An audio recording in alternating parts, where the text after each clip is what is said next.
Chapter 1. After spending a week recuperating from the wild fruit poisoning and trying to adapt to his identity after crossing over, List often felt that it was inconceivable. He, who died while working overtime, was actually reborn as an aristocrat. And an aristocrat from a different world. This different world was somewhat similar to medieval Europe, where castles and knights dominated everything on the earth. However, it was a magical world. There were actually dragons and elves, knights who could cultivate their chi, and there were also mysterious magicians. Even List himself had cultivated the basic chi, and became a trainee knight. Beginner chi. The chi in his body flowed ceaselessly. Following his will, it flowed between his hands. Suddenly, he felt his palms heat up, and a powerful force filled them. That slight tingling swelling made him feel as if he could tear tigers and leopards apart. Knight could rule the boundless earth by relying on this chi, which represented power. Chi cultivation. Those who had mastered beginner chi were trainee knight, and those who had mastered intermediate chi were earth knight. List's father, the hereditary Earl of Coral Island, Lee William Tulip, was an earth knight who had mastered intermediate chi.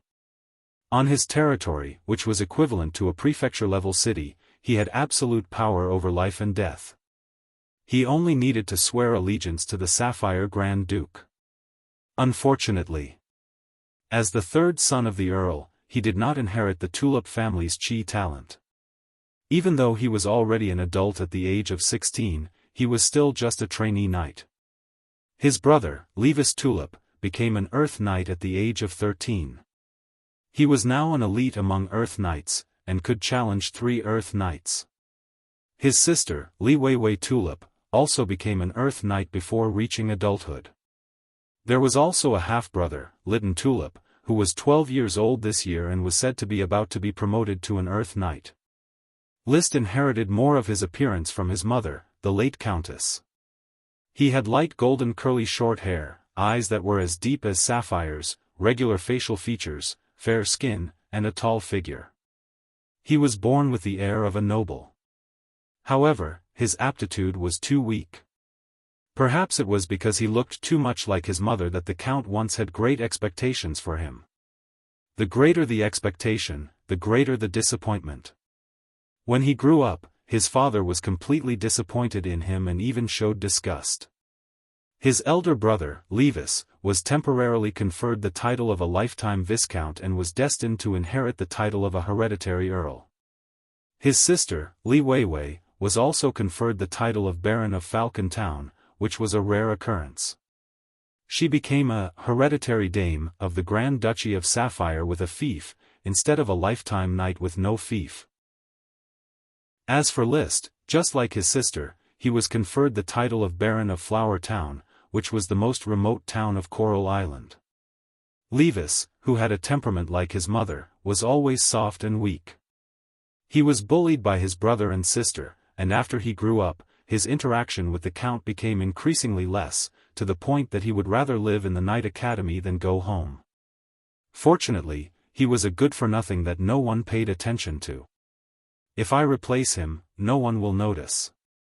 Moreover, I will have my own fief, hereditary title, and control the power of life and death in the territory.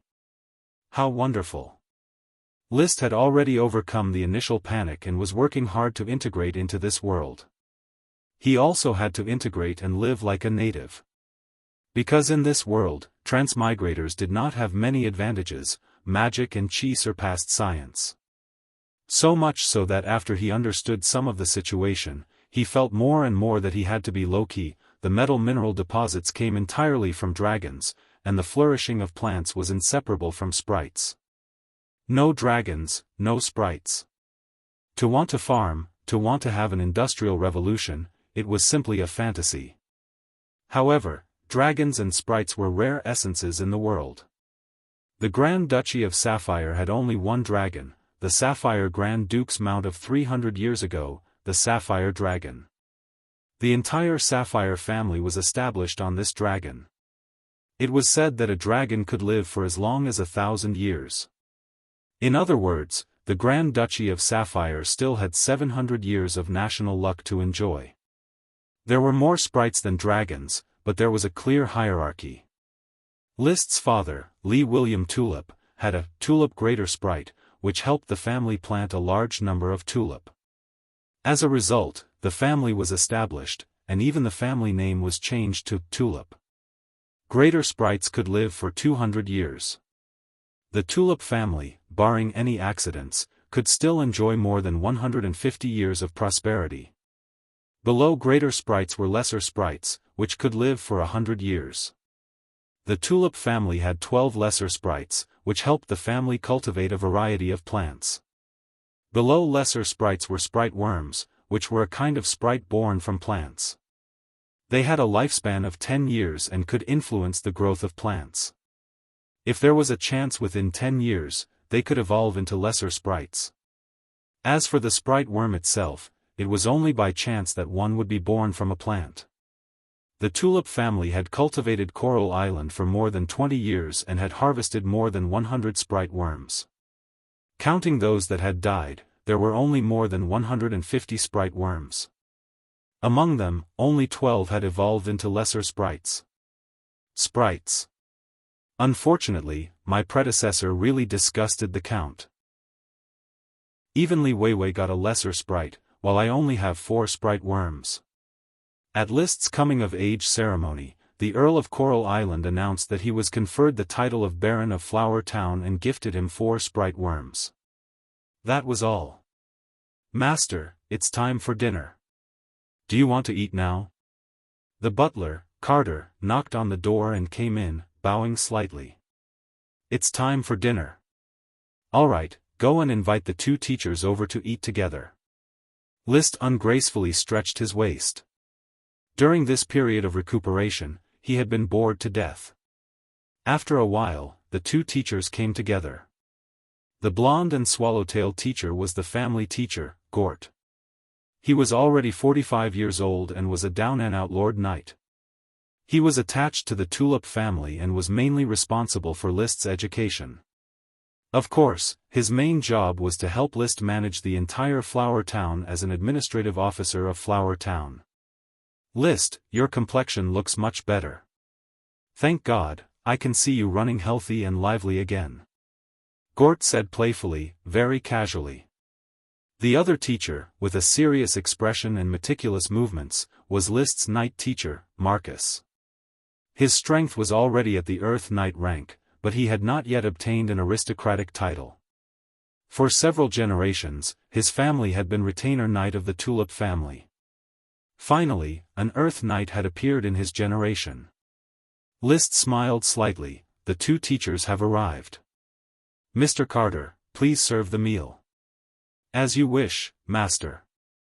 The old butler, Carter, gracefully left the living room and went downstairs to inform the kitchen to deliver the meal.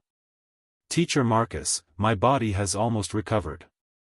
I hope to continue my night cultivation class starting tomorrow," List said. Marcus's square face was expressionless. "All right." Upon seeing this, List smiled slightly. He knew that the Earth Knight had grievances. He hoped to perform meritorious deeds on the battlefield, earn the title of Chevalier Knight, enter the upper class, and become a member of the aristocracy. However, he was transferred to serve as List's night teacher and was trapped in the backwater of Flower Town. In the Tulip family, List was famous for being a waste. In other words, following List, the chances of becoming an aristocrat were almost non-existent. Soon, the old butler, along with the serving men and the maids, brought the dishes. There was not much food. The quality of life in Flower Town was very low and the output was not much. List was a son who was not favored by the Count. The supplies he brought were not abundant and could not support a luxurious life. List ate very seriously. Transmigration was a technical job. Becoming an aristocrat was already very lucky. In this world, apart from the aristocrats, most civilians were just 2-legged sheep at the mercy of others. Chapter 2.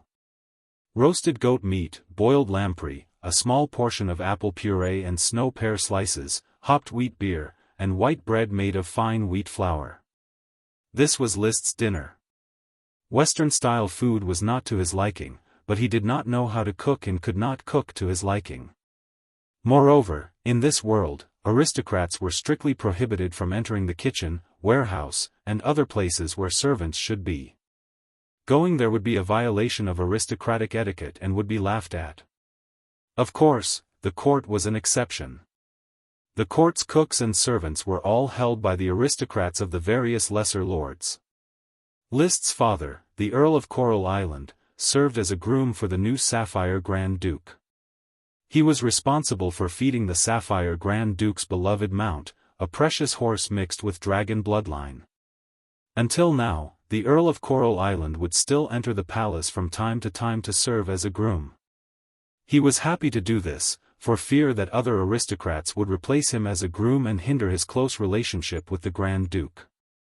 Similarly, the Sapphire Grand Duke had also served as a valet for the King of the Iron and Steel Ridge Kingdom, his suzerain state, waiting on him.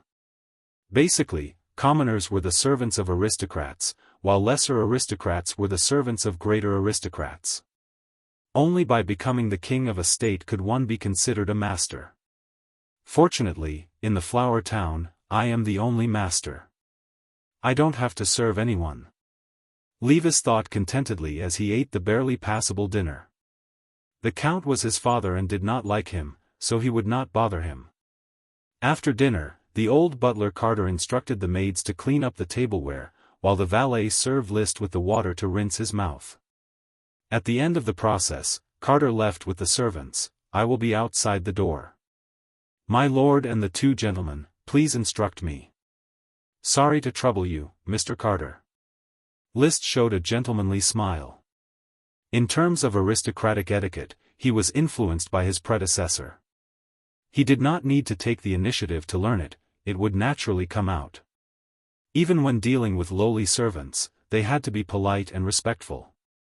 It didn't matter if they were beaten or killed in private or how perverted they were, but on the surface, they had to have the demeanor of nobility. It's my honor to serve you.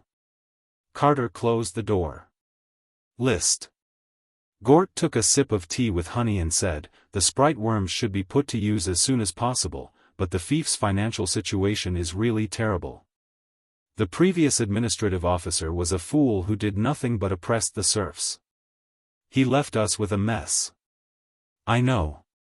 Teacher, investigate it as soon as possible and see where the sprite worm can be placed. Of course, this is my duty. List turned to look at Marcus. Thorn's Ridge is close to the Flower Town's World of Warcraft. Will it be very difficult to inspect it? As for World of Warcraft's harassment of the farmers, as a lord, I must take this seriously. Marcus replied, the Thorn's Ridge is very large and the World of Warcraft's activities are not fixed. You only have 4 retainer knight. Even if I thoroughly understand the World of Warcraft, there is still no way to defend against it. The patrols are a bunch of scoundrels and hooligans. They would only piss their pants in front of World of Warcraft. The Flower Town was located at the easternmost end of the Coral Island and was surrounded by the Thorn's Ridge. There was a lot of World of Warcraft here. Therefore, very few caravans were willing to trade here. They could only produce and sell their own products. Without the help of the sprites, it would be a problem for the farmers to feed themselves. Furthermore, they would have to pay taxes to the Coral Island's ruler, the Tulip family. Aristocrats, on the other hand, only cared about how much tax they could collect and didn't care about the farmers' lives. The Tulip family was no exception. However, the current List could not remain indifferent. After all, he was a new youth bathed in the glorious banner of communism. Since he had become a lord, then saving the people from the abyss of suffering was something he had to do. Only when the Flower Town was prosperous could he enjoy better life as a lord. For both public and private reasons, he had to develop the Flower Town. There is always a way to deal with it. Teacher Marcus, after tomorrow's night class, accompany me to the Thorn's Ridge. As a lord, I still haven't taken a good look at the Flower Town. List, this is not a good idea. just take a stroll in the small town. You shouldn't go to the Thorns Ridge. Don't forget, you almost died in the Thorns Ridge. Gort immediately stopped him. List shook his head. Last time, I accidentally ate a poisonous fruit. This time, I will pay attention. Marcus said bluntly, tonight, I will notify your 4 retainer knight attendants to arrange a patrol route in the Thorns Ridge to ensure your safety. Sorry to trouble you. You should be careful. Gort said helplessly. List didn't say anything more. The 2 teachers didn't know his real plan. His body had yet to fully recover. According to his temperament, he would definitely be willing to go out only after he had completely recuperated. However, when aristocrats went out, they either rode a carriage or rode a horse. Unfortunately, he didn't have a carriage. In his memory, riding a horse was not an easy thing to do because there was no saddle or stirrup. When I have time, I can invent stirrups and saddles. As for horseshoes, they can also be invented. Ordinary horses still need them. After seeing off the 2 teachers, List thought. Master, when do you plan to go to bed? The valet came in and asked. After 10 o'clock. Thomas, add a candle to my study, I want to read.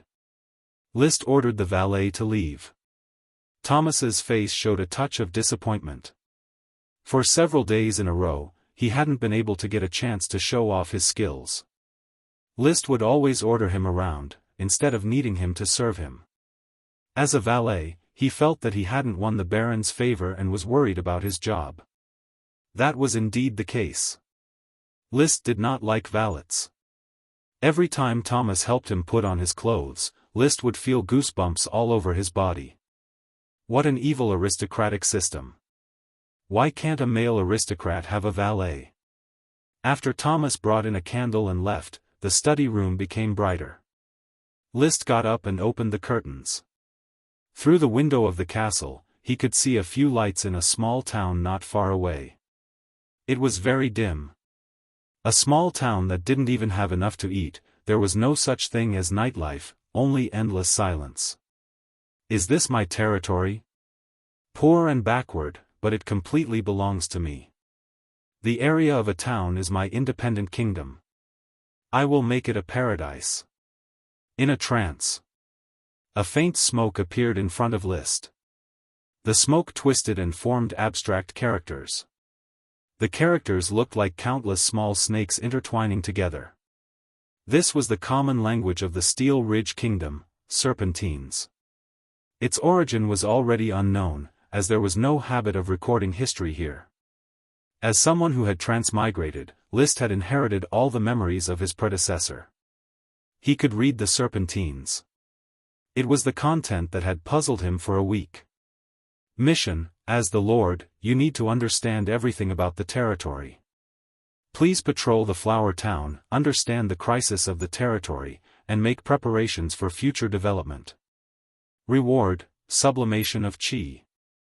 The content was short and not complicated. But what List didn't understand was why he could see the smoke serpentines. When he searched the memories of his predecessor, the smoke serpentines had appeared since childhood. But at that time, the smoke was very faint and very vague, to the point that he couldn't clearly see what the serpentines were saying. He had always thought that he was hallucinating. It wasn't until after his soul transmigrated that List could clearly see the content of the text. After staring blankly for a moment, he stretched out his hand, wanting to touch the smoke. However, the smoke immediately disappeared, proving that it was an illusion. But now, List didn't think that it was an illusion. Perhaps this was the benefit of being a transmigrator, the embodiment of a certain system? Since he couldn't explain it clearly, he decided to verify it. As long as he patrolled the territory, he would be able to complete the mission. Whether or not he could get the reward was proof. If he couldn't get it, then it was just an illusion. If he got it, then it was a benefit. Chapter 3. Thomas left the study, feeling a sense of loss. When he went downstairs, he stopped at the corner of the stairs. He wanted to take out a cigarette and light it, but he found that the cigarette was hidden under the pillow. The butler, Mr. Carter, strictly forbade the servants from smoking in the castle. "Thomas, what are you hiding here for?" A maid, about 30 years old, wearing a black and white maid's skirt, came up from downstairs, carrying a mop and a bucket. "Nothing. Doesn't master let you serve him?" Thomas patted the wall in annoyance. "Maggie, tell me, why doesn't master like me? Although I have never been a valet before, but I once served as Viscount Roosevelt's first valet. I am competent for this job." "How would I know? I am not a maid of Tulip Castle, I have never seen master before. I just asked you, is there anything I have not done enough? You should ask Mr. Carter or Mrs. Morrison.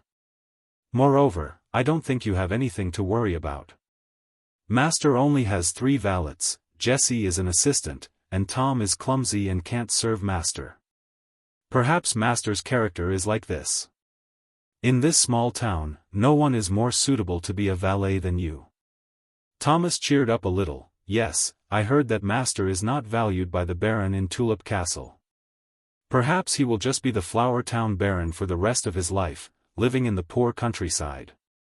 Maybe. Maggie, do you regret following master here?" "I don't care. Life in the castle is bad, but it is better than going back to the farm and starving to death. I have already sold myself to master, so there is no need to think about regrets." Thomas was about to speak, when someone interrupted him. "Don't you need to work?" "Thomas, Maggie, watch your behavior, don't whisper outside your bedroom and kitchen." Coming up the stairs, the person was the butler of the simple and crude castle, Carter. He was patrolling the castle with a bunch of keys and a bottle of red wine. "Okay, Mr. Carter, I'll go to work now." Thomas and Maggie left in a hurry to do their own things.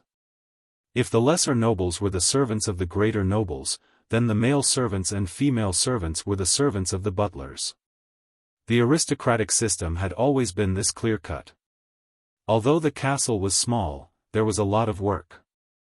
Even though there was only one noble, List, to serve, the daily workload could be said to be enormous.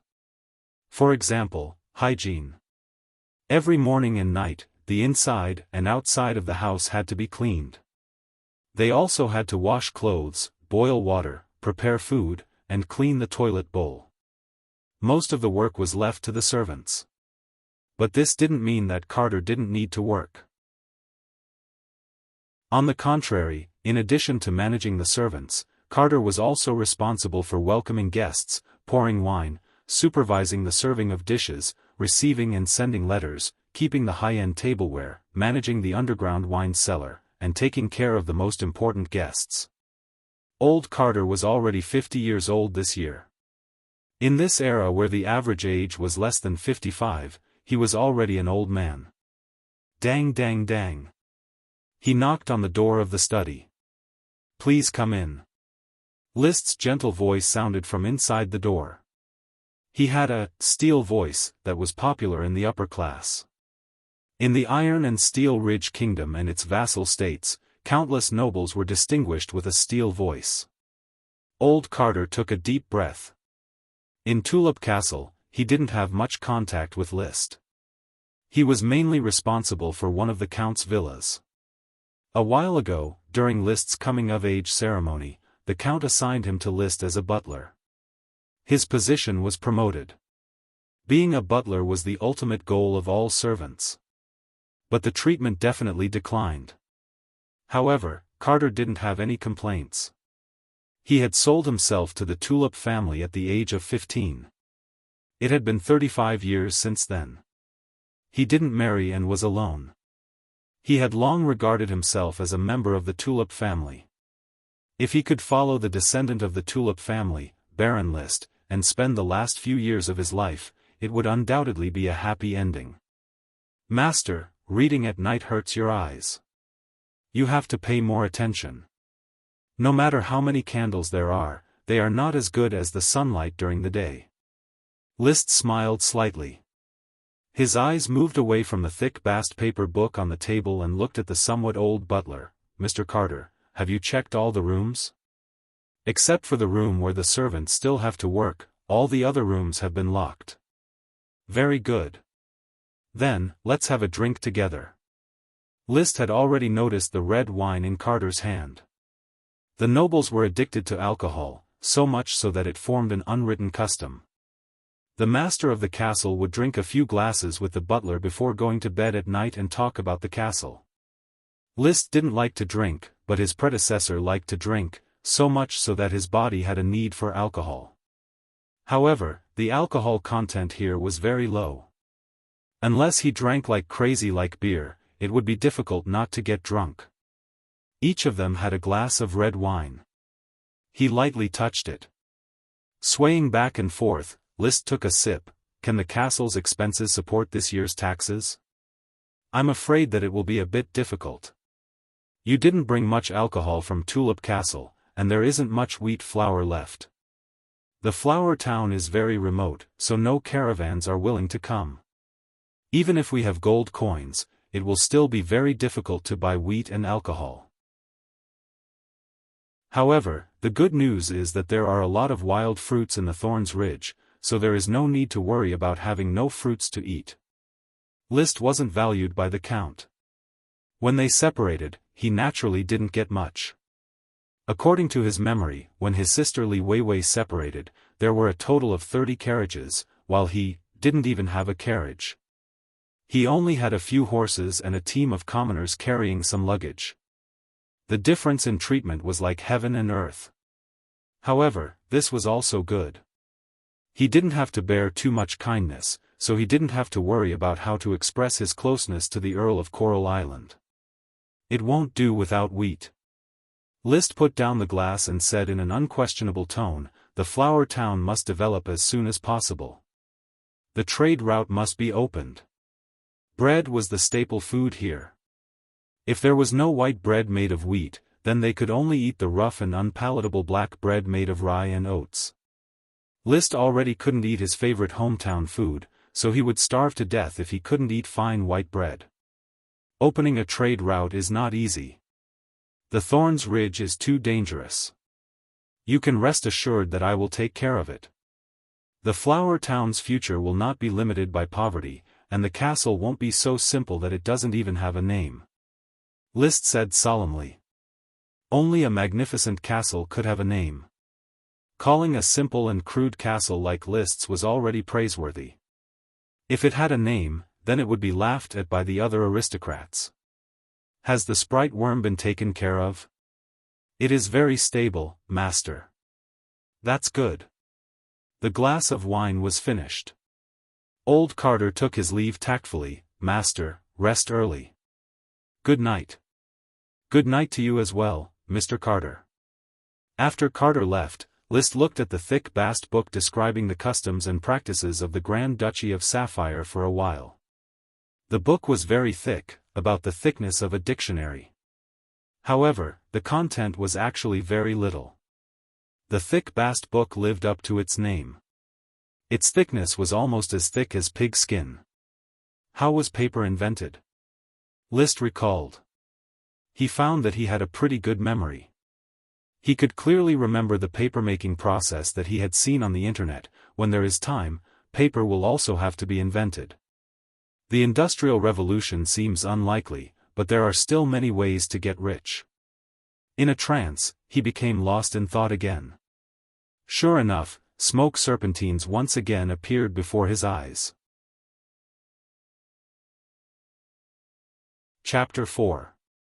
Early the next morning.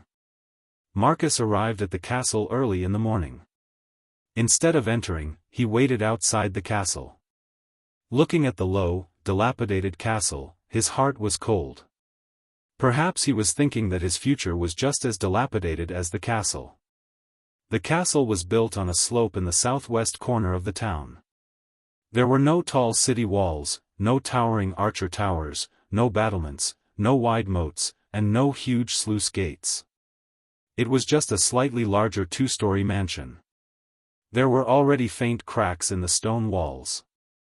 Gradually, several tiles fell off the roof. It was unknown whether or not the roof would leak on rainy days. Reportedly, this simple and crude castle had 100 years of history. Before the Coral Island was the territory of the Sir Count, there had been aristocratic life here. Later, it fell into ruin. After the Count was granted the Coral Island, he renovated the small castle and used it as a courtyard for patrolling the Flower Town. However, he had never lived there.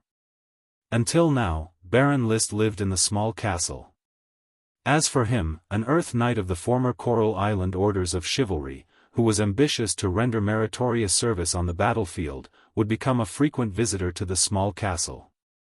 Together with Baron List, he guarded the Flower Town, which had no gravel roads. "Mr. Marcus, good morning." Tom, a serving man carrying an empty bucket and preparing to fetch water from the town's well, greeted him respectfully. Marcus responded indifferently, "Good morning." He could not remember Tom's name, but he remembered his surname. It seemed to be Pigsty, a very typical commoner surname. Even he himself did not have an aristocratic and elegant surname. His surname was Wheel, because his grandfather was a coachman who rolled wheels every day. This was how commoners were, they had the same surname. He envied aristocratic surnames, envied count surnames. Tulip, what a noble surname.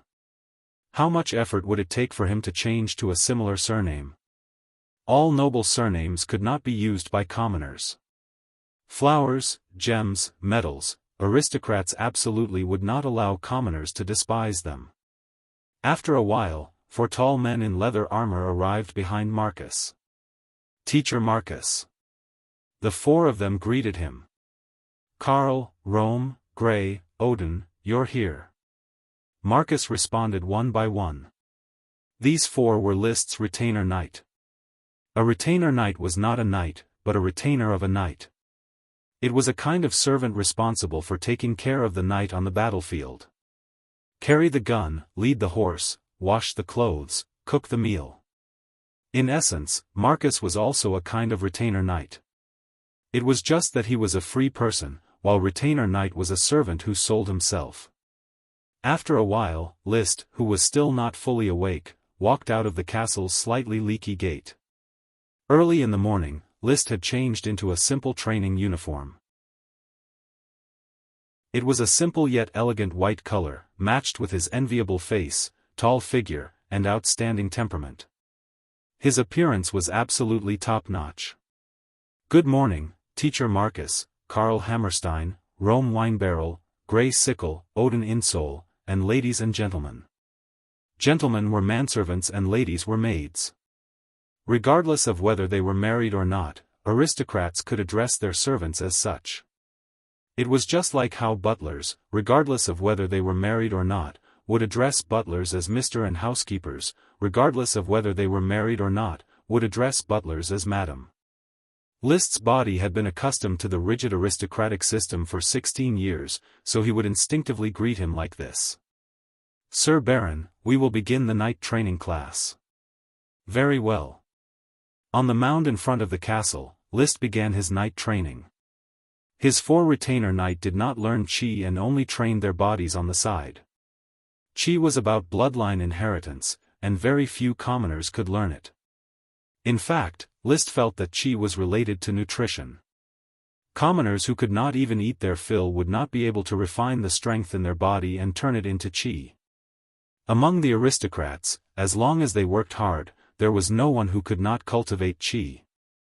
This was also the reason why the aristocrats firmly controlled their ruling position. With money, they could eat their fill, cultivate Qi, grasp power, and squeeze the commoners. Thus, with more money, more food, stronger Qi, and greater power, they could squeeze the commoners even more. The morning milk and bread provided a steady stream of nutrients for List. Under Marcus's guidance, he constantly practiced the basic Qi. Since he was 6 years old, he had been practicing this secret book. Unfortunately, the results were minimal. Although Qi made him stronger than commoners, compared to an Earth Knight, a trainee knight was very weak. Marcus could defeat him with one hand.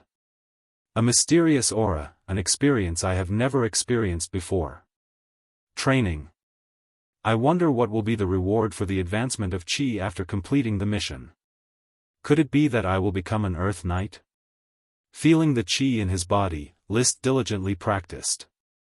After an entire hour, the morning class finally ended. Teacher Marcus, drink some water and rest for 10 minutes, then we will set off. List wiped the sweat on his forehead. The morning class was very tiring. The old butler Carter had already brought a servant to bring nutritious milk tea. Each of the 4 retainer knight had a cup of milk tea with minced meat, milk, and eggs. They held the milk tea in their hands and took small sips, forgetting about the hard work of an hour. Marcus and List had an extra dessert, cheese biscuits. After they finished eating and changed their clothes, the valet Thomas had already brought over List's horse. It was a maroon-colored horse with almost no mixed hair. This was a gift from the Earl of Coral Island when List was 12 years old. At that time, it was still a foal, but now, it had already grown into a majestic horse. Snort. The maroon-colored horse snorted and then intimately rubbed against List's arm. Fire Dragon, my old friend, you must be bored inside the castle. Comforting his horse, List nimbly turned around and mounted it. Behind him, Marcus and the 4 retainer knight rode their own horses. Marcus rode a yellow-gray horse, which was also majestic. It was his own mount. The retainer knight's horses were all ordinary yellow-maned horses, which were List's property. They were only allocated to the retainer knight to feed. Master, I hope you have a safe journey. Carter gave his blessing. Thanks for your auspicious words. List raised his whip. Fire Dragon let out a long neigh and started galloping. Let's go. Riding at the front, List was wearing a World of Warcraft leather armor that only nobles could afford. It was light and breathable, and its defense was better than ordinary armor. He was wearing a black World of Warcraft leather armor, a one-handed sword on his waist, and a black World of Warcraft leather helmet with pheasant feathers on top. He looked especially majestic. His retainer knight, in addition to his own one-handed sword and one-handed shield, had to carry a large knight spear for List, as well as a long sword, hammer, flail, and other backup weapons, as well as lunch and drinking water. Marcus, in addition to his favorite short spear, also had a bow and arrows. He was a sharpshooter. Compared to his identity as an Earth Knight, his identity as a sharpshooter showed more of his value. This was also his lofty ambition to stand out among the Earth Knights of the Coral Islands' orders of chivalry, hoping to earn the title of Lord Knight. Dada. Chapter 5. The Flower Town was located in the northeast corner of the Coral Island, and its area was not small. However, List was at a loss as to how big it was. As a remote town of the Coral Island, it was simply delineated northeast of the Thorns Ridge. Its specific area was not marked.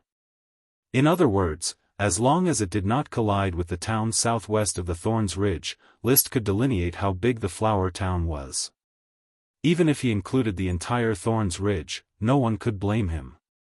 After all, the Thorns Ridge's subordinates were also not divided on the Coral Island.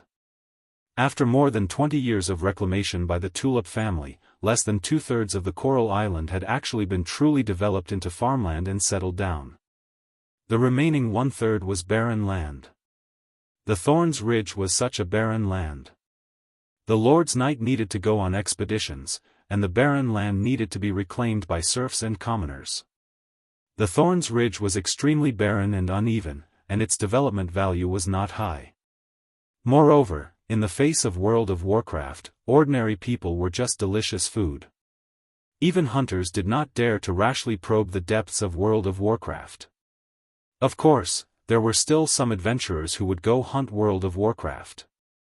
Every piece of flesh, every inch of fur, and every piece of flesh could be exchanged for gold coins. Riding on Fiery Dragon, List was full of enthusiasm for the inspection. Horse racing was every aristocrat's innate instinct. How big the Flower Town was depended on where his horse's hooves could reach. At this time, the horse's hooves were trotting on the town street. The street was very dirty, with livestock and human excrement everywhere. Only aristocrats would build toilets. Sanitation has to be changed. List turned around and said to Marcus. Marcus could not deny it. He was not an administrative official, so he was not interested in these things. What he was passionate about was the authority of aristocrats, especially the serfs and commoners on both sides of the street, who continuously saluted List. These people had emaciated faces, which were filled with envy and fear towards aristocrats. His body would shiver. The serfs knelt, the freedmen bowed. Serfs occupied the majority. They had already sold themselves to the nobles and were List's personal property. Marriages and funerals were decided by List. Even if List wanted to exercise his right of the first night, these serfs had to obediently comply, wash their daughters and wives, and send them to the castle. There were very few free people. Most of them were craftsmen like hunters or tailors. The town was small and run down. There weren't many households. Even though all the residents had come to the two sides of the street to pay their respects, there was still no warm atmosphere. As far as the eye could see, List felt that there were probably only a few hundred people in the town. It was not even as many as the students in a school. Low mud and thatched houses stretched across a large area. Most of the town's area was supported by these dilapidated houses. Even two-story houses were rare, and there were only 2 or 3 households. This time, he truly felt the poverty of a commoner's life. His heart was filled with emotions. He was even more glad that he was an aristocrat. He could live in the castle and eat white bread made of fine wheat flour. Fiery Dragon quickly carried List to the end of the town's only street, which ran from north to south. With a slightly heavy heart, he followed the safe route planned by Marcus towards the Thorns Ridge.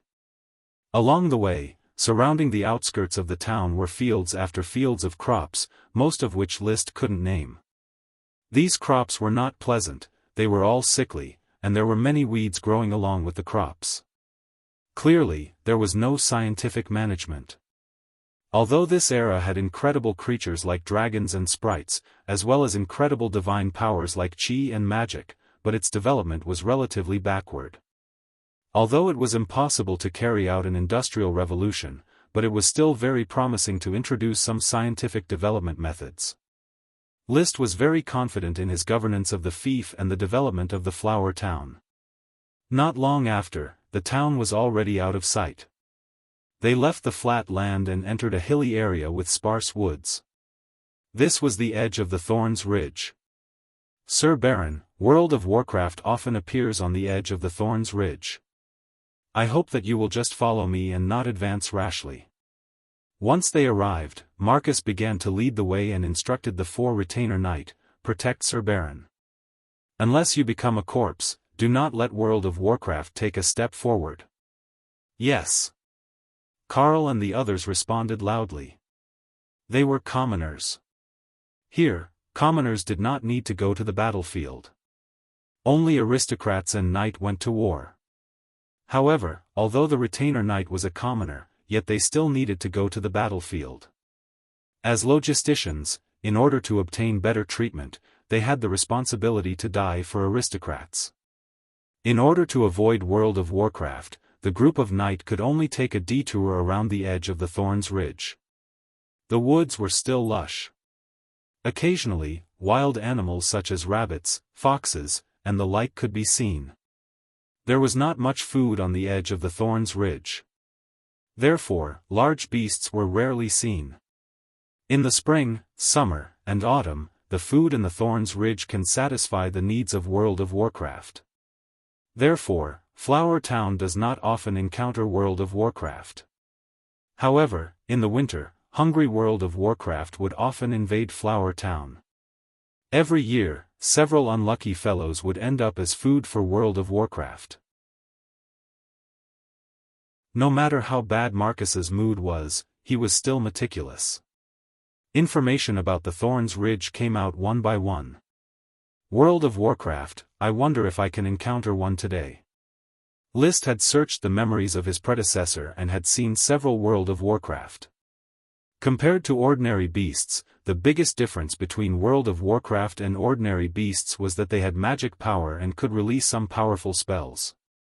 Tulip Castle had also raised a small World of Warcraft, Fire Rabbit.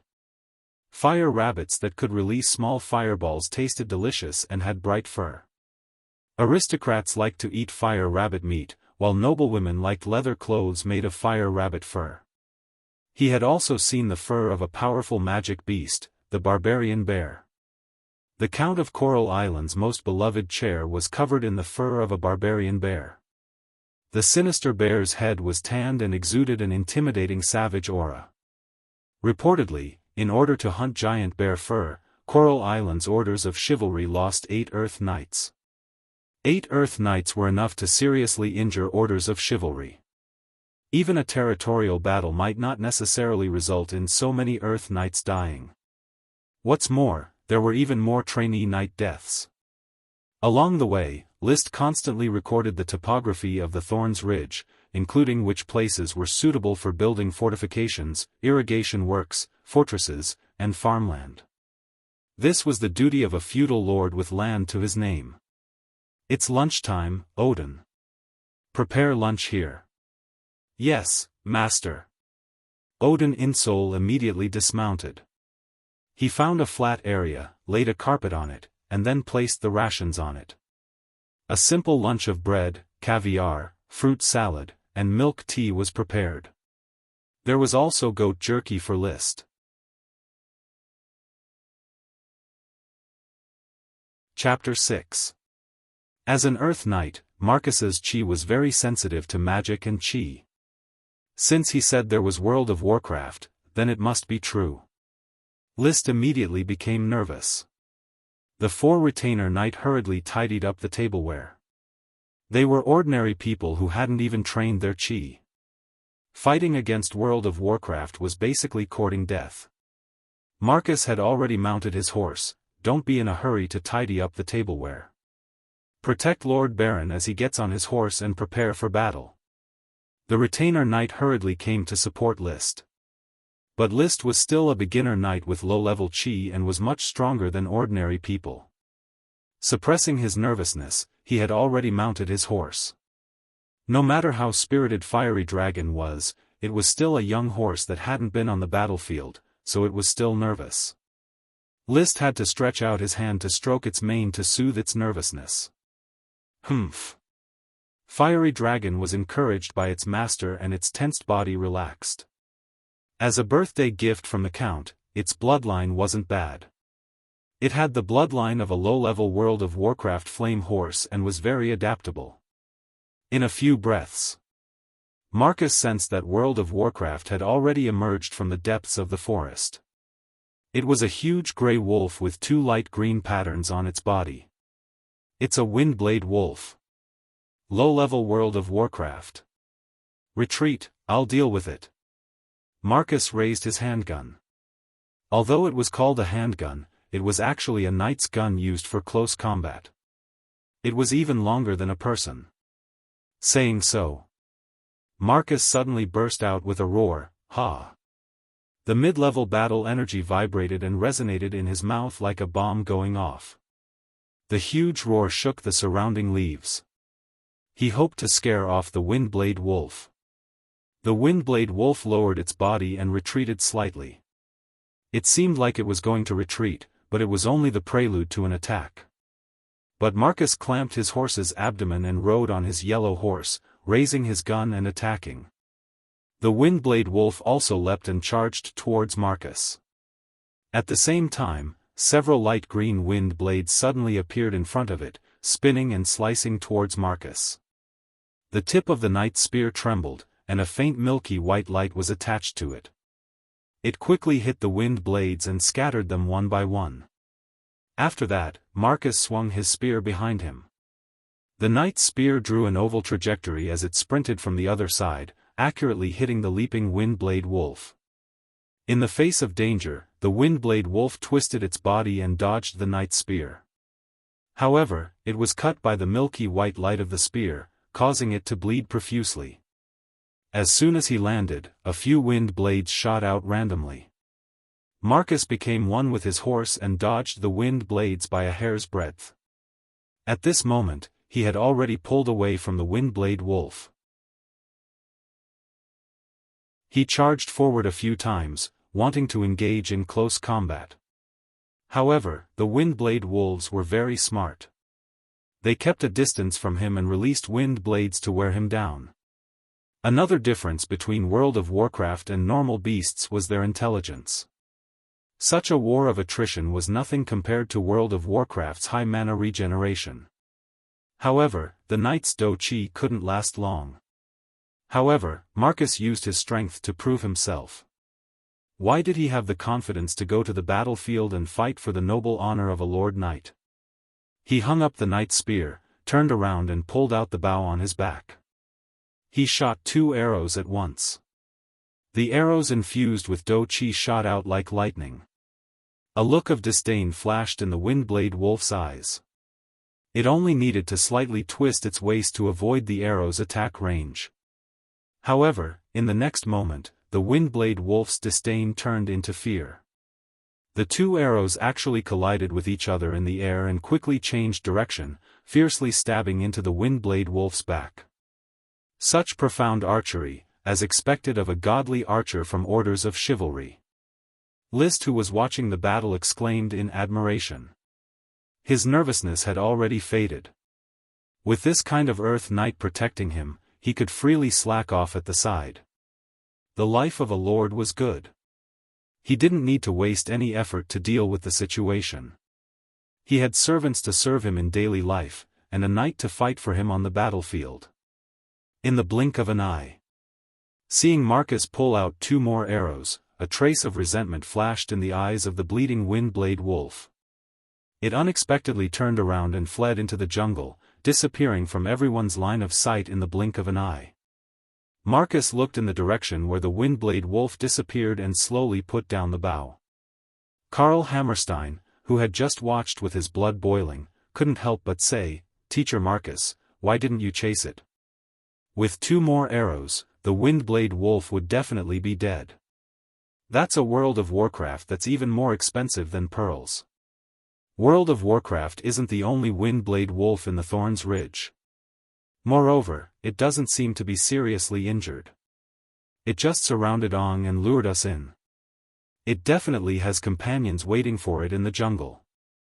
If you're not afraid of death, you can go ahead and chase it," Marcus said coldly. Karl Hammerstein scratched his head, embarrassed and not daring to speak. Marcus ignored him and said to List, "Sir Baron, it's dangerous here, let's go." "Okay." List readily accepted the advice. Patrolling the territory was only for the mission, he wasn't willing to face danger. As the old saying goes, a gentleman doesn't stand under a collapsing wall. Perhaps it was because he encountered World of Warcraft at the edge of the Thorns Ridge in spring, which made Marcus a bit worried. Therefore, he sped up the patrolling. On the way, List curiously asked, "Teacher Marcus, your archery is very powerful. It can even refract. What archery is that?" Double arrow strike is an advanced technique of ordinary archery. It can only be used as a guide with chi. This archery is very cool and very practical. "Teacher Marcus, when will you teach me archery?" List was very envious. Marcus did not respond enthusiastically. The advanced technique of archery requires the release of chi. Before becoming an Earth Knight, what Sir Baron needs to do first is to polish and strengthen his chi and learn the combat techniques of a knight, not the fancy archery.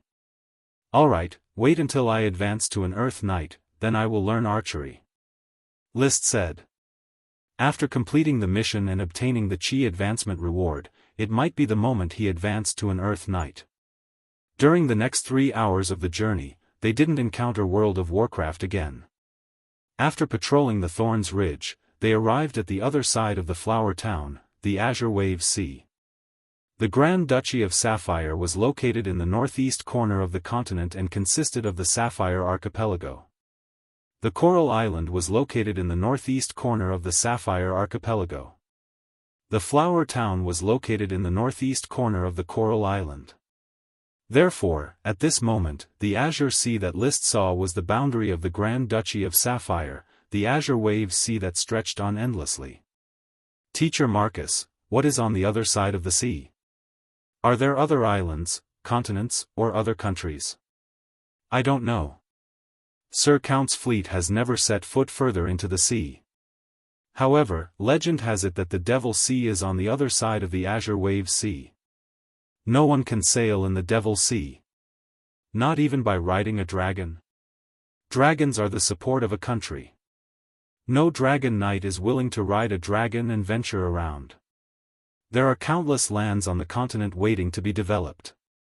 Sir Baron, why should you care about the empty sea? To be frank, you should learn from Sir Count and occupy more land.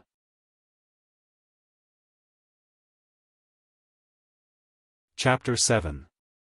Sea water with nothing? List didn't know whether he should laugh or not. In his hometown, the competition in the sea was not much less than the competition on land. A blue water navy was the ambition of every country. The resources in the sea were not much less than those on land. Moreover, compared to the resources on land, the majority of the resources in the sea were undeveloped. Just casually scooping them up was a treasure. Deep-sea oil, methane hydrate, manganese nodules, polymetallic sulfides, and cobalt-rich crusts were all treasures. In this world, he didn't dare to determine whether or not there were mineral deposits hidden under the sea. After all, according to the information he currently had, gems and metals could only be produced by dragons. However, the fishery resources in the sea were absolutely immeasurably huge. In the Grand Duchy of Sapphire, there was a lot of uncultivated land and a severe shortage of manpower. There was not even enough land for farming, let alone developing the fishery. However, there was a crucial problem. The elves were in the hands of the aristocrats, so they could not influence so much arable land, resulting in very little arable land. Take the flower town for example. The area of arable land was not small, but the number of people it could support was very small. The smaller the population, the more they were bound to the land by the aristocrats and the aristocratic system. They had to help the aristocrats farm, collect large amounts of taxes, and support the aristocrats' extravagant lifestyle. The development direction of the flower town is this azure aquamarine sea. List was on fire. As long as there was a fishery nearby, then there would be a steady supply of food. Only when the commoners were full could they work hard to have children. Only when the population was large could they collect more taxes. Only when the taxes were large could they live a better life. Of course, this was not the most urgent matter. The development of the fishery was inseparable from ships. There was still a long way to go before the flower town could build ships. With his meager savings, he could not buy many ships. Let's go. After patrolling the last stretch of the border, we will go back. Lightly raising the horsewhip, Fiery Dragon neighed and galloped along the sandy shore of the azure sea. The sand and stones were pale yellow and clean. Occasionally, there were large trees that looked like coconut trees growing, blocking the afternoon sunlight and casting shade over and over again. After a bit of development, it would become a perfect summer resort. After patrolling the beach, they returned to the starting point at the edge of the Thorns Ridge. List officially completed his mission of patrolling the flower town's territory. The group rushed to the castle. After saluting, Marcus and the 4 retainer knights took their leave and went home. They were in a small town and had their own house. The castle was just a place where List and his servants lived.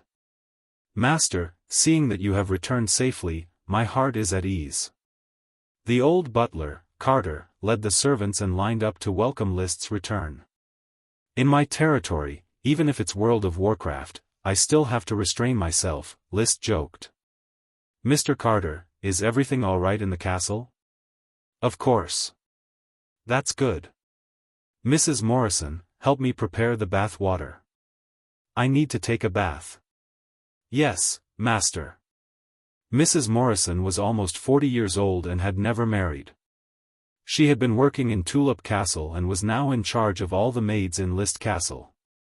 Although it was said to be all the maids, there were actually only 3. And in the castle, there were only 10 servants in total. The butler, Carter, was in charge of all the affairs in the castle and could be considered as List's confidant. The female butler, Mawson Patty, was in charge of all the maids and assisted Carter in managing the daily affairs of the castle. The cook, Abby Ladle, was in charge of everything in the kitchen.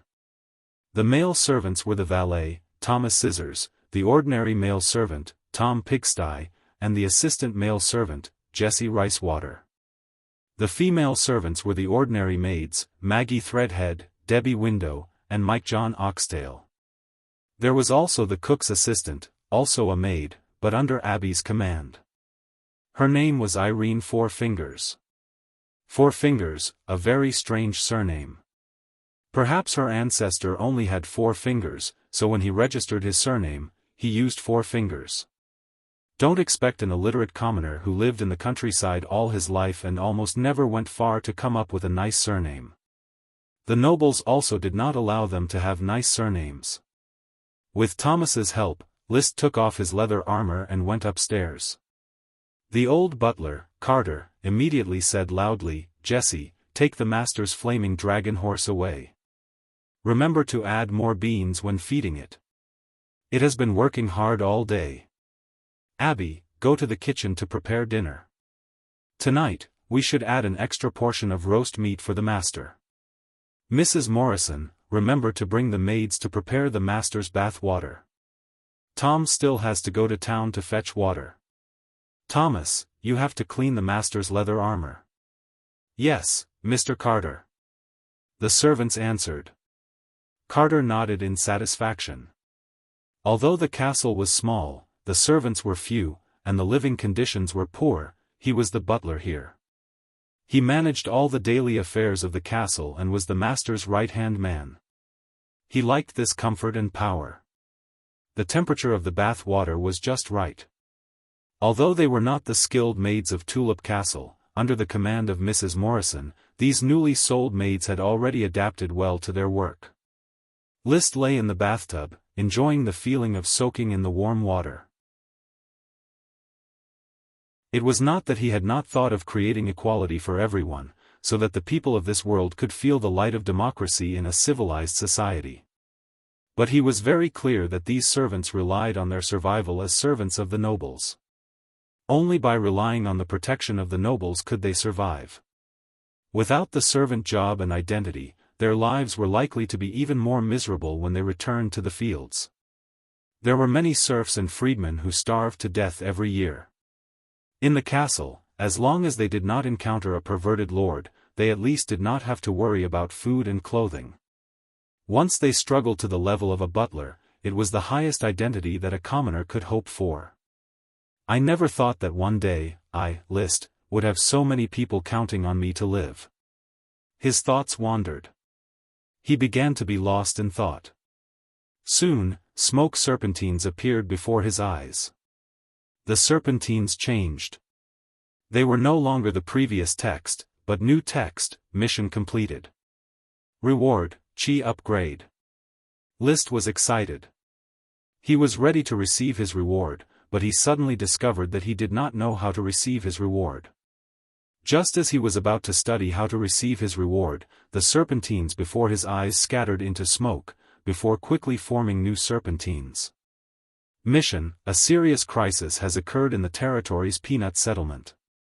A large area of the peanut fields has undergone an unknown mutation. The farmers are helpless and are about to experience a decrease in production. As the Lord, you should resolve the problem. Reward: a sprite worm. Oh, a new mission. The reward is a sprite worm. This is a good thing. List was happy at first, but then he became depressed. But, what about the reward for the previous task? Where is the advancement of Chi? Who can tell me how to receive this reward? At this moment, List was vexed. He sensed that there was no change in his Chi. He tossed and turned until the water turned cold, yet he still did not receive the mission reward. It was to the extent that he seriously suspected that he was hallucinating. The smoke simply did not exist. After putting on his clothes, he walked out of the bathroom. List had a gloomy face, causing Thomas, who was waiting outside, to let his imagination run wild. "Master, your complexion is not good, is it?" "I'm fine. You go ahead with your work. I'm going to the study to read." After entering the study, List wanted to calm down and read. But his mind was in a mess, and he could not calm down. He simply changed into a set of training clothes and practiced in the castle's small garden. He was learning the basic Qi, which was the most widely circulated low-level Qi secret manual.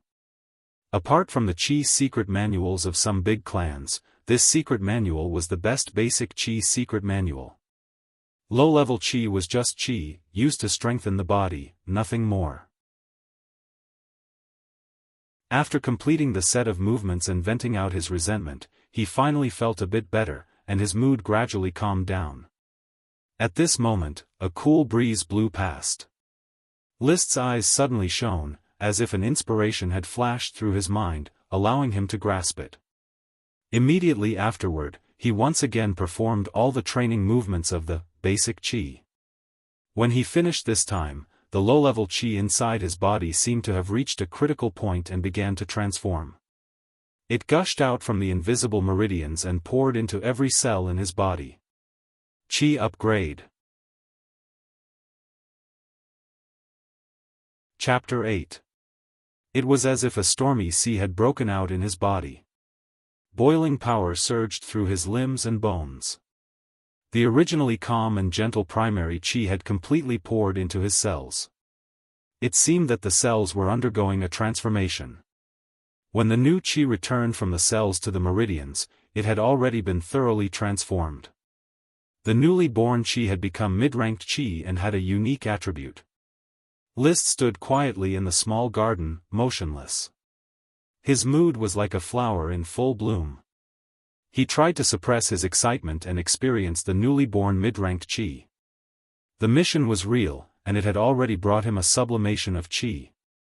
He had now truly become an Earth Knight. For Qi cultivation, this was a temporary new starting point. The Earth Knight represented true extraordinary power. My Qi attribute is fire, which is a bit conflicting with the water attribute of the thousand-layered waves. It seems that I have to prepare a new mid-ranked Qi secret book. I originally thought that I would awaken a water-attributed Qi like the Count's family. List was not very satisfied with the fire attribute. Water, fire, earth, wind, thunder, ice, light, and darkness. There was also the metal attribute represented by dragons and the wood attribute represented by elves, both of which had magical properties. There was no distinction between high and low attributes, it was just a power attribute. However, the Tulip family had been studying water-attributed Qi since before they had obtained the Count's fief. The thousand-layered waves was also a top-notch water-attributed secret book, which contained a lot of cultivation experience. The younger generation would get twice the result with half the effort. However, it was not suitable for List to cultivate the thousand-layered waves. If he forced himself to cultivate it, he would only get half the result with twice the effort. Fire-attributed Qi was naturally more suitable for cultivating fire-attributed secret books. Teacher Marcus is of the wind attribute and cultivates the Against the Wind Breaker secret book, which is also incompatible with my attribute. Let me think, when I was in the Night Academy, I came into contact with the Fire Surge secret book. In a few days, I will arrange for Teacher Marcus to return to Coral City and fetch it for me. During this period of time, his mid-ranked Qi needed to be nurtured and stabilized, so he was not in a hurry to cultivate the secret book. In fact, List was not in a hurry to improve his strength. It was true that aristocrats had to go to the battlefield, but Coral Island was far away from the continent, so there were very few battles. As the Count's third son, the aristocrats of the Coral Island would not look for trouble with him, so he could develop with peace of mind.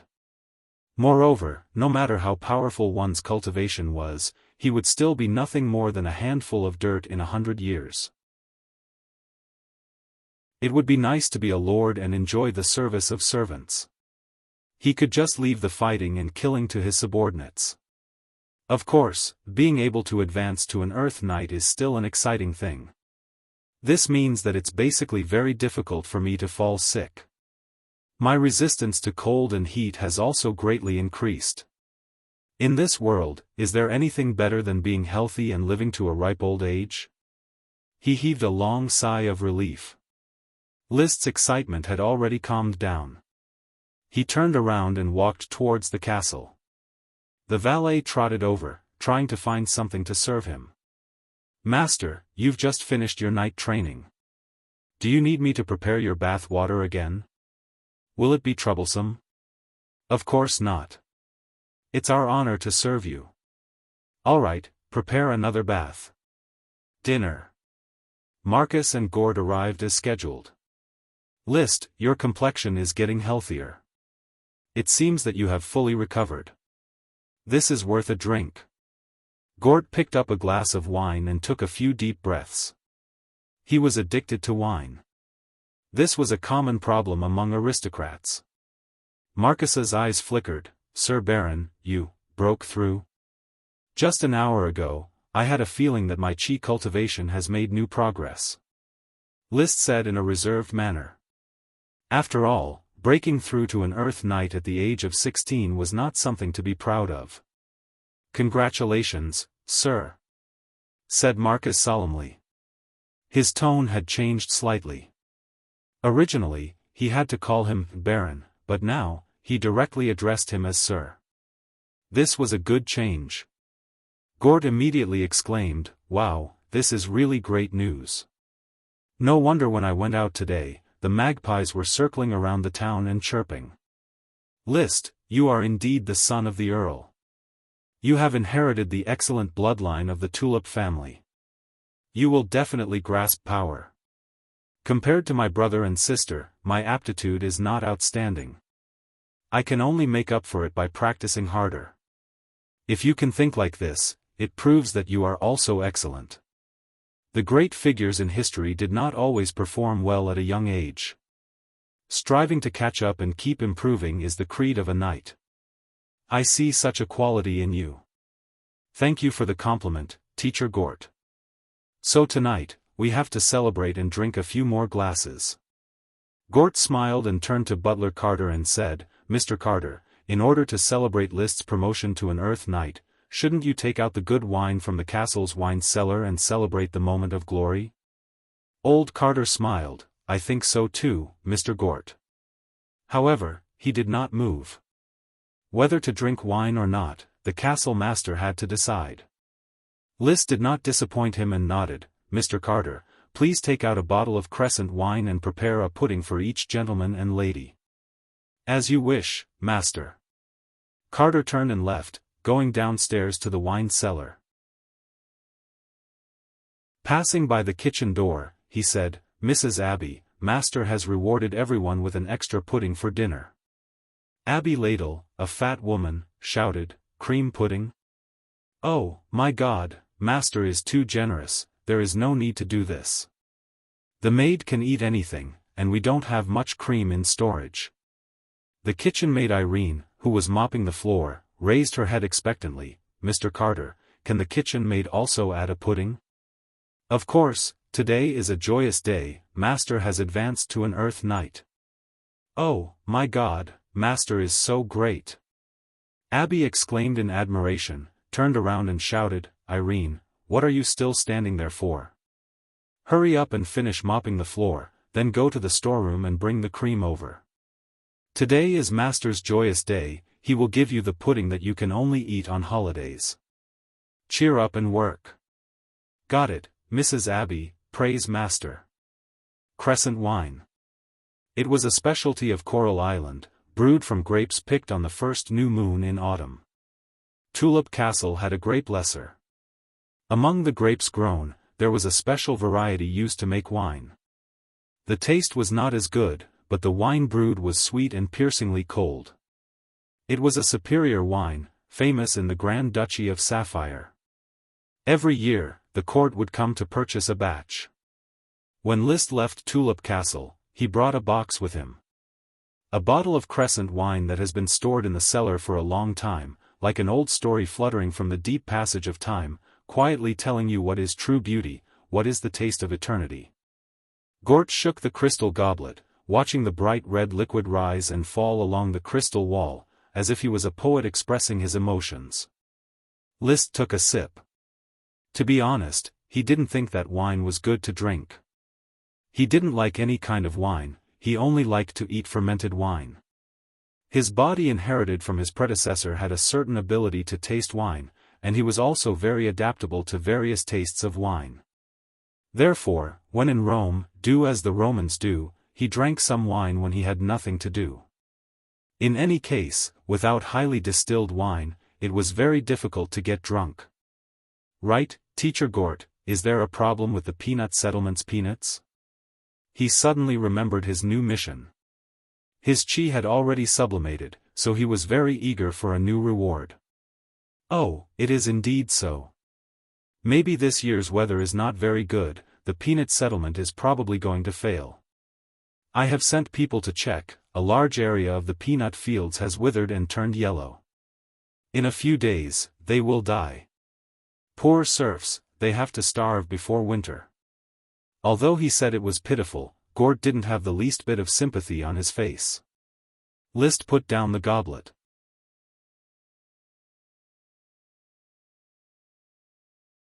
Chapter 9. The maroon fiery dragon carrying the Earth Knight Liszt crossed the muddy land and arrived at the peanut settlement. The peanut settlement was a much smaller settlement than a village, with 7 or 8 thatched cottages scattered about. What are you staring at?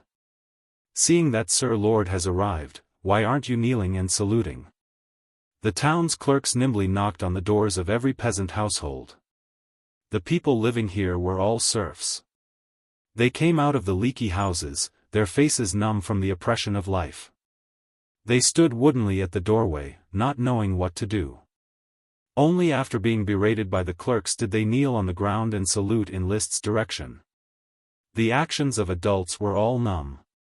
Only a few bare-bottom children raised their heads from time to time, sizing up Liszt with their dirty but bright big eyes.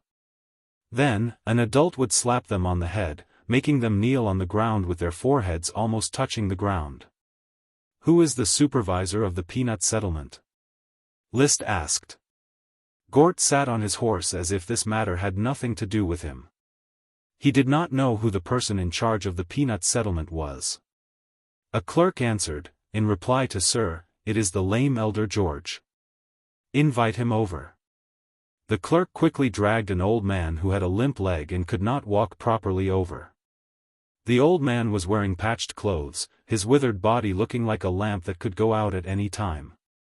Sir Lord, Elder George is here. The clerk shoved the old man, seemingly wanting the old man to salute. However, the old man looked very nervous, standing woodenly, not knowing what to do. Liszt waved his hand, having the clerk withdraw. He said mildly, Elder George, don't be nervous. I am the Flower Town's lord, Baron Liszt Tulip. I heard that there is a problem with the peanut settlement's peanuts. Take us to the fields and see if we can solve the problem. Oh, Baron. Sir Lord. Elder George stammered nervously. I'll lead the way. Thank God, the peanut settlement is saved. Sir Lord has come to save us. Elder George was so excited that he could even walk with the wind. Liszt had inspected the farmland before, but he had only stood outside and glanced at it. Only now did he really look at the farmland carefully. Because they were all serfs' fields, there were no ridges. Each strip of farmland was divided by a ravine, and different serfs cultivated different fields. Almost 90% of the output of the farmlands belonged to the nobles, in other words, Liszt. The remaining 10% was their rations.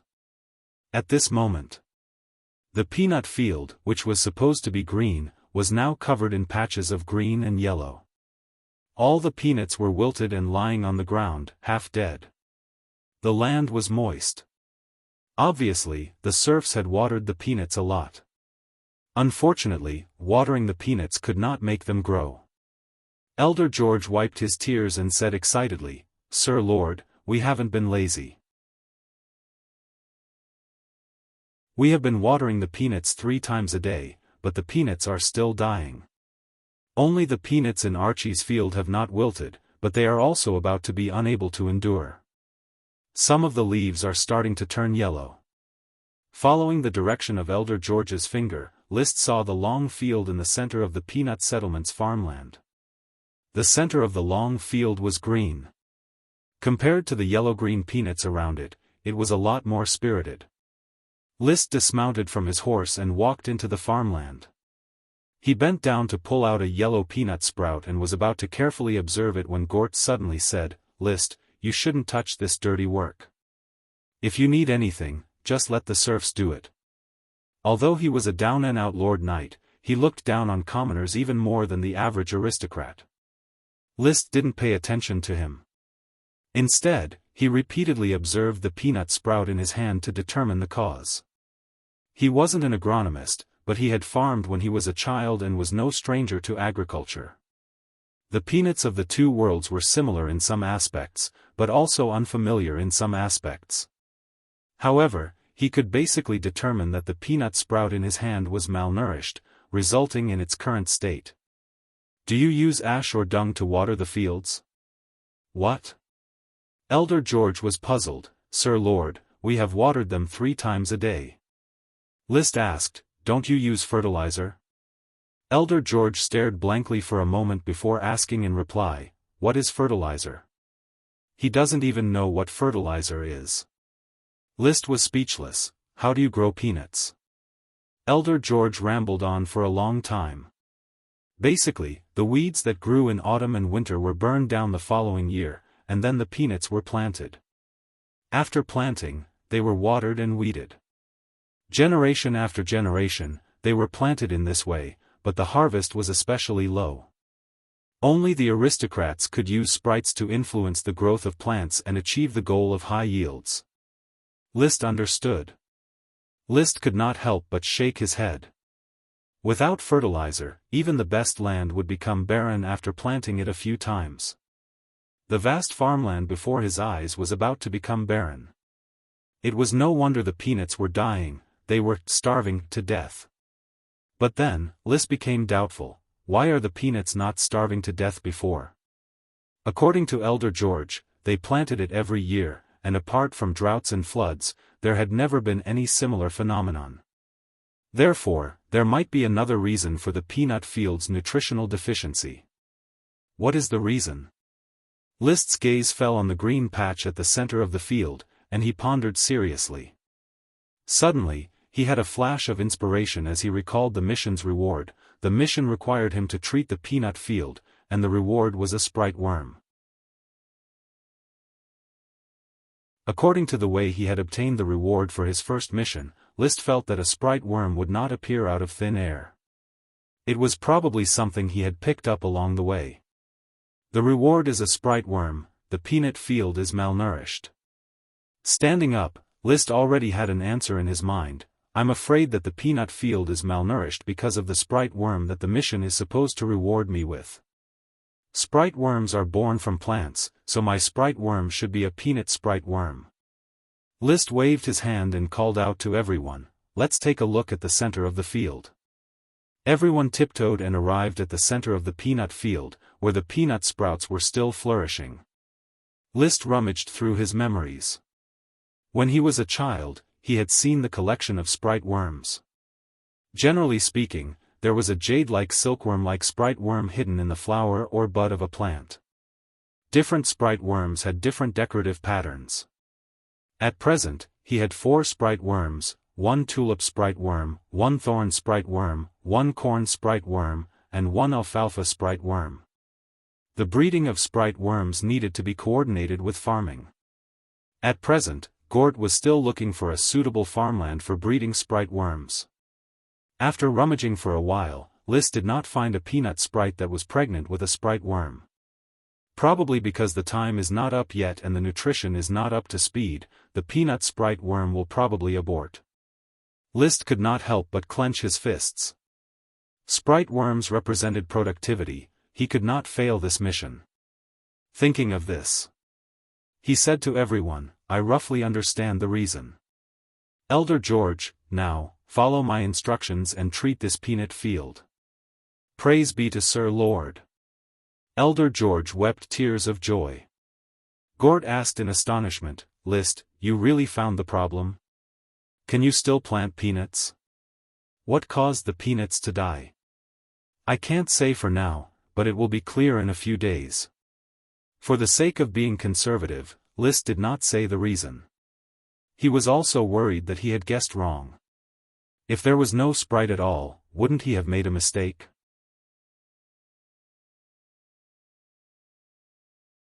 Chapter 10. The germination of sprite worms required a lot of nutrients. The poor peanut field restricted the sprite worm's development, leading to the concentration of nutrients. Apart from the center of the field, the peanut sprouts in other places were on the verge of dying. The remedy was very simple. Fertilizing the peanut field would suffice. List recalled his knowledge of farming and said to Elder George, Elder George, I have a few things to tell you. First, mobilize the peasant households to gather firewood and withered grass, then set them on fire and collect the remaining plant ash. Second, mobilize the able-bodied peasant households to dig the pond, only the bottom layer of the pond. Third, have the children pick up the feces, no matter what kind of feces it is. Elder George didn't question the Sir Lord's command, yes, Sir Lord. Elder George will certainly complete Sir's command. Elder George limped away. List then said to Gort, Teacher Gort, the peanut settlement's feces are probably not enough. Go to the town and organize all the peasant households to pick up the feces. Let's do it this way. Let's purchase the feces in the name of an administrative official. 1 basket of feces will be priced at 1 copper coin. Copper coins, silver coins, gold coins, and dragon coins were the world's common currency. However, the gold, silver, and copper coins issued by different empires, kingdoms, and grand duchies were different. The copper coins List spoke of were the currency of the Grand Duchy of Sapphire. 1 copper coin could buy 4 brick-sized loaves of black bread, enough for an adult to eat for a day. 1 silver coin could be exchanged for 100 copper coins, and 1 gold coin could be exchanged for 100 silver coins. As for the dragon coin, its full name was Sapphire Dragon Coin. It was a gem coin with the magic power of the Grand Duchy's sole sapphire dragon attached to it.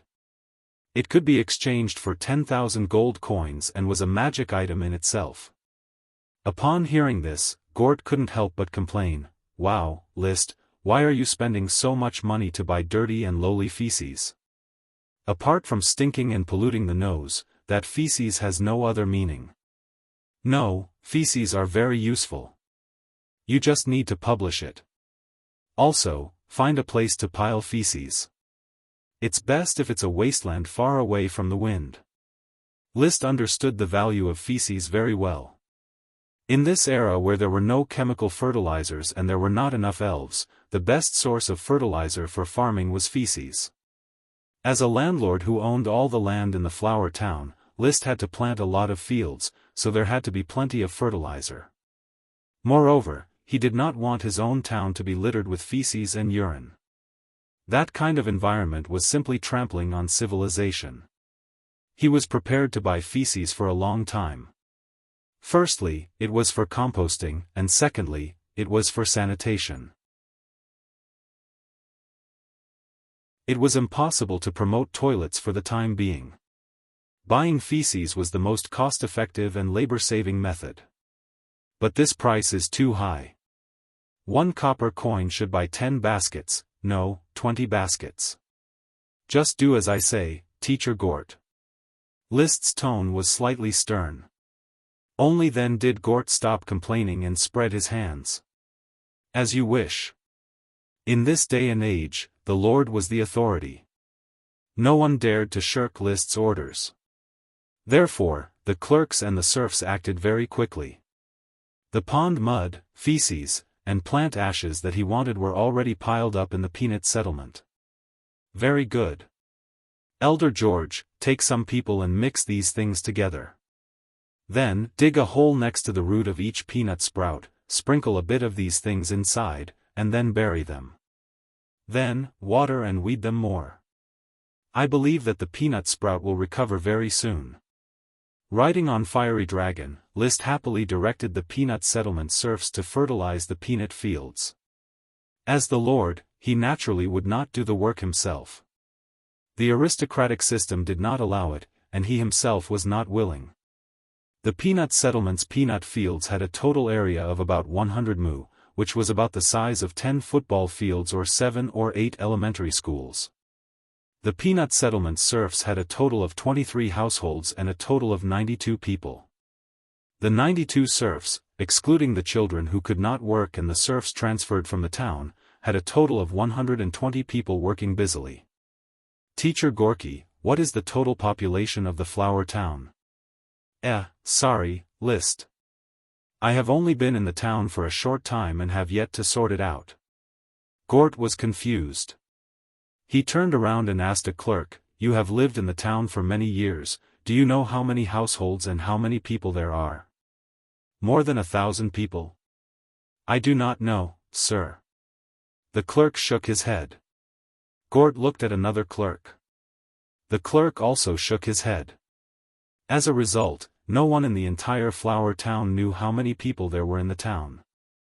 List was speechless. Was the flower town a forgotten town? Had the Coral Islands administrative officials not come to count the population? Had the former administrative officials not come to count the population? We need to do a thorough census of the population.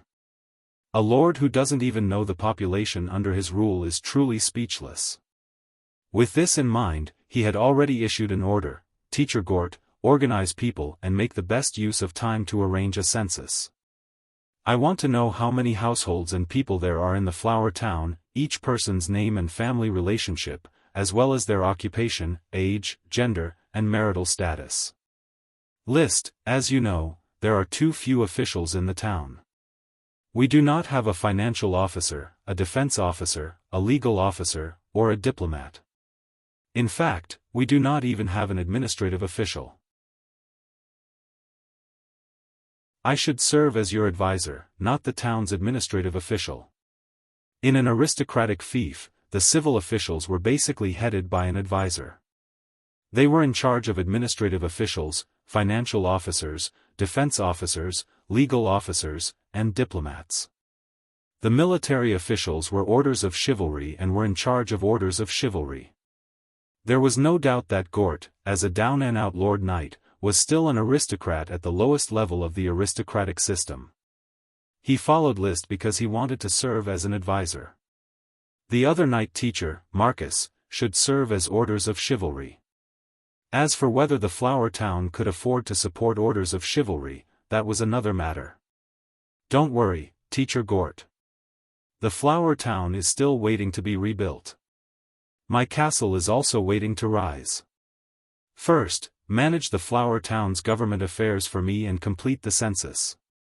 List did not want to immediately hand over the position of advisor to Gort. Not because he was afraid of being overthrown, but because Gort's mind was full of the aristocratic system.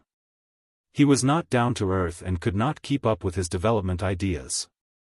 Very well, List, you are already an adult and have the idea of a qualified lord. I will obey your orders. Gort saluted with one hand, showing his self-restraint as an aristocrat. He was neither anxious nor impatient. For 3 days in a row, the peanut settlement was in full swing with fertilization. This was a farming battle. The 100 mu of land was quickly fertilized with a mixture of pond mud, excrement, and plant ash. In particular, the central field was fertilized with several times the amount of fertilizer. List also came here to direct for 3 days. When everything was finished, he could only continue to wait for the peanut fields to turn for the better. I have done everything that can be done. I hope that the mission will be completed soon. He was not a person who was entangled. When the work here was finished, he quickly moved on to other fief affairs.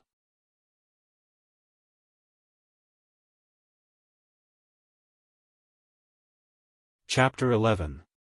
Teacher Gort, how is the progress in finding a suitable place to settle the sprite worms? They have been asleep for a month.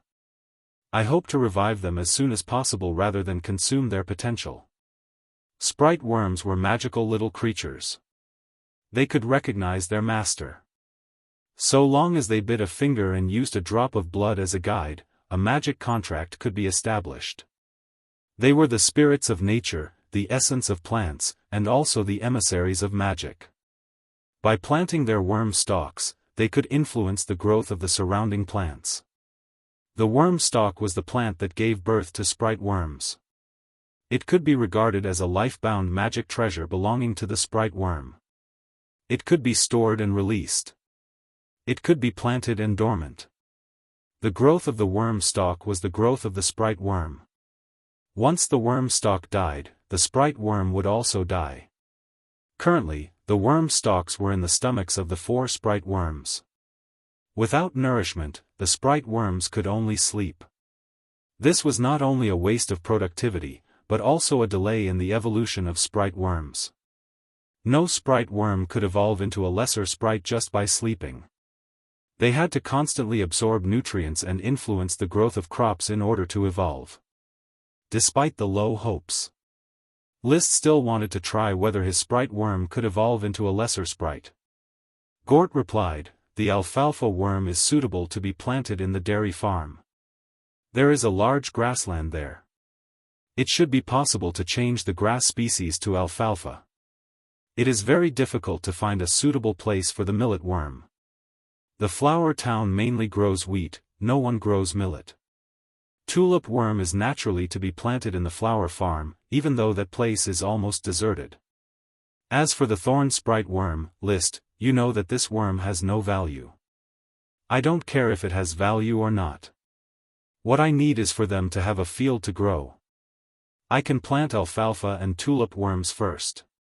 The lazy serfs should start moving. However, List, I need manpower.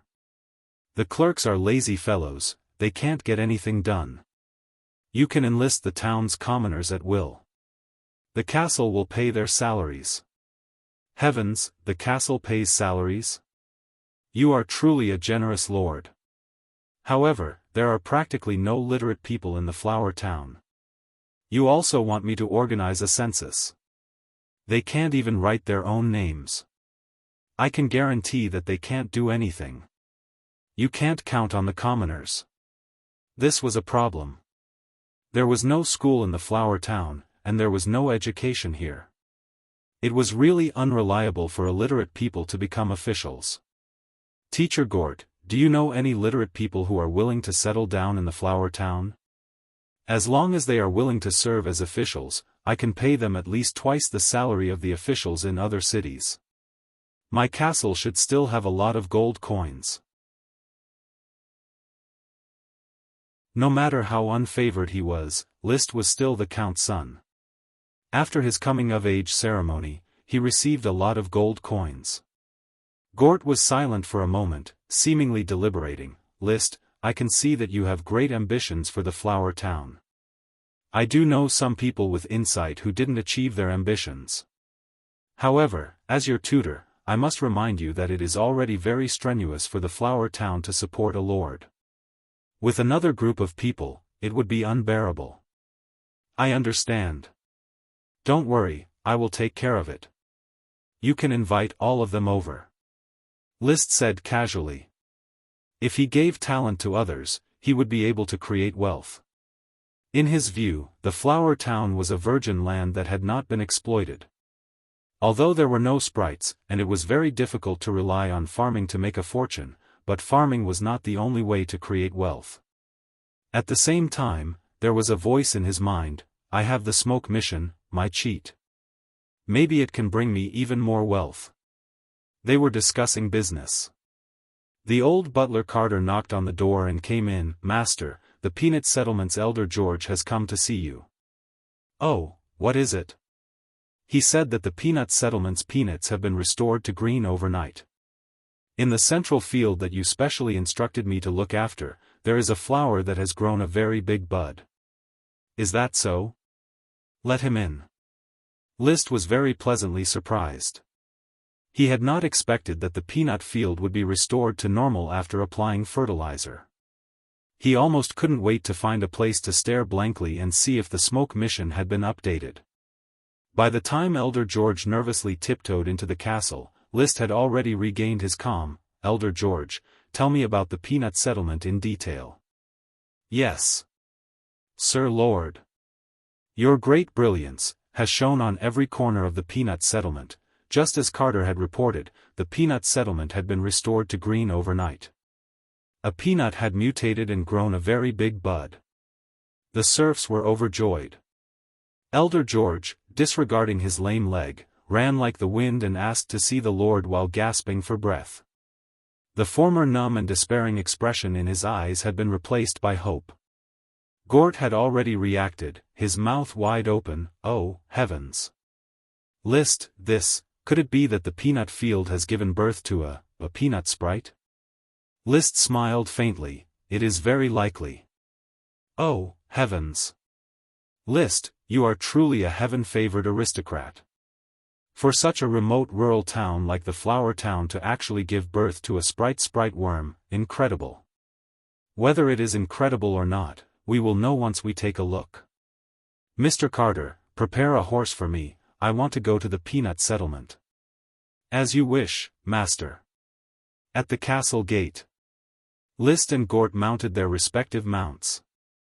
Carter asked, "Master, your retainer knight has yet to arrive, would you like to wait for a moment?" Thomas took a step forward, wanting to say something, yet not daring to open his mouth. List noticed. He gave Thomas and Elder George a slight glance, before saying, "Thomas, follow me on a horse." Take Elder George as well." As if hearing heavenly music, Thomas was so excited that his body trembled. "Thomas is at your service, master." This was the first time the Sir Lord had gone out, when he had asked him to serve him. The meaning of a valet was the same as that of an attendant, a trusted aide of an aristocrat.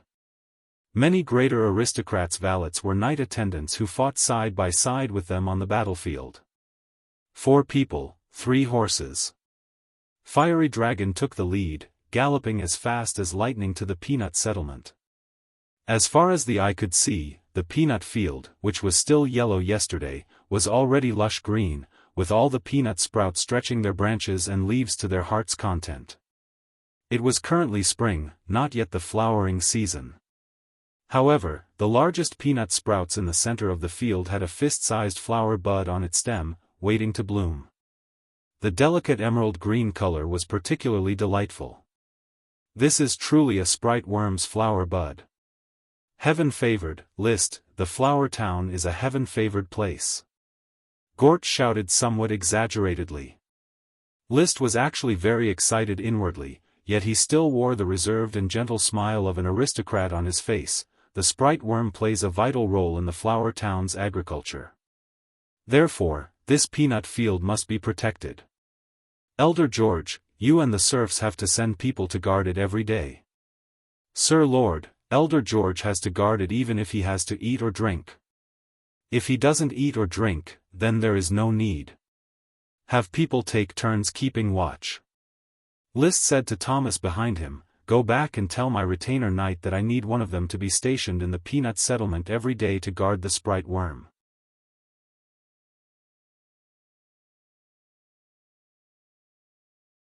Chapter 12.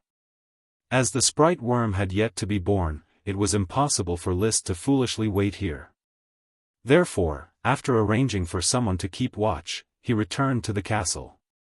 The Flower Town only had contact with the outside world through the Thorns Ridge. Very few people came and went. Only when the Count came to collect taxes would a caravan follow the night team. Now that the Flower Town had become List's territory, with no one coming to collect taxes, the caravans might not be willing to come. Therefore, nobody would have any ideas about sprite worms. As for the Flower Town's residents, no one dared to have any ideas about the sprite worm. Sprite worms were the darlings of nature. They would only establish a master-slave contract with humans with magic power. Perhaps World of Warcraft could do the same, but World of Warcraft did not have such an idea. Magic power referred to Daoist and magic. Although their manifestations were different, their essence was the same. In Flower Town, there were only 3 people with magic power: List, Marcus, and Gort. Marcus and Gort were famous on the Coral Island. Even if they stole the sprite worms, they could not run away. On the Coral Island, no one dared to touch the things of the Tulip family. List was a member of the Tulip family. Therefore, there was no need to worry about the safety of the peanut sprite worm. He went to his study room, closed the door, and concentrated for a moment, waiting for the smoke to appear. After repeated experiments, he had completely grasped the pattern of the smoke's appearance. He just needed to calm down and he would be able to see it. As expected. 1 minute later. Twisting serpentines appeared before his eyes. Mission completed. Reward, 1 peanut sprite worm. Just as I thought, the peanut sprite is the reward for the previous mission. I don't know how this smoke mission appeared, but it doesn't seem to give out rewards out of thin air. The rewards are all things that exist in reality, or are things that are about to happen. The improvement of my fighting aura is probably a result of my accumulation, and the peanut sprite should have appeared in the first place. However, without the smoke mission, these rewards would probably be wasted. He reckoned that he would still be a trainee knight, and the peanut sprite worm would also quietly die. At this time, the twisted smoke serpentines had already appeared. Quest: how can the lord of a territory not even know the number of citizens? Please complete a census of the territory and understand the basic situation of the citizens. Reward: new type of tulip. Census? Isn't that what I was planning to do? It seems that the smoke mission is updating the content according to my actual situation. A new type of tulip, what does this mean? Is it going to give me a magic potion? List guessed. The tulip family grew stronger because of tulip. Tulips were not only a kind of flower, but also a magic ingredient, a medicinal ingredient with magic power. Magic potions were important supplementary materials to assist in the cultivation of magic and Daoist. In List's memory, the most expensive tulip potion could be sold for a sky-high price of 10 gold coins. The new breed of tulip, if there was a magic potion, would definitely be a great weapon to revitalize the economy. Even if it wasn't a magic potion, contributing it to the tulip castle and allowing the great tulip elves of the family to assimilate it would also increase the great elves' evolution and development potential. Then, the next step is to vigorously promote the census.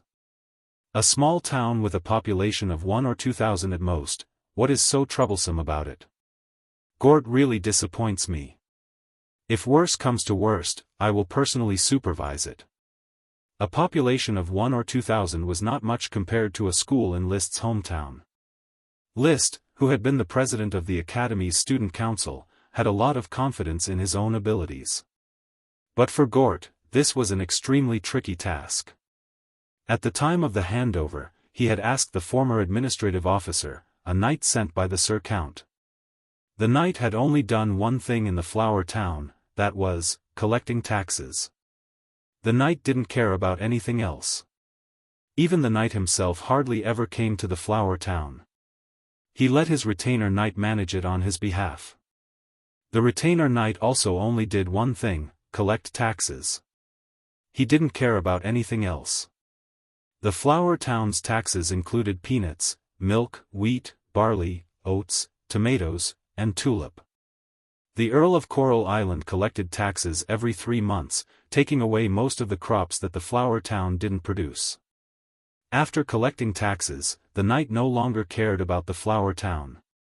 How could a remote and desolate place compare to the bustling Coral City? Therefore, Gort sat in the dilapidated administrative office room and looked at his 4 clerks and 6 patrolmen. He felt that the census was an impossible task. None of you have ever read a book or read a word? There is not a single scholar in the entire town? A clerk said embarrassedly, Sir, there is no school in the town, and we have never left the town. The patrolman with a bright red nose said, Maybe the old leathersmith knows how to read. He came from another island. I saw a book in his house. It was such a thick book. I even flipped through it and there were drawings of people inside. However, the old leathersmith beat me up. He is blind, his leather shoes are especially sturdy, and he is also very good at beating people up. A blind man, Gort didn't even think about it and ignored the old leathersmith. Since there was no one who could read, he could only say, You should know how to count. Each of you go to a settlement and count the number of households and people in the settlement. This should have been a simple task. But after a day, when the clerks and patrolmen came back to report, Gort felt like going crazy. He berated loudly, What? There are 18 households and 56 people in the peanut settlement? Mr. Teacup, are you trying to make me laugh? Mr. Teacup, whose full name was David Teacup, was a clerk. He had a confused expression on his face. Sir, I didn't. I have counted several times, but I don't know if I am right or not. The number is different every time. There were 23 households and 92 people in the peanut settlement. This was the number that Gort had personally calculated when List had rescued the peanut fields. He really couldn't figure out why David Teacup could count 18 households and 56 people. There was no need to think about it. The numbers of households and people in the other settlements were definitely also nonsense. Thinking of this, Gort powerlessly waved his hand. All right, no need to report. You can keep the numbers for yourselves to play with. Go and bring my horse over. I want to go to the castle to see Baron List. Riding his horse to the castle, Gort complained to List with an exaggerated expression, You simply don't know that those clerks and patrolmen can't even count from 1 to 10. We simply can't rely on them to complete the census. List, I have already written a letter and only need to send it out. Perhaps we can wait for them to arrive before doing the census. How long do we have to wait? Don't worry, List. We have enough time, don't we? I can't wait. List rapped his finger on the table. Mr. Carter, who in the castle can read? Carter slightly bowed and said, My lord, I can write letters and read books. Thomas can as well. Mrs. Morrison should also be able to. In that case, I will have to trouble Mrs. Morrison and Thomas to come over. In addition, help me call Teacher Marcus and my 4 retainer knight over. I remember that they can all write.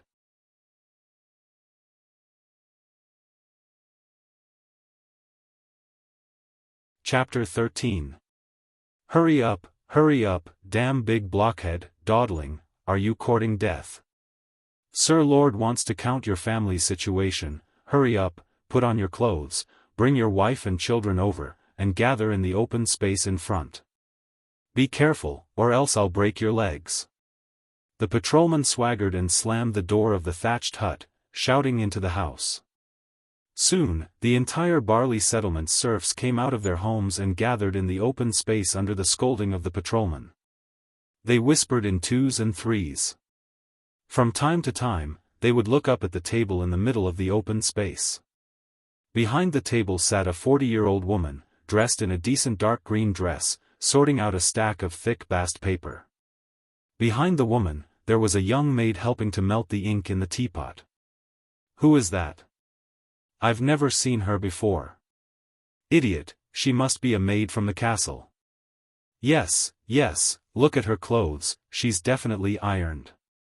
Only Sir Lord's maids can wear such neat and clean clothes, unlike us, who stink and are wrinkled.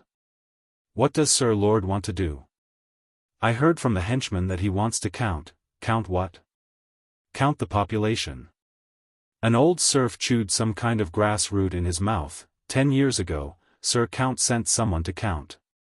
At that time, our barley settlement had a lot of serfs, much more than we have now. Oh, a lot of people starved to death in the heavy snow 7 years ago. In front of the table. The patrolman, who was swaggering and blustering just a moment ago, bowed and said to the two maids, Mrs. Morrison, Miss Mike John, all the serfs in the barley settlement have been gathered. I'm not a miss, I'm just a maid from the castle. Mike John Oxtail was actually very happy to be called a Mississippi. She asked with a smile, is everyone here? Don't miss anyone, or Sir Lord will punish us, including you.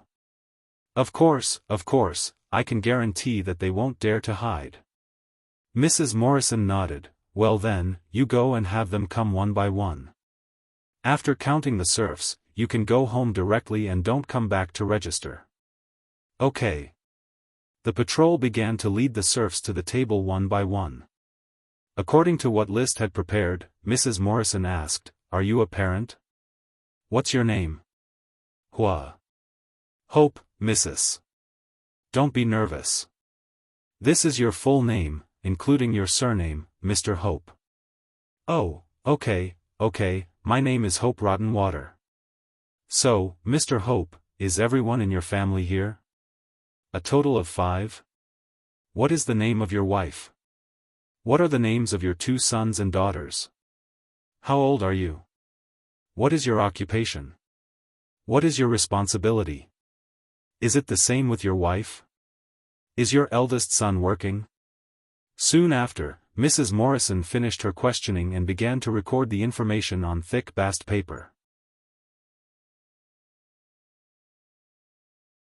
Serf head, Hope Rotten Water, age 37, grows barley, able-bodied, wife, Simone Rotten Water, age 34, grows barley, able-bodied, eldest son, Lobo Rotten Water, age 20, grows oats, is lame, second son, Peter Rotten Water, age 17, grows barley, able-bodied, daughter, Lily Rotten Water, age 15, raises chickens, is able-bodied. After recording the information, Mrs. Morrison verified it again. After confirming that there was no mistake, she said gently, Mr. Hope, Mrs., your family can go back. Oh, okay. This scene only lasted for a day. Stacks of thick bast paper were sent to List's desk in the castle, announcing the completion of the census of the flower town. List, it is really incredible. Such a difficult task was easily solved by you. You will definitely be a qualified lord. Gort exclaimed in admiration. Teacher Gort, let's put aside the praises for now. Give me the statistics of each settlement. I am at your service. Perhaps it was List's swift and decisive actions that put pressure on Gort, making him, a follower who had not yet become an advisor, to light candles and work at night. Early the next morning. The statistical data had already appeared in front of List, who had finished breakfast and had finished his night cultivation class. Master, Sir Gort stayed up all night. His eyes were bloodshot when he delivered the data. Said Carter, holding the thick bast paper. Good wine and good food. I have to do something in return. The flower town needs to develop. I don't want my fief to be as lifeless as it was in the past. Carter was a bit absent-minded. After a few seconds, he responded, Master, I seem to have seen Sir Count when he was young, a high-spirited viscount. In 5 years, he was promoted to Count and established the Tulip family's rule over the Coral Island. With you as the lord of the flower town, it is the fortune of all the subjects. Maybe. List was not modest. He quietly flipped through the thick bast paper. In fact, there was not much content in the thick stack. Even if it was written with a quill, it still could not record many mosquitoes. Thick bast paper is really backward. Master, we don't have much thick bast paper left. We have already used up 4/5 of the thick bast paper. I know, I will find a way to solve it. Papermaking had long been placed on List's schedule. He just had to wait for the right time to complete it. After spending half an hour, all the data of the flower town was clear. There were a total of 8 settlements. In the town, there were 257 households and 907 people. Among them, 41 households and 125 people were freedmen, the rest were serfs. In the peanut settlement, there were 23 households and 92 people, all serfs. In the shiitake settlement, there were 68 households and 211 people, all serfs. In the tomato settlement, there were 30 households and 152 people. Among them, 10 households and 28 people were freedmen, the rest were serfs. In the barley settlement, there were 48 households and 155 people, all serfs. In the wheat settlement, there were 101 households and 342 people, all serfs. In the flour farm, there were 21 households and 54 people, all serfs. In the dairy farm, there were 18 households and 60 people, all serfs. In the entire flour town, there were a total of 584 households and 1,973 people, only 51 households and 153 people were freedmen, the rest were serfs. In the castle, there were 10 servants, for retainer knight, as well as the 2 followers of Gort and Marcus. Including List, there were a total of 17 people. Among them, Gort and Marcus still had family members. However, they were in the Coral City and did not come. They might not be willing to come, or they might have to wait for some time before coming. Therefore, the total population of the flour town was 1990 people. The vast majority of them were engaged in agriculture, growing barley, wheat, oats, tomatoes, shiitake mushrooms, peanuts, tulip, raising dairy cows, as well as a small number of chickens, ducks, geese, pigs, dogs, and sheep. Only 7% of the population was engaged in handicrafts. There was a tailor shop, a blacksmith shop, a carpenter shop, a bakery, a mill, a grocery store, a leathersmith shop, a barber shop, and a locksmith shop. The census is detailed enough. The mission should be completed by now, thought List as he pushed away the thick bast paper exuding a faint fishy smell. Just then, the old butler Carter came over. "Master, there is a joyous occasion. The flour farm's manager has come to report the joyous occasion to you." Hearing the words flour farm, List's eyes lit up. He understood that this was probably the mission reward. Where is he? Invite him over. For what joyous occasion?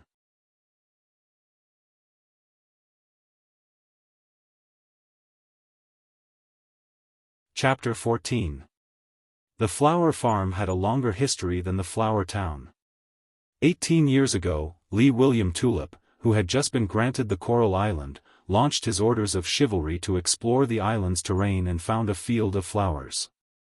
Among the flowers, there were 2 new varieties of tulip, which were flourishing. For the tulip family, tulip was their lifeblood. Therefore, the Count moved his subjects to grow tulip. However, because of the inconvenient transportation, the Count transplanted the new varieties of tulip to the Coral City within a few years, and the flower farm gradually declined. Today, except for a small number of tulip, the flowers on the flower farm had been eradicated and other crops, such as barley and wheat, were planted. Therefore, when List arrived, he did not see colorful flowers, but only green wheat sprouts. "Sir Lord, there are only 20 mu of tulips left here.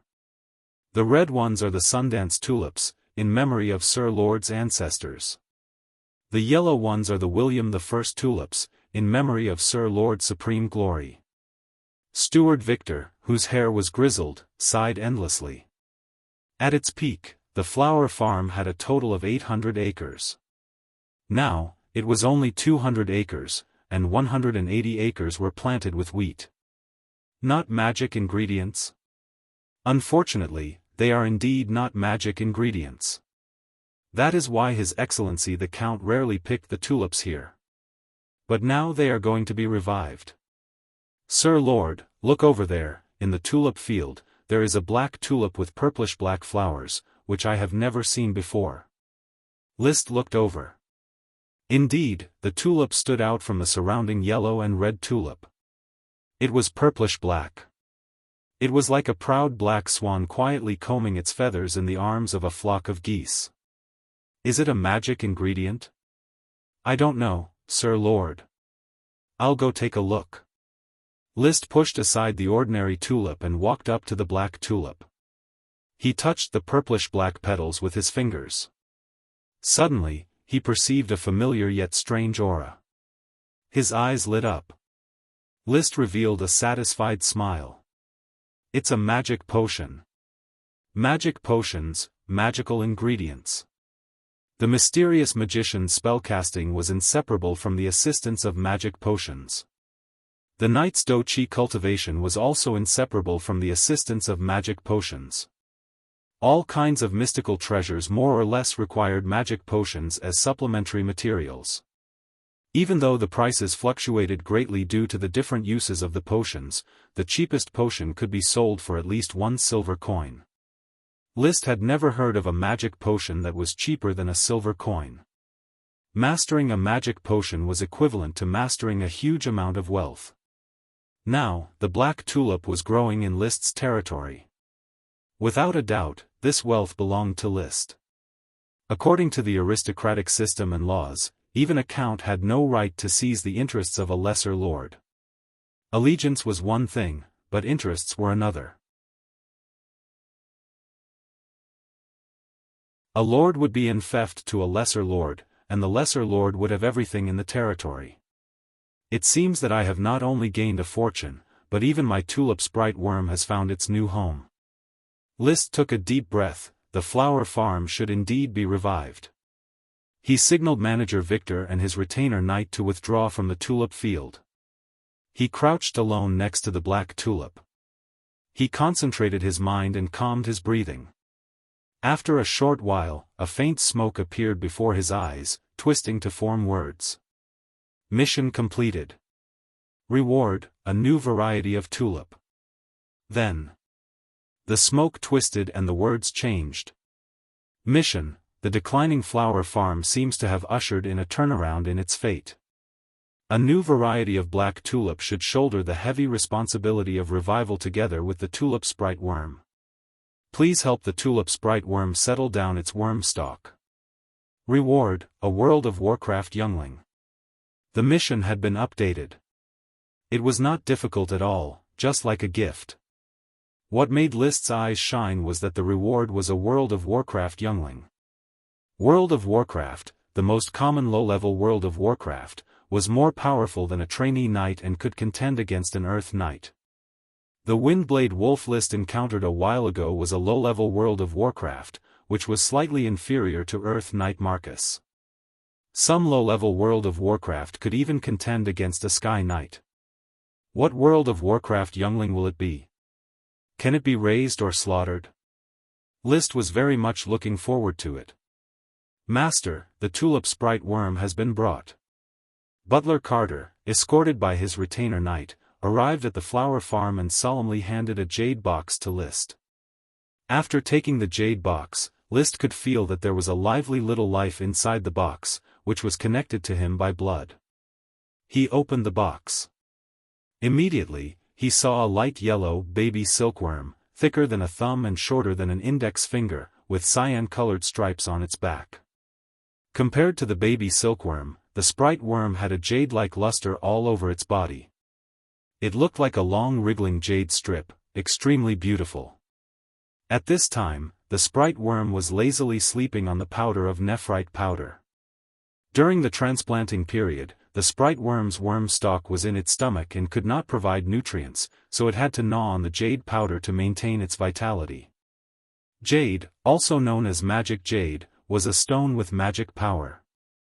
Although it was much cheaper than the gemstones produced by dragons, it was still a rare treasure-grade mineral. Little guy, have you rested enough? It's time to take a look at your new home. List extended his index finger. Sensing his thoughts, the lazy tulip sprite worm slowly climbed up his finger and rested on his palm. Its sesame-sized bright black eyes looked around, as if sizing up the environment of its new home. What a beautiful life.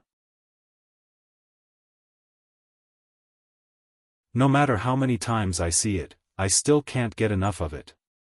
Gort, who had rushed over, looked at the sprite worm and exclaimed in admiration. As a destitute chevalier knight, he did not have a sprite worm. As a chevalier knight, the lowest rank in the aristocratic system, he often had a fief, and the rich could buy a sprite worm. However, Gort's fief had long since declined and was sold off by him, becoming a destitute knight without a fief. Naturally, he could not afford to raise a sprite worm. List walked to the center of the tulip field, pointed at the black tulip, and said softly, "Little guy, settle down here and plant your worm stalk." Thanks to the contract, the sprite worm understood List's thoughts. It slowly opened its mouth and spat out a green radiance, which fell into the open space next to the black tulip. Immediately afterward, a tulip took root and germinated, growing branches and leaves. At the top of the cyan branches and leaves was a pale yellow tulip. This was its worm stalk, which could affect the growth of the surrounding several tens of mu of tulip. As a sprite worm, it could probably make a tulip grow 2 more seasons. Moreover, the quality of the tulip would be improved. List placed the tulip worm into the worm stalk flower, which was its home. Apparently, spitting out the worm stalk and replanting it had consumed a lot of its physical strength. The tulip worm lay lazily in the flower, motionless. List had no choice but to urge it, "Little guy, there is a new tulip next door, don't you want to try it?" The tempted tulip worm slowly crawled out of the flower and up the leaf along the stem. Then, it continued to crawl up until it reached the tip of the leaf. Just as it was about to fall, it raised its head and crawled into the air. Its body emitted a faint radiance, as if it was crawling on a transparent object. Little by little, it crawled towards the black tulip flower next door. It wriggled its fat body. The tulip worm responded to List with an excited emotion, and then rolled around in the purple-black flower. This was assimilation. It represented that the tulip worm began to collect the pheromones of the black tulip and applied its ability to the black tulip. Of course, List was more willing to believe that the tulip worm was collecting different genes to improve itself. After collecting enough, it would have the opportunity to evolve. In Tulip Castle, there were 2 tulip worms that evolved into tulip lesser sprites by relying on this method. One of them was given to List's sister, Li Weiwei. In List's memory, he was envious and jealous of this. When he was conferred the title of Baron, he became even more jealous.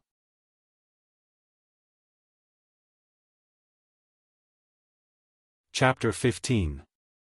Once the tulip sprite was assimilated, it could be put back into the jade box and raised in the castle. Moreover, there was no need to feed it jade powder. The worm stalk could absorb nutrients on its own to feed the sprite worm. This process would take about a day. Back in the castle, List started writing. He spread out a thick bast paper, dipped a quill in ink, and began to sketch the serpentines. Without phone calls or faxes, he could only use the most primitive letters to communicate. He intended to write to the Earl of Coral Island and the Baron of Falcon Town, namely his father and sister. The Count had a tulip greater sprite, a tulip lesser sprite, and several tulip sprite worms. The Baron had a tulip lesser sprite. This meant that the black tulip in List's territory was of great importance to the sprites. The Count and the Baron would certainly be willing to pay the price to assimilate this new breed. Here, not to mention blood brothers, even father and son had to settle accounts clearly. By taking advantage of the assimilation, I might be able to exchange for a sprite worm from the Count and a batch of living supplies from the Baron. He had already thought of what he wanted to exchange for. Sprites were the #1 productive force. If he could exchange for an opportunity, he would absolutely not let it go. Secondly, there was a shortage of living supplies. In fact, the castle lacked everything. List was not a hard-working and simple person, he liked to enjoy life. Secondly, I can talk to the Count about the cultivation and sale of the black tulip. As a specialty product, the black tulip can only be grown here. However, the right to sell it can be handed over to the Count. As for the profits, it should not be a problem for me to take 20%. However, it will take a year or two for the black tulip to be mass-produced. He stopped writing, pondered for a moment, and then continued writing. Perhaps I can advance, collect the Count's sales agent deposit. I have to get more gold coins. It will be very difficult to develop the flower town without startup funds. In particular, a safe and wide road must be opened for the Thorns Ridge. If you want to get rich, you must first build a road. Basically, that was the content. When the 2 letters were written, Marcus had already arrived. As an Earth Knight, only Marcus was qualified to deliver the letters. List hadn't practiced the middle-level combat power yet, so his combat power was very weak. Teacher Marcus, I have 2 letters here that I need you to deliver for me. At your service. Marcus returned the salute. His tone seemed to have changed. Before List became an Earth Knight, he might have only answered, yes, but now he said, I am willing to help. List noticed this change, but he didn't say anything. Also, I need a mid-level combat energy scroll. Tulip Castle's 1,000 waves is not suitable for me. Bring me the Knight Academy's Fire Surge. Oh, help me ask Steward Lewis if there are any other fire element combat energy scrolls in Tulip Castle. No problem. Have a good rest tonight and leave tomorrow. Pay attention to safety when crossing the Thorns Ridge. List thought for a moment, your yellow-gray horse isn't good enough, ride my fiery dragon. Marcus bowed in thanks, thank you for your kindness, but the yellow-gray horse and I have been on the battlefield. It is my old companion, so it is more suitable for me to ride it. As you wish. If Sir Baron doesn't have anything else, then I will take my leave first. Go ahead. Mr. Marcus, good afternoon. Tom Pigsty, who was carrying a bucket, respectfully greeted Marcus, who was leaving the castle. Marcus faintly nodded, hello to you too. Tom was immediately overwhelmed by the favor. Usually, Marcus and Gort wouldn't say hello to him. He was just a male servant in the castle who did the heavy work. His position was probably lower than the assistant male servant, Jesse Ricewater, who was in charge of feeding the horses, chopping firewood and sweeping manure, and the kitchen maid, Irene Fourfingers. He wanted to bow to Marcus, but he forgot that he was carrying a bucket on his shoulder. When he bent down, the pole slipped and the bucket spilled half of the water. Be careful. Oh, okay, Mr. Marcus. After Marcus rode away, Thomas appeared out of nowhere. You are really clumsy, spilling half of 2 buckets of water. Mr. Tom Pigsty, perhaps Master should let you feed the pigs, that would be more suitable for you.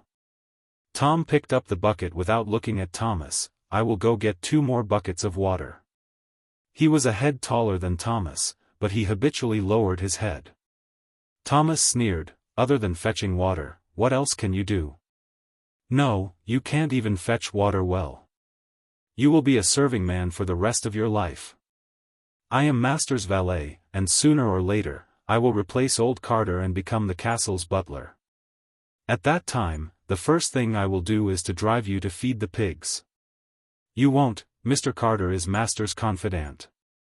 Tom argued in a low voice. Humph, Master has already let me follow him out and trusts me. I am still young, and sooner or later, I will replace old Carter.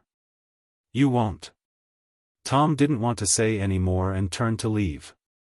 After pouring the water from the bucket into the large water tank, the maid Debbie Window came over to fetch the water.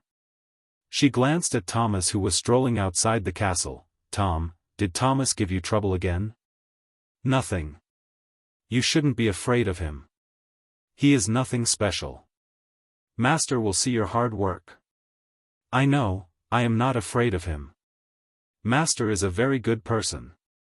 I work hard, Master can see it, and Mr. Carter can also see it. Tom wiped the sweat from his forehead, but, thank you, Debbie. Do you need me to help you carry water upstairs? Will it be troublesome? It's okay, the work Mr. Carter arranged for me is very easy. Tom, you are really a good person. Early in the morning, Thomas ate breakfast and fed his yellow-gray horse enough beans and hay. He carefully examined the 2 letters from List and the 5 letters from Gort, and then looked at the few words he wrote on the thick bast paper. The few words were used to remind him not to forget. List needed the fire-attributed cheese secret manual, old Carter asked him to buy the thick bast paper, Gort wanted a box of cigars, and the retainer knight Odin Insole asked him to buy scabies ointment as well as the bowstring he needed. When he encountered the Windblade wolves, he had pulled the bowstring too hard, causing it to break. He needed to replace it with a new bowstring. Then he wiped his knight lance and the one-handed sword, counted the feathered arrows in his quiver, and got everything ready.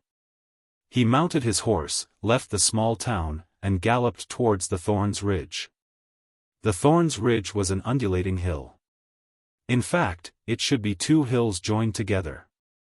One was a north-south hill, while the other was an east-west hill. There was a small path in the middle, which was the only way to enter and exit the flower town. World of Warcraft appeared in the mountain forest. However, there were not many of them, especially in this season, when food was plentiful and World of Warcraft rarely went out. Therefore, the small path between the hills was relatively safe. As an Earth Knight, he was not afraid of ordinary wild beasts. After traveling for less than a kilometer, suddenly, he sensed World of Warcraft's aura. Why did I encounter World of Warcraft again? I was really unlucky when I encountered the Windblade wolves previously. Marcus grasped his knight lance and nervously watched the direction from which World of Warcraft's aura was spreading. After waiting for a moment, World of Warcraft did not show up. Marcus narrowed his eyes. World of Warcraft, which was hidden, was more dangerous than World of Warcraft. He patted the yellow-gray horse beneath him and pretended to leave, trying to lure World of Warcraft out.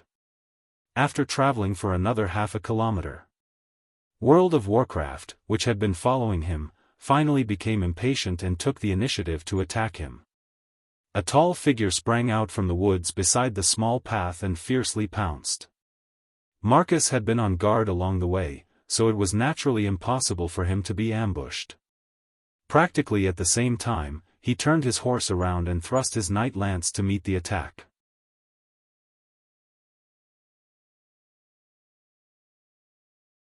Chapter 16. Flying Dust Dog. Marcus was greatly shocked. The knight's spear was trembling.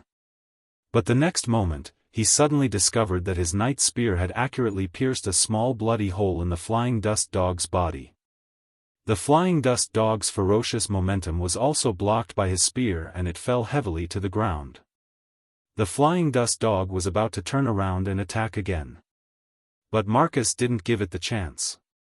He threw away the knight's spear, which wasn't suitable for close combat, and pulled out the one-handed sword hanging on the back of his horse, slashing at the Flying Dust Dog. The Earth Knight's strength was astonishing, and he had also systematically trained with the one-handed sword. For a moment, the Flying Dust Dog, which was even larger than the Windblade wolf, howled as it slashed at it. Its sporadic counterattacks were simply out of order. Moreover, from start to finish, the Flying Dust Dog didn't release any magic. It was just playing hand-to-hand combat with Marcus. Why is the World of Warcraft Flying Dust Dog, the most powerful of the Thorns Ridge, no different from an ordinary beast? Why is it so weak? There were 10,000 doubts in his mind. But the sword in his hand didn't stop in the slightest. A moment later, the Flying Dust Dog was seriously injured and fell to the ground, blood flowing everywhere. Only its last breath was left. Marcus didn't dare to relax. He picked up the knight's spear from the ground and aimed at the Flying Dust Dog's throat. Poochie! Woo-woo! The Flying Dust Dog's eyes became slack as it breathed its last. Taking out the rope he carried, Marcus skillfully tied the rope to the Flying Dust Dog's tail. Then, he mounted the yellow-gray horse and galloped back the way he came from. He didn't dare to stay in the Thorns Ridge for too long, especially since the smell of the Flying Dust Dog's blood would attract wild beasts and even World of Warcraft attacks. According to the laws of the aristocracy, all the output of a territory belonged to the lord.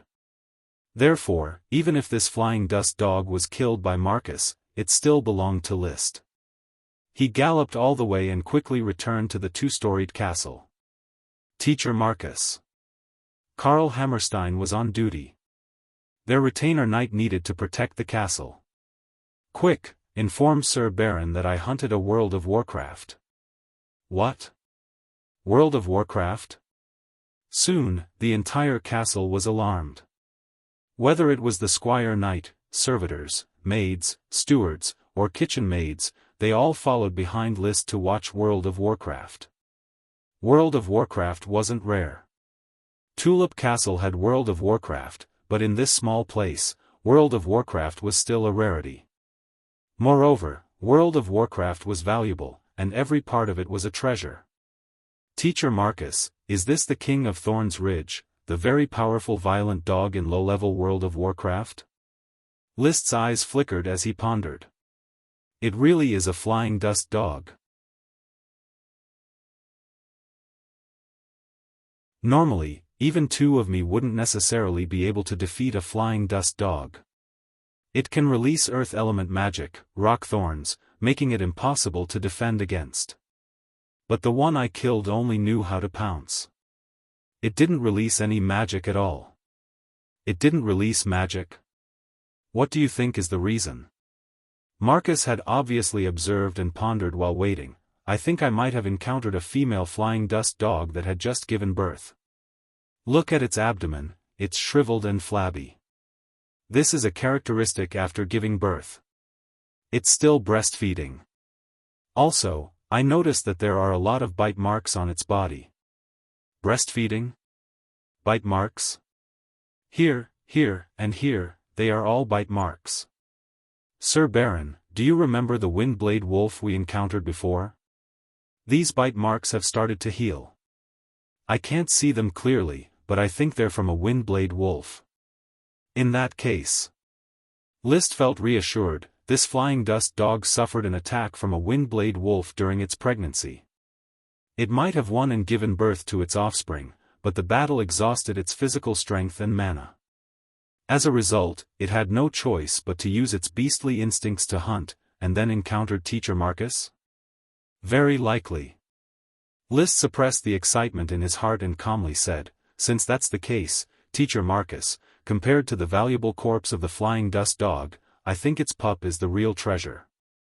Can you still fight? Will you search the Thorns Ridge with me and find the flying dust dog's pup?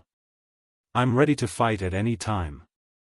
Marcus stuck out his chest, and then said, but the Thorns Ridge is very dangerous, I can search by myself. Together, I'm also an Earth Knight. Sir Baron, don't forget, nobles also need to fight. Just treat this as my combat knight class. List said righteously. In fact, what he was thinking was that the mission reward was right there, how could he not take it?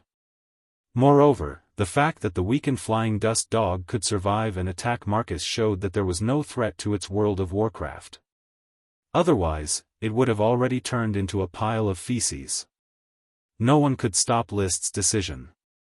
Marcus put one hand on his chest and respectfully displayed the knight etiquette, expressing his respect for List's courage. The butler, old Carter, bowed and said, Master, you are courageous and strong. Glory will be with you. Of course. List put on the World of Warcraft leather armor, mounted his horse, and said in a heroic and extraordinary manner, let's go. 2 Earth Knights, followed by 4 Retainer Knights, galloped all the way and soon entered the boundary of the Thorns Ridge. Under Marcus's lead, they arrived at the place where he first sensed the aura of the flying dust dog. Sir Baron, this is the place. I sensed the aura here. Then the flying dust dog followed me for a kilometer before launching a sneak attack on me. Then, its nest should be nearby. Let's start looking. The mound was undulating, the forest was disorderly. The group of 6 searched for half an hour, but still couldn't find the flying dust dog's nest. They couldn't help but feel a little anxious and disappointed. "Sir, perhaps the flying dust dog just wandered here, its nest might not be here, or it might not even have a nest," Carl said. List firmly said, "I believe its nest is here." It was impossible to not have the reward from the smoke mission, this was his source of confidence. After thinking for a moment, he asked, "Do any of you know how the flying dust dog barks?" The flying dust dog is also a dog, its barking is no different from an ordinary dog. Marcus answered. Then, Carl, Rome, Gray, Odin, the four of you keep imitating dog barks. If there are flying dust dog pups here, they will definitely respond. They shouldn't understand the meaning of your dog barks, they will think that it is their mother calling them. Good idea. Marcus agreed. Immediately, he and the four retainer knights imitated various dog barks and continued to search the nearby area. A quarter of an hour later, Marcus suddenly raised his hand, "Silence." When everyone stopped talking, he made a sound of listening and softly said, "Sir Baron, listen." List listened attentively, and after a few seconds, he heard a very weak, "woo" sound behind the unknown bird calls. It was the barking of a dog. "It's over there." "Yes, it's over there." Marcus indicated to Carl, "Your dog's barking is the most similar, now continue to imitate it." Carl did as he was told. Every time he barked, there would be an "woo" sound from not far away. Following this unclear conversation, List and the others finally found the flying dust dog's nest, which was inside a bush. Pushing aside the straw at the entrance of the cave, List reached out and picked up a very, very small puppy that had not yet opened its eyes. He carefully handed the puppy to List. "Sir Baron, this is the puppy of the flying dust dog, a priceless treasure. It hasn't opened its eyes yet, but when it does, it will recognize its master." Not all World of Warcraft would recognize a master, but World of Warcraft dogs had this habit. The first thing they saw was the one they recognized. Most of the time, the one they saw was their mother. Perhaps recognizing a master was actually recognizing a mother. The puppy shivered in List's arms, and from time to time let out an "woo" sound, seeming very afraid. It probably smelled the unfamiliar scent on List's body, which was not the scent it had when it was drinking milk.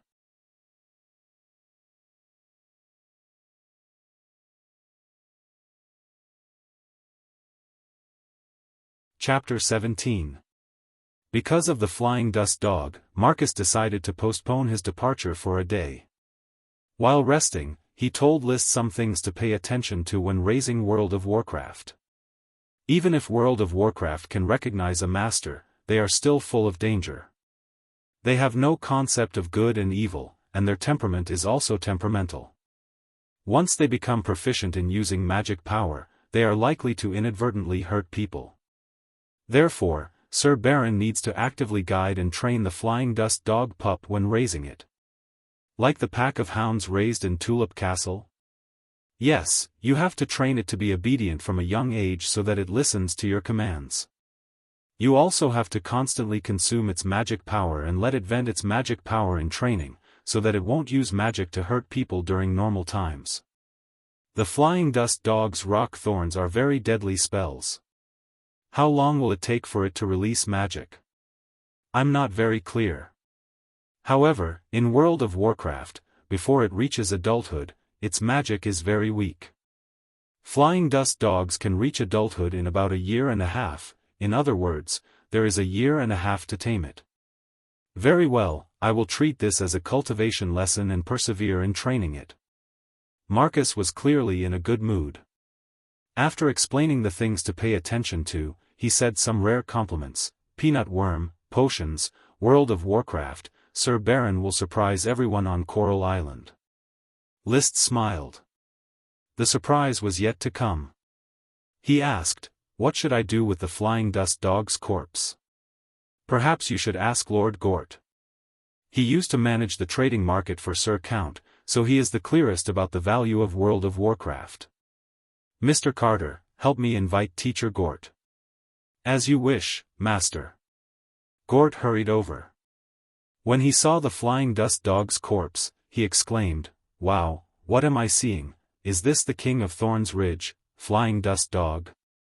Heavens, it is a low-level World of Warcraft, but I feel that it exudes the terrifying aura of an intermediate-level World of Warcraft. Marcus, I must admit that you are one of the top Knight of Coral Island. The most powerful Knight of Coral Island was undoubtedly List's father, the Sky Knight, Earl of Coral Island Lee William Tulip. He was also the only powerful knight with a high-grade chi. The rest were all Earth Knights. As for World of Warcraft on Coral Island, it seemed that there was only one intermediate World of Warcraft in the southern shallow waters, the Purple Sand Crocodile. The other World of Warcraft in the mountains were all low-level World of Warcraft. Thorns Ridge only had low-level World of Warcraft. The Violent Dog was the most powerful low-level World of Warcraft in Thorns Ridge. Teacher Gort, what should we do with this World of Warcraft? List asked. Gort poked the body of the Flying Dust Dog with his walking stick. The Flying Dust Dog was the size of a calf, and the blood all over its body had congealed. It looked terrible. Its fur is already damaged, otherwise, the fur of a Flying Dust Dog is the most precious, worth at least 100 Neldas. Nelda was the name of the Grand Duchy of Sapphire's gold coin. It was the name of the Sapphire Grand Duke. It should still be worth some gold coins, right? It can only be sold as scraps of skin. I guess there might be profiteers willing to pay 5 Neldas, or conscientious merchants willing to pay 10 Neldas. Gort continued his analysis. I think its meat should be around 600 caddies. World of Warcraft meat is generally sold for 1 silver coin per caddy on the market. The Violent Dog meat should be sold for 2 silver coins per caddy, which is 12 Neldas. However, List, you should keep it for yourself to eat. You need to stabilize your chi. Mr. Gort is right, selling its meat is not cost-effective. The castle needs to buy meat from outside. Carter interjected. As a trusted butler, he could participate in this discussion. In addition to the fur and meat, the rest are bones and internal organs. World of Warcraft's internal organs can be sold to those mages who hide their heads but show their tails. I know where mages are. They always like to buy World of Warcraft's internal organs and all kinds of mysterious flowers and plants. It is hard to say how much Neldas. As for the bones, they are good for making soup. Speaking until here, Gort smiled mischievously. Unfortunately, it is a female dog. If it was a male dog, wow, it would be a great tonic. The difference between a male dog and a female dog was the presence or absence of a whip. List said, then peel off the Violent Dog's skin and sell it after tanning it. Clean up the internal organs and marinate them. Teacher Gort, are there any mages on Coral Island? There doesn't seem to be any. Then keep the internal organs in the castle for yourself to eat. In this way, we are all in luck. Praise the generous Baron List. At night, a small barbecue party was held in the castle. The servants, retainer knight, as well as the host, List and the 2 teachers, ate delicious barbecue and chatted about wonderful things. List actually didn't like this kind of lively scene. He was a quiet person deep down. However, life in the castle was like this. The majority of castles were dark, and living here for a long time would be very depressing. Therefore, one needed to find an opportunity to vent, and a party was the best opportunity. After eating and drinking to their heart's content, the servants tidied up the messy cutlery and wine glasses. List went upstairs and went straight to the originally unused recreation room. The recreation room had been converted into a den for the Violent Dog pup. The puppy was kept here until it opened its eyes. This was to ensure that the first person it saw was List. Therefore, feeding and bathing the puppy had to be done by List himself. The puppy was shivering, so List gave it the name Dosen. Hello, Dosen, drink some milk. List handed a leather bag filled with milk to Dosen's mouth. The mouth of the bag was specially tailored to make it more presentable. Smelling the milk, the desire to drink milk overcame the fear of the unfamiliar smell. Daoist quickly crawled over, fumbled with the mouth of the bag, and then gulped down big mouthfuls. Although it was only the size of a toy poodle, the way it ate was very similar to World of Warcraft, wolfing down the food. In the blink of an eye, the bag of milk was eaten clean by Daoist. Also with this bag of milk, Daoist was familiar with List's smell. Now that List could stroke its fur, not only did Daoist not hide, it even rubbed against his palm, showing intimacy. Those who didn't know would really think that List was just raising a dog, and not the king of the Thorns Ridge, the violent dog of World of Warcraft. When are you going to open your eyes? As if it heard List's words, Daoist's mouth issued a soft whine. List was slightly lost in thought. Smoke once again appeared in front of his eyes. The smoke quickly changed into a paragraph of text: mission completed. Reward, violent dog pup. Sure enough, Daoist is the reward. I have already figured out the mechanism of the smoke mission. As he pondered, the smoke serpentines in front of him changed. Mission: as an Earth Knight, you need to shoulder the heavy responsibility of charging on horseback. Please practice an intermediate Chi secret manual and become a true knight capable of fighting. Reward: a dragon horse with a meager bloodline.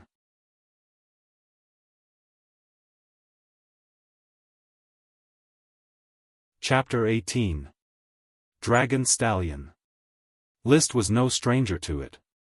Because his biological father, Earl of Coral Island Lee William Tulip, currently held the position of a court groom, feeding Sapphire Grand Duke's beloved horse, a divine steed mixed with dragon bloodline. There were dragons in this world. They were not Eastern dragons, nor were they Western dragons. Rather, they were the incomparably magnificent essence of heaven and earth. This type of dragon was essentially genderless, and it would not mate or leave offspring. But just like how they could produce gems and metals, they could also infect other species and possess dragon bloodline. Some busybodies classified dragons, sprites, World of Warcraft, and so on according to their preciousness. The most precious was, of course, the dragon, the symbol of a country. The second most precious was the dragon sprite, the authority of a greater aristocrat. The third most precious was the greater sprite, the authority of an intermediate aristocrat. The third most precious was the dragon species World of Warcraft, the World of Warcraft mixed with dragon bloodline. The third most precious was the lesser sprite, the authority of a lesser aristocrat. The third most precious was the dragon species Wild Beasts, the common animals mixed with dragon bloodline. The last most precious was the sprite worm, the basic representation of productivity. In fact, there was another kind of sprite, the same as the dragon, the Elf King. According to legend, the dragon sprite was the evolution endpoint. Its main body was infinitely large, a tree could breed a forest. Countless World of Warcraft, sprites, and even dragons lived on its main body. Only, most people regarded the Elf King as a legend. When sprite worms evolved into lesser sprites, 1 out of dozens might succeed. When sprites evolved into greater sprites, 1 out of hundreds might succeed. When great sprites evolved into dragon sprites, 1 out of hundreds might succeed. When a dragon sprite evolved into an elf king, it had never been heard of. When List was bored, he did a probability conversion.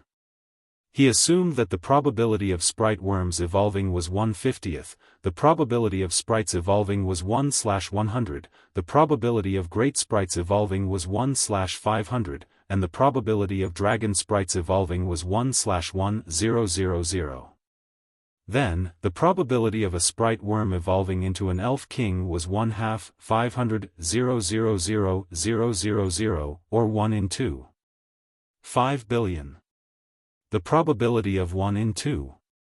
5 billion was close to 0. It was no wonder that no one had seen an elf king. He looked at the smoke serpentines in front of him. List's heart burned with passion. Theoretically speaking, dragon horses were more precious than sprite worms.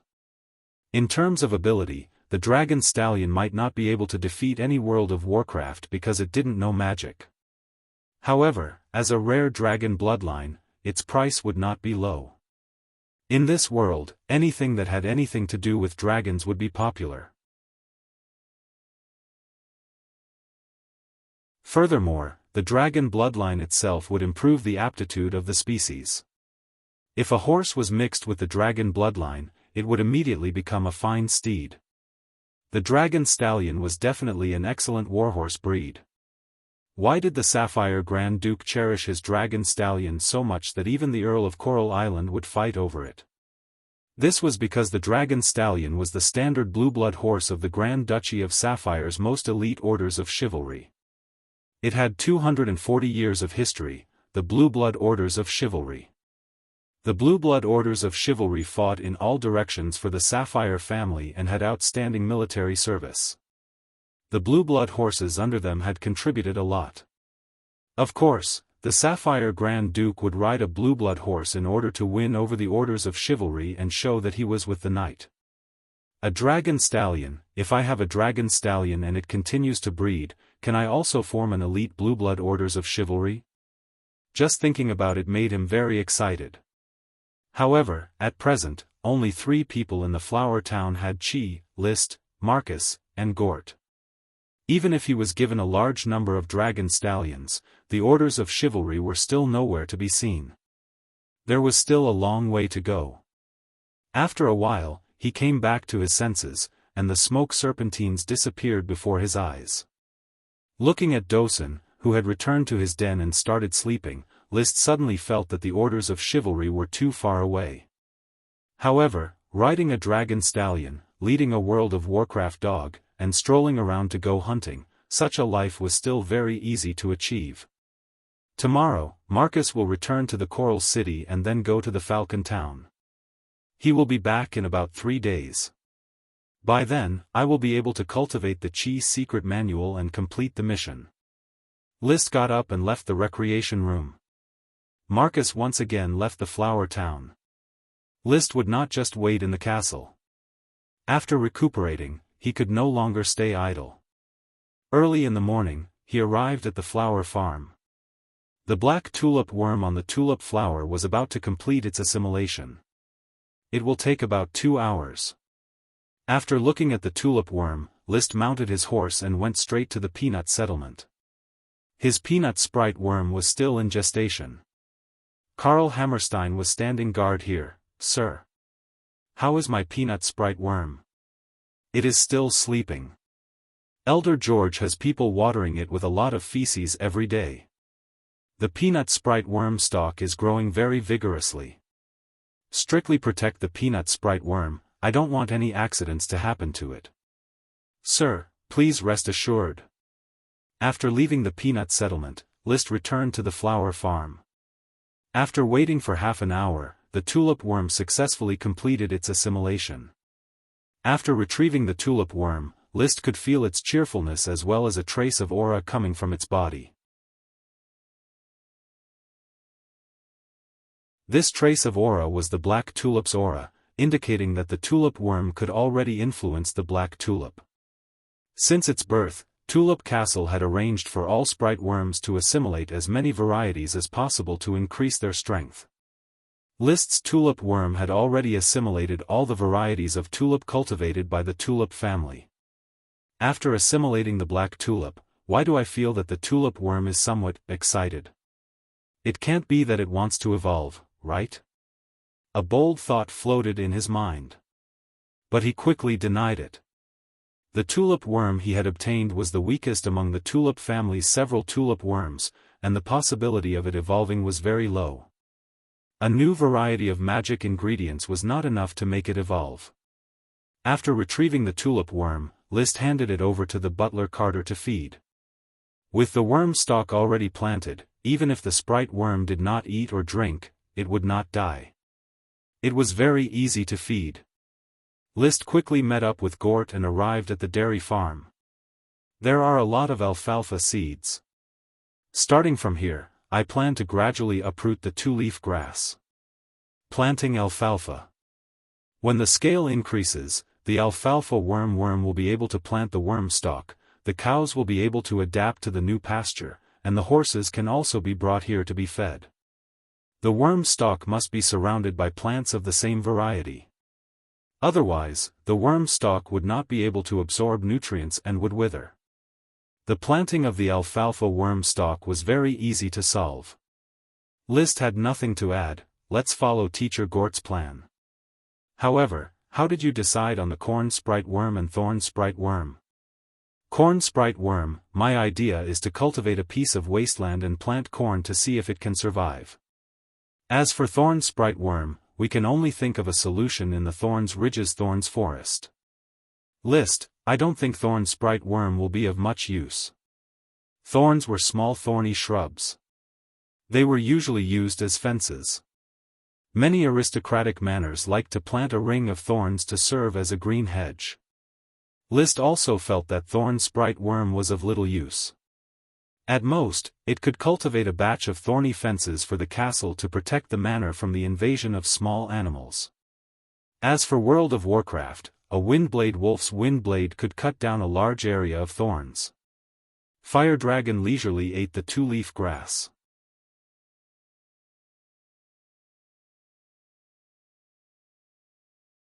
Chapter 19.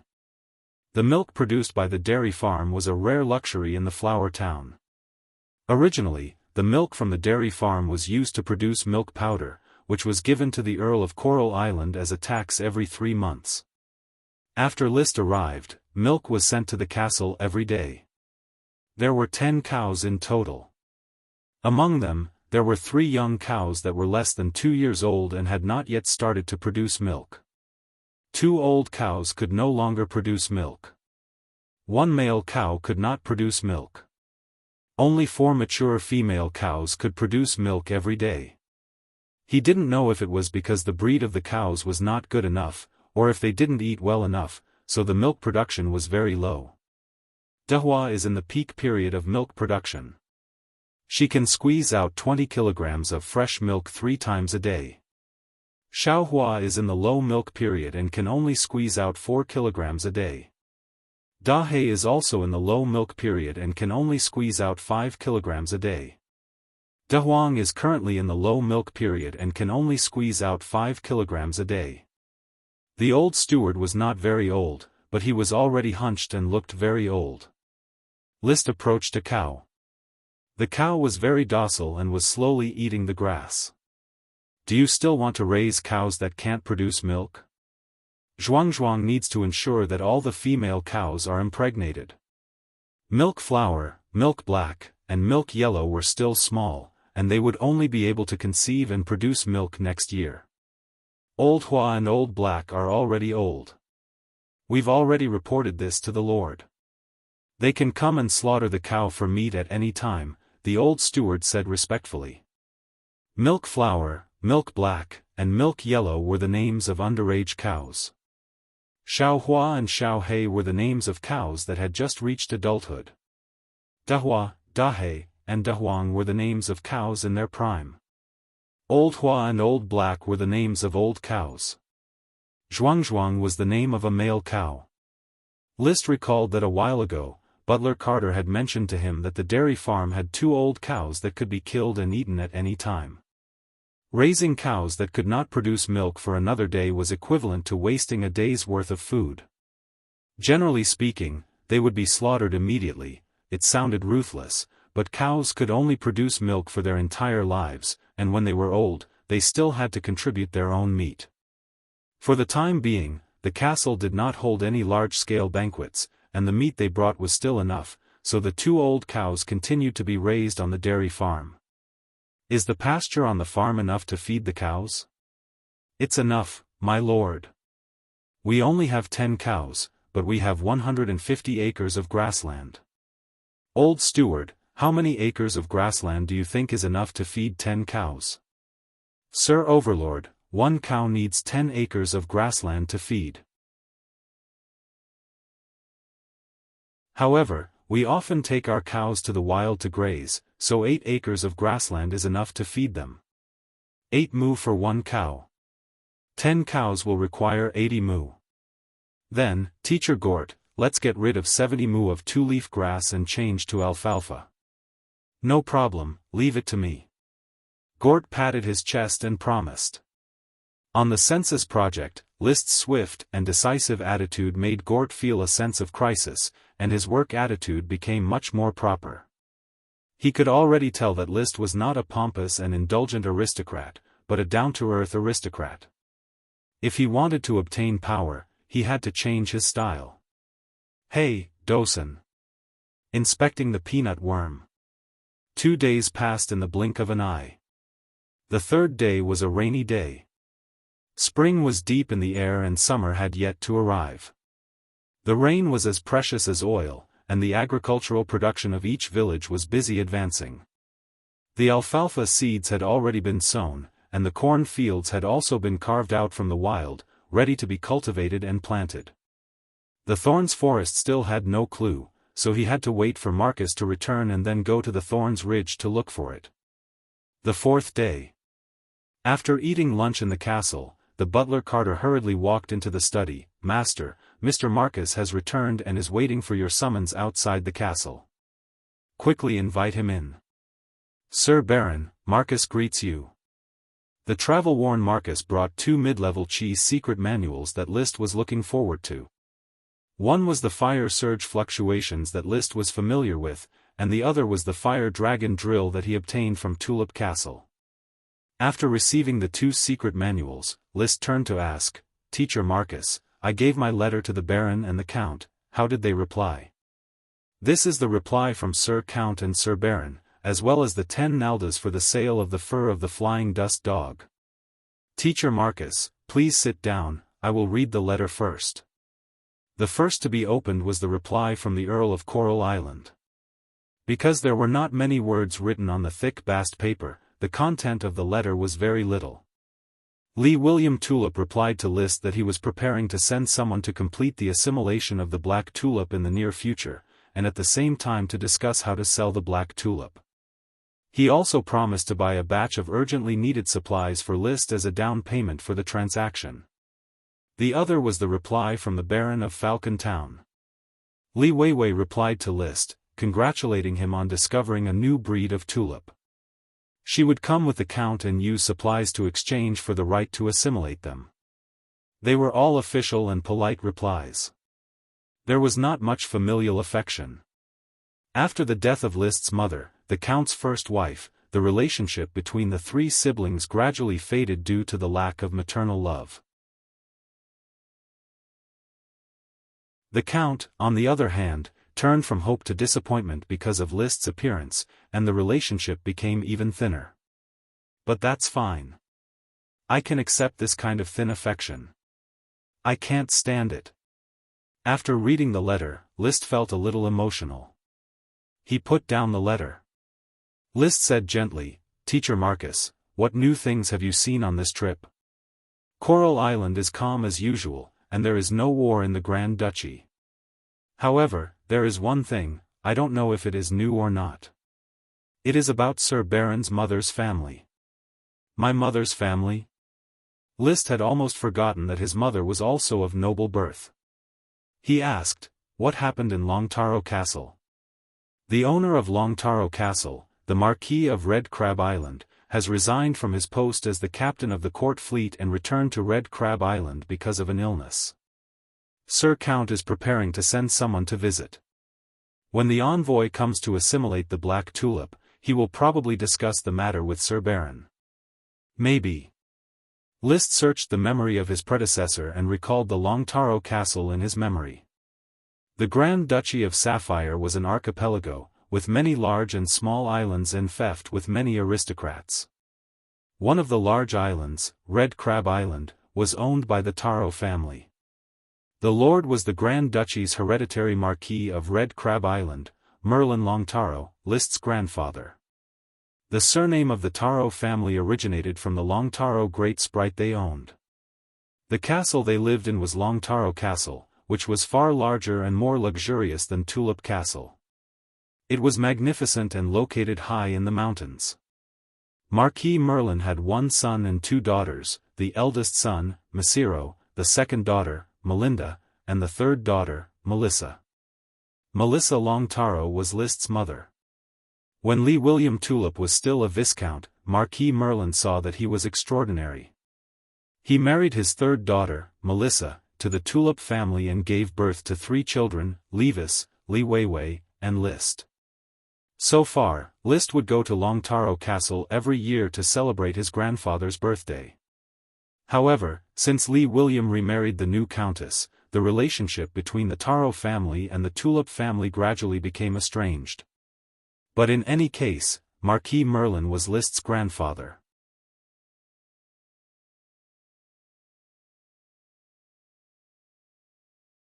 Chapter 20. After seeing off the exhausted Marcus, List retracted his thoughts from his memories. Admittedly, an aristocrat's major responsibility was to expand their social network, and the Taro family was one of his important resources.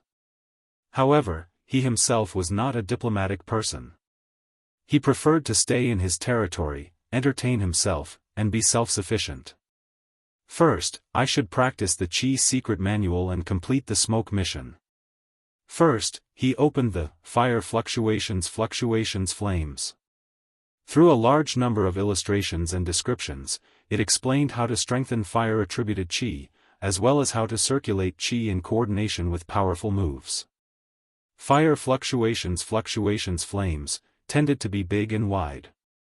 Most of its moves spread out in the form of undulations. It belonged to the Group Attack secret manual. Group Attack, it's suitable for charging on the battlefield. However, shouldn't the charge be done by my orders of chivalry? It would be fine for me to command from the rear. While thinking, List opened the Fiery Dragon Drill secret manual. This was a one-on-one secret manual. Its powerful moves were all for one-on-one duels. They were full of lethality, and were somewhat insufficient for charging on the battlefield. However, List quickly decided to practice the Fire Dragon Drill secret manual. Compared to going on the battlefield, he was more worried about assassins. The Fiery Dragon Drill secret manual for one-on-one duels was more suitable than the Fire Fluctuations Flames secret manual for group attacks. It's decided then. Wait for me to spare some energy, then study the Fire Fluctuations Flames secret manual. In this world, there were no secret manuals. For Qi cultivation, there were no particularly bad secret manuals, nor were there particularly strong secret manuals. Everything depended on one's talent and understanding. Commoners could produce exceptional experts, but the descendants of experts could also be reduced to mediocrity. In the following time, List practiced the Fiery Dragon Drill secret manual while waiting for the caravan to arrive. In a flash, 3 days had passed. The rain had already stopped. Good news came one after another. The Peanut Settlement's peanut sprite worm was about to mature. Retainer Knight Karl Hammerstein excitedly reported, "Sir, a crack has already opened on the peanut sprite worm's big bud. Inside, a pink peanut sprite worm is about to wake up. Its body has already begun to tremble. Is that so? I'll hurry over." By the time List hurried over on horseback, the flower bud had already bloomed. A pink sprite worm with a sparkling and translucent luster all over its body was crawling on top of the peanut worm stalk with infinite curiosity towards the world. The Peanut Settlement's serfs crowded around, looking at the sprite worm with curiosity and nervousness. List took out the jade powder he carried with him and sprinkled it in front of the peanut worm. The peanut worm sniffed it and quickly began to chew on the jade powder. After a short while, the jade powder on the leaf was finished. The peanut maggot followed the smell and climbed onto List's finger, gnawing on the jade powder on his finger. Then, with a slight pain, the peanut worm had bitten through List's finger. "Come with me, little guy." List placed the sprite worm into a jade box, intending to bring it back to the castle to feed it. As for the worm stalk, it was fine to leave it in the Peanut Settlement. The 5th sprite worm is in hand. With the peanut worm, the Peanut Settlement's bountiful harvest is at hand. List was in a great mood. He could not help but exhort Elder George, take good care of the peanut worm stalk. Do not forget to water and fertilize it. The more fertilizer you spread, the higher the yield of the peanuts. Sir Lord, please be at ease. We will definitely water, weed, and fertilize the peanuts according to your instructions. The peanut worm was collected. Another good thing was about to happen. On the 7th day after List fed it, the flying dust dog pup raised in the castle finally opened its eyes. At first glance, it saw List. It howled and pounced at him, intimately rubbing against his trousers. Dosen, from now on, you will have to move outside the castle. While holding the leash around Dosen's neck, List called for Thomas. My lord. Thomas, I have a task for you. Feed Dosen for me. By the way, has Dosen's kennel been built? It has been built, my lord. Thomas took the leash and prepared to take Dosen to the kennel. Although Dosen recognized List as its master, it did not mean that it recognized others as its master. When Thomas led it, the flying dust dog pup, which was estimated to be less than a month old, immediately bared its fangs and growled. It ferociously pounced at Thomas, tearing at his shoes. Its bestial nature was very strong. However, Dosen, which still had a mouth full of milk teeth, simply could not tear Thomas's shoes. Take good care of it. My lord, please be at ease. I have experience in raising hounds. Flying dust dogs are much more dangerous than hounds. It has World of Warcraft bloodline. However, it does not matter, it should not go berserk. When it is a bit older, I will train it every day until it is exhausted. Arrangements were made for Dosen's breeder. List climbed to the castle's spire and looked down at the wasteland in a radius of a few kilometers around the castle. He had overlooked the fact that there was land that could be reclaimed around the castle. However, in fact, only a few acres of land on the edge of the castle could be turned into a small garden. The rest of the land was left to grow weeds. Peanut settlement, tomato settlement, shiitake settlement, barley settlement, small barley settlement, dairy farm, flour farm, as well as the town and the castle. In fact, the flour town has 9 settlements. Each settlement has to be put to use. However, without mechanization, and with less than 2,000 people in the flour town, it seems that it really cannot cultivate so much land. Machines could continuously cultivate land, but manpower was very slow. With less than 2,000 people, cultivating more than 10,000 square kilometers of land, which was close to 18 million acres, was indeed frightening. Many of the farmlands were just scattered with seeds and left to fend for themselves. Africa's agriculture is only this much, right? Population, population, only population is the most precious resource. But where am I going to get enough people? It is a bit difficult. Despite the difficulty, List was still very confident that the flour town could develop and grow. As a transmigrator with a cheat, if he couldn't even do this, then he might as well jump off a building and not lose face for transmigrators. Fire Dragon Assault.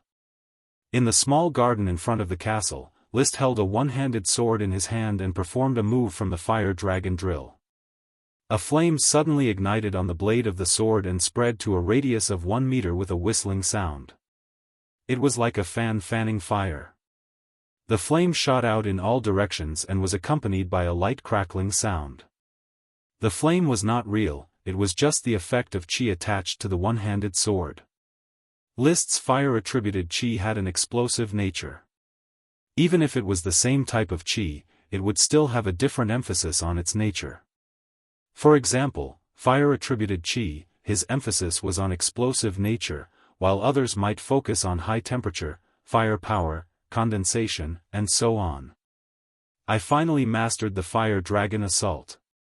Now, I only lack the final move, Heart of Fire Dragon Drill. After I master it, I can get the reward. List was very proud of himself. His talent was still very strong.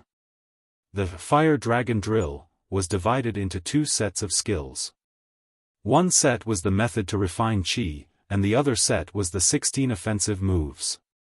List easily learned the method to operate Qi. Now, he was learning the 16 offensive moves.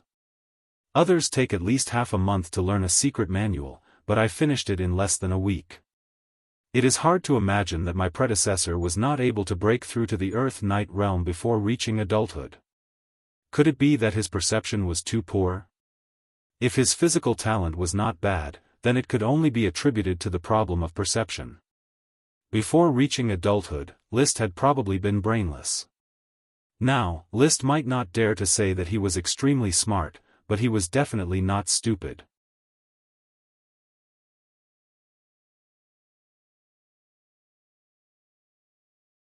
Chapter 21. A set of Do Qi circulation method that introduced how to refine Do Qi, strengthen Do Qi, condense Do Qi, release Do Qi, and attach Do Qi. A set of battle techniques that contain 16 moves. 5 body movements: Dragon Rush, Dragon Leap, Dragon Jump, Dragon Fly, Dragon Dive. 5 basic moves: Fire Dragon Pierce, Fire Dragon Strike, Fire Dragon Smash, Fire Dragon Twist, Fire Dragon Drill. 5 fierce moves: Fire Dragon Tail Whip, Fire Dragon Sweep, Fire Dragon Tornado, Fire Dragon Roll, Fire Dragon Ambush. Another ultimate move: Fire Dragon Drill Heart. This was the entirety of the Fire Dragon Drill. The names of each move were very interesting, as though they were part of the same series as his Flaming Dragon Horse. At this moment, List rode on Flaming Dragon Horse. As Flaming Dragon Horse galloped, his body moved up and down, as though he was one with the horse. In his left hand, he held a steel shield in front of him, covering half of Flaming Dragon Horse's body. In his right hand, he held a 3-meter-long Knight Great Spear. On the wasteland near the castle, the grass had already been cut, revealing the yellow color of the earth, barren yellow earth. Flaming Dragon Horse's hooves stepped on the damp ground, leaving behind horse prints of varying depths.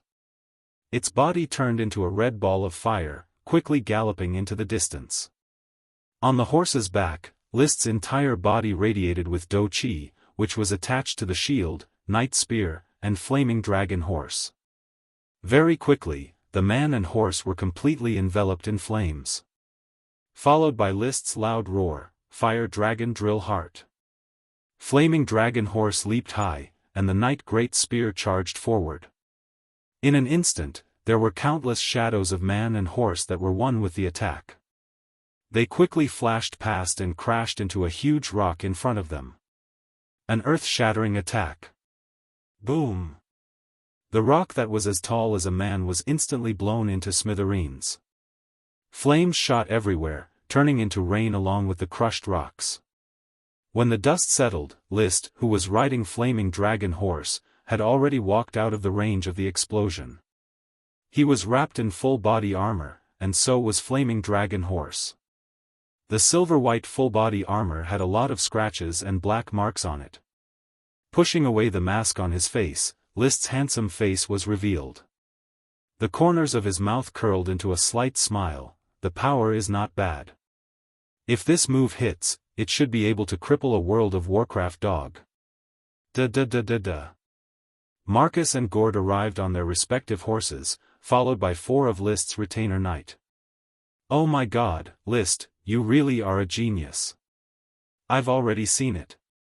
Is this the ultimate profoundness of Flaming Dragon Drill, Heart of Flaming Dragon Drill? You only used less than a week to learn all of this secret manual? Gort always liked to speak in a surprised tone. Marcus circled around the scattered gravel and was equally surprised. The area of impact is very uniform. None of the gravel is larger than the size of a fist. This proves that you have already mastered this move. It would be very difficult for an ordinary Earth Knight to do this. After saying that, he looked at List with some disbelief. In the past, this third son of the Count was a standard wastrel. He had enough chicken, fish, eggs and milk, and even ate World of Warcraft meat. However, his chi cultivation was inferior to that of a commoner knight. He did not expect that after advancing to an Earth Knight, it would only take him less than a week to completely master a mid-level chi secret manual. This reminded him of when he practiced the Against the Wind Breaker. It took him a whole month and a half to master the ultimate profoundness. For a moment, his heart was filled with mixed feelings. Could this be the true difference between commoners and nobles? List handed over the shield and knight great spear in his hands to the retainer knight and conveniently took off his helmet. Breathing in the fresh air, his excitement had not yet subsided. I originally thought that a fiery dragon drill secret manual would take me a few months to master. I didn't expect it to be so easy. It seems that I can also take some time to learn the Fire Surge Fluctuations secret manual. It's never a bad thing to have more skills. You have this kind of talent, so of course you should learn a few more secret manuals. List, I already said that you have your father's style. In the future, you will definitely make the Tulip family shine. Thank you for your auspicious words, Teacher Gort. On the way back, Gort and List talked loudly. This was what he was good at. Marcus's thoughts drifted far away. No one knew what he was thinking about. It wasn't until he entered the castle for dinner, ate the dinner in front of him in a daze and was sent out by List that he came back to his senses. He waited for Gort to ride away while humming a tune. He looked at List, who was still standing at the castle gate as if waiting for him to speak. He said in a solemn tone, "Lord Baron, may I know where your gaze is?" My gaze, List thought in his heart, Marcus is asking me if I have the ambition to make a name for myself. Marcus, who wholeheartedly wanted to become a noble, naturally wouldn't be willing to curl up in a small rural town and follow a baron who had no ambitions. However, List didn't directly answer. Teacher Marcus, don't listen to what a person says. Look at what they do. What they say can be true and false, but what they do can be seen at a glance, isn't it? I understand. Marcus suddenly knelt down on one knee and placed his right hand on his chest, performing the etiquette of allegiance. I am willing to be the vanguard of Lord. Teacher Marcus, please rise. My fief is still very small and weak. I need you to help me build it. List calmly helped Marcus up. He felt a sense of accomplishment. To be able to make an Earth Knight pledge allegiance, this was personal charisma. Returning to the castle. After taking a bath, he saw the smoke serpentines. Mission completed. Reward, a dragon horse with a meager bloodline. In a flash, the smoke distorted and a new mission was issued. Mission, fresh and tender alfalfa. Not only do cows like to eat it, horses also like to eat it. This is the foundation for establishing a horse farm, as well as the starting point for making a name for yourself. Please place the alfalfa sprite worm's worm stalk. Reward, 3 stalks of wild corn. After reading the serpentines, List was quite excited. The dragon horse had already arrived, but he didn't know where it was or who had discovered it. He was going to look for it tomorrow morning. However, what he was excited about was not the dragon horse, but the corn reward of the new mission. There was no such crop as corn in this world, at least not on the Coral Island. In the memories of his predecessor, there were no plants related to corn. Corn, this is a high-yielding crop. It is said to have the highest yield per unit area in the world. Moreover, it doesn't need to be managed, it will grow on its own. It is said to be a divine plant. It is naturally C4 and is easy to remove male. In the future, corn will be the world of cereals. In Interstellar, the humans who were on the verge of extinction only planted corn. As a child, List had planted fields before. He knew that corn had a high yield, but it didn't taste as good as wheat or rice. However, here, it didn't need to taste good. As long as it could fill one's stomach, it was the best crop. The flour town's wheat only yielded 1 to 200 caddies per moo. Once corn was planted, it didn't need to yield several thousand caddies per moo. As long as it exceeded 500 caddies per moo, it would be enough to feed more people. At that time.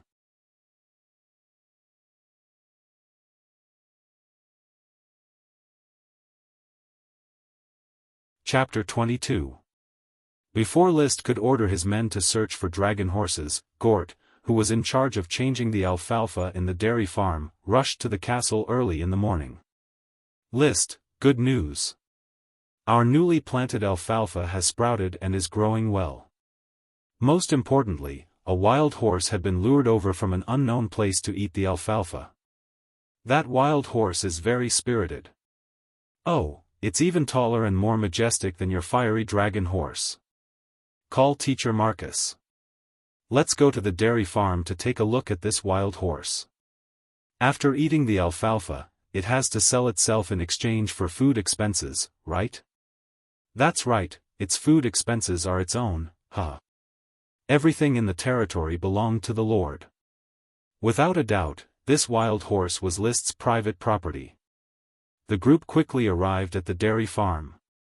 Sure enough, they saw a black wild horse leisurely eating the newly sprouted alfalfa on the pasture that should have belonged to the cows. This wild horse was tall, its fur was shiny, and its body was majestic.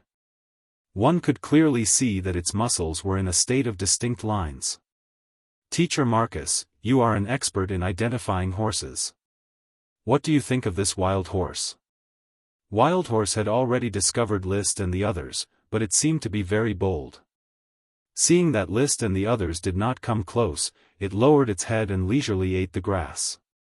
Marcus's eyes lit up and he said excitedly, "My lord, what a fine horse." The bones were thin, but the frame was big. The bulging muscles were beautiful, the limbs were long, and the Achilles tendon was also very long. The neck should be long and straight, slanted forward, and the buttocks should be square. The color of its fur is also very bright, which means that it has no disease. Most importantly, its eyes are very sharp. How does it compare to the blue-blooded horse? I'm sorry, sir, I've never seen a blue-blood horse. The best horse I've seen is the Count's black leopard. It's said that it has the bloodline of the World of Warcraft's drywood leopard. But the mastiff is far inferior to this wild horse. A horse with a white forehead is called a D. The mastiff was the mount of the Earl of Coral Island, so List was naturally familiar with it. The black wild horse in front of him had an aura that far surpassed that of a black panther. After all, dragons were the most sacred animals, and dragon horses were the kings of horses. How do we catch it? Marcus said, I can overturn it with my bare hands. After all, it's just a horse. However, if you want it to be your mount, then you have to subdue it yourself. Wild horses will only yield to people who can subdue them. List did not want to tame the dragon's talk as his mount. He hoped that the dragon's talk would become a true stallion and breed a dragon's talk clan for him. However, taming a wild dragon breed horse was an interesting matter. List did not let Marcus do it for him. He walked up to the Mustang himself. When he approached, the grass-eating Mustang immediately became alert. It turned around and glared fiercely at List, as if warning List not to cross the line. When List got closer and closer, the Mustang finally lost its patience and directly bit at List. His body twisted, and his good horsemanship allowed List to instantly turn around and ride on the Mustang's back. The Mustang felt great humiliation after being ridden by someone. It frantically shook its body and jumped around, trying to throw List off. However, List held its neck, and his body was bursting with fighting energy. He was not moved at all. The Earth Knight could fight against a real World of Warcraft, let alone a horse. Half an hour later, the Mustang, tired from tossing and turning, finally stopped. It panted and let List ride it, directing it to the left and right. Wiping the sweat from his forehead, List laughed, "What a stubborn big fellow. Its fur is pure black, without a single strand of mixed hair. I might as well call you Black Dragon." The pure black horse was called Black. Coupled with its meager dragon bloodline, the name Black Dragon was very fitting. "Carl, bring me some wheat bran biscuits." List dismounted. Although taming a Mustang wasn't too difficult, it was really tiring. He was already sweating all over. At this time, Fiery Dragon also came over. It was a young mare. While rubbing against List's shoulder, it opened its eyes wide and looked at the tall Black Dragon at the side. However, Black Dragon simply didn't look straight at Fiery Dragon. It still held its head high and didn't try to curry favor with List. It still retained a trace of unruliness. Even when List took the wheat bran biscuits and fed it, it still didn't show any affection. "Sir, Black Dragon is an adult horse. If it is to be fed as a warhorse, then it would be best to abort it so as to avoid losing weight," Marcus said. "Abort?" List waved his hand. "That won't do. I have already decided to use Black Dragon as a stallion to breed a herd of horses for the Flower Town. It would be a huge loss if such an extraordinary horse couldn't reproduce. So it wants to be a stallion." Marcus nodded, approving of the decision. Even if he didn't know that Black Dragon was a Mustang, he could still see that it was extraordinary. It would be a pity to abort such a horse. Black Dragon, who didn't know that it had escaped a calamity, ate the wheat bran biscuits and recovered its initial contentment. Occasionally, it would nibble on the alfalfa on the ground. Gort wanted to step forward and stroke it, but was startled by Black Dragon's snort. He had no choice but to stiffly change the subject. Where did Black Dragon come from? Did it come from the Thorns Ridge? Perhaps there are still Black Dragon in the Thorns Ridge. There are wild horses on the island. Now that I think about it, it is really strange. Marcus guessed. The living environment of horses was usually the prairie. The Coral Island didn't have enough prairies for wild horses to live in. It wasn't very realistic to naturally breed wild horses. Perhaps it drifted over from somewhere else, or perhaps it was a horse raised by the island's residents that became wild. In short, it couldn't have appeared out of thin air. Besides, List, I think that in a few days, Black Dragon might come out of the Thorns Ridge. At that time, a Black Dragon horse herd would really be formed. That would be for the best. List was also puzzled. He didn't know if he believed that Black Dragon lived on this land, or if there was some kind of existence behind the smoke mission that forcibly fabricated a Black Dragon. He was inclined to believe that Black Dragon lived here, and that the smoke mission was just a trigger mechanism rather than a rigid creation. As for what the smoke mission was, there was no way to solve it for the time being. He could only restrain himself and slowly answer it in the future. He looked at the new tender alfalfa, which formed a very beautiful grassland. Suddenly, he thought of the wasteland outside the castle. "Teacher Gort, how about we plant alfalfa on the wasteland around the castle? We can build a horse farm outside the castle and raise the Black Dragon horse herd." "Oh, it should be feasible. Why don't we give it a try? Then I'll leave it to Teacher Gort." List rode Black Dragon back to the castle. Gort and Marcus were also preparing to return. On the way, Gort suddenly asked, "Marcus, you are now calling List sir?" "Yes. It's not like you to make a decision so quickly." "I don't have many choices, Mr. Gort." Marcus gazed into the distance. The short castle was bathed in the sunlight, shining brightly. "Besides, didn't you often say that he has the demeanor of a Sir Count? I believe that he won't stay dormant in a remote place like the Flower Town forever."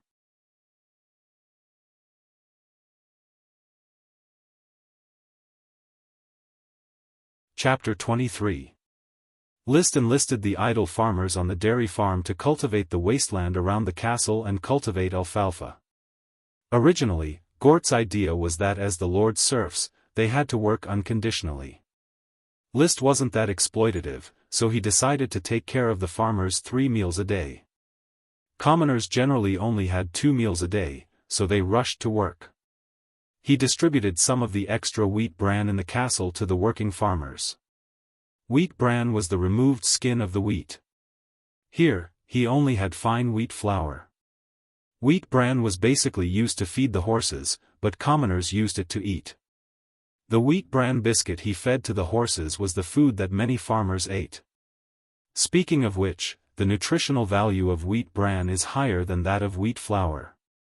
List remembered buying wheat bran biscuit in his previous life. The seller claimed that wheat bran was rich in dietary fiber and B vitamins, which could improve constipation and lower cholesterol. However, wheat bran is really unpalatable and difficult to digest. As an aristocrat, he didn't lack nutrition, so there was no need to force himself to eat coarse wheat bran. Aristocrats naturally ate white bread. Here, bread was the absolute staple food.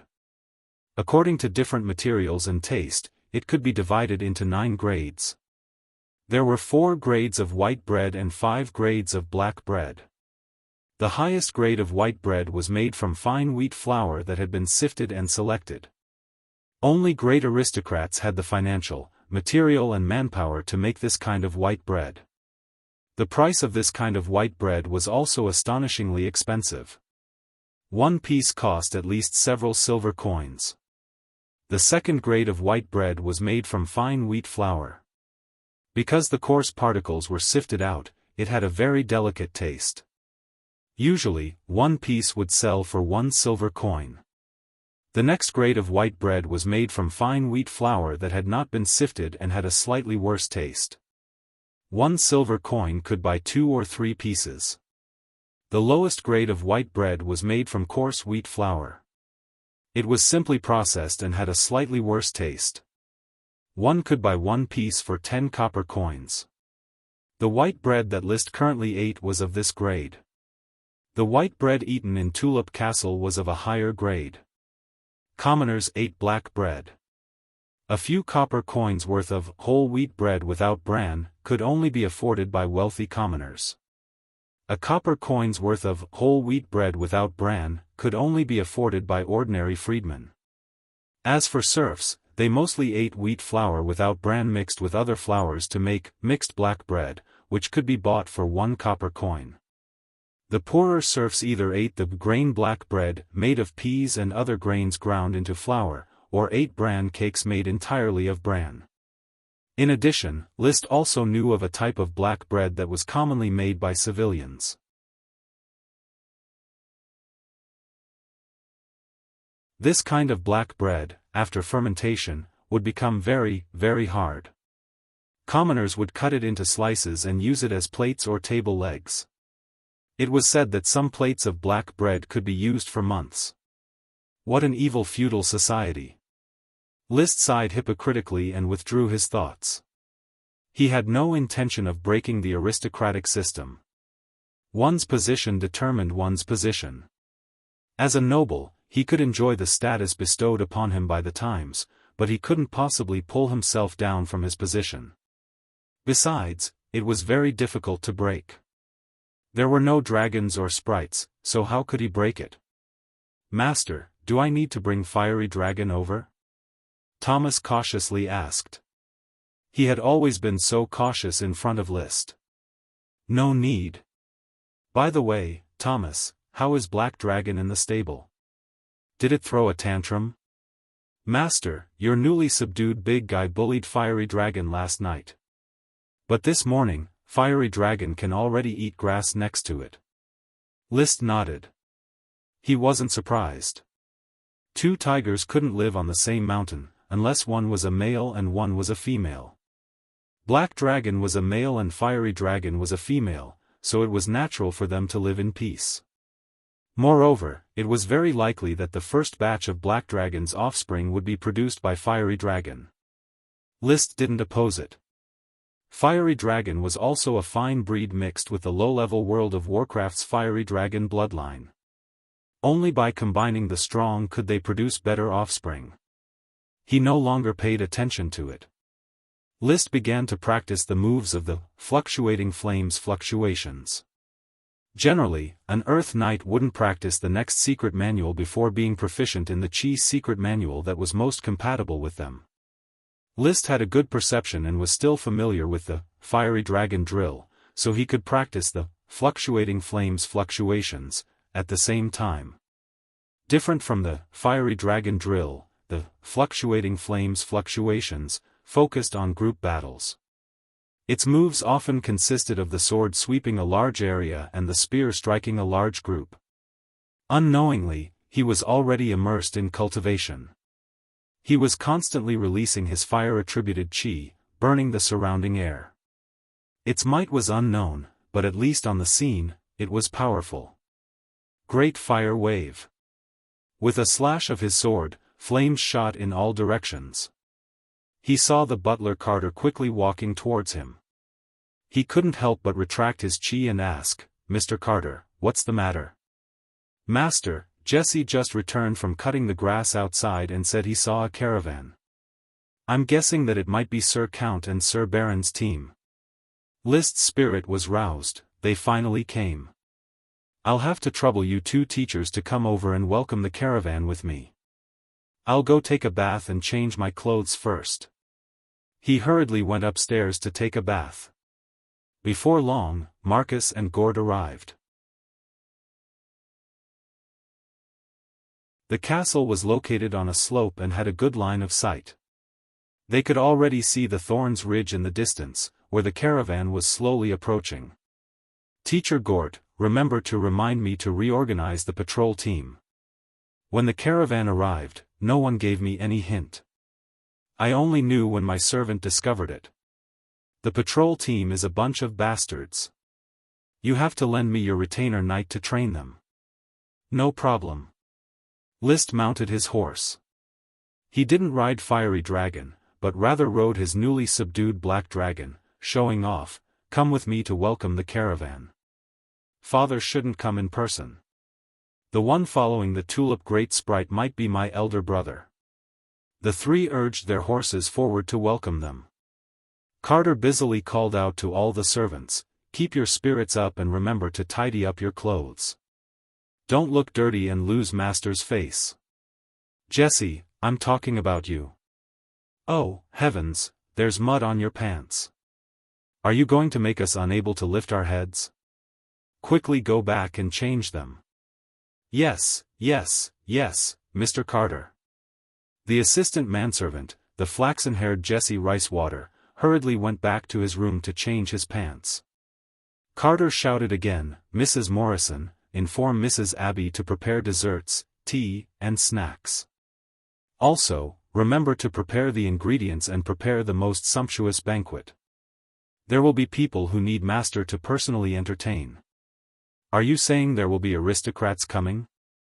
"Of course there will be. You know that the black tulip is very important. The family's elves will come to assimilate it. Perhaps young Master Levis will escort them, or perhaps young Master Lytton. In any case, they are all important people. We can't lose Master's face, as well as Thomas's peers." Thomas's peers were also the valets of the various nobles.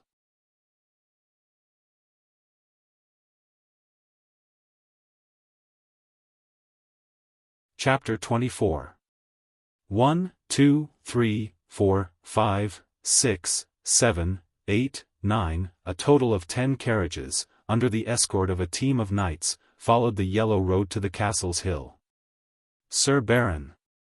The knight in the lead dashed before List and performed a knight's salute. "I have escorted the convoy that departed from Tulip Castle to the Flower Town for the transaction." So it was Lord Loudon. It must have been a tiring journey. "Who has come this time?" List returned the salute. Lord Loudon's knight said, "Sir Viscount and Sir Baron of Falcon Town have come together." "Is that so? My sister has also come." While they were speaking, a luxurious carriage had already climbed up the hill and stopped in front of List and the others. The accompanying serving men opened the carriage doors on both sides, and a young man and a young woman in aristocratic attire alighted. The young man was somewhat similar to List, but he was a bit uglier. He also had light blonde hair and sapphire-colored eyes. The young woman was also somewhat similar to List, but she was also not as good-looking as List. She had light blonde hair and sapphire-colored eyes. She did not wear the attire of an aristocratic lady. Instead, she wore the same aristocratic attire as the young man. The necessary riding attire was similar to a tuxedo, but more gorgeous. "My dear brother, the Flower Town's Lord, Baron List, look who has come." The young man, Levis Tulip, said with a laugh. List dismounted and walked towards Levis. "Big brother, I did not expect you to come in person. Also, my sister, how is life in Falcon Town?" Li Weiwei Tulip raised her slender eyebrows. "List, I feel that you have become an Earth Knight?" "That's right, I have fortunately broken through, even though it is a bit late. It seems that after leaving the shackles of Tulip Castle, you have been set free in the Flower Town. You became an Earth Knight, found a new tulip potion, and I heard that a peanut worm was born in the town. Your luck is so good that it makes me jealous." Levis smiled and patted List's shoulder. Actually, the relationship between brothers and sisters was not very good. Behind their passionate actions, it was more of a polite exchange between nobles. No matter what, the three siblings had already become true noble knights. At this time, List's black dragon suddenly snorted and roared at the horses pulling the carriage. The horses were so frightened that they retreated and almost ran away with the carriage. Only then did Levis and Li Weiwei notice the shiny black dragon. Li Weiwei's eyes lit up. "What a magnificent horse! List, isn't your mount a red mare that father gave you as a birthday present? Where did you get this steed? Can you give it to big sister?" "I tamed it from the Thorns Ridge." "I am sorry, big sister, but I have no intention of selling it."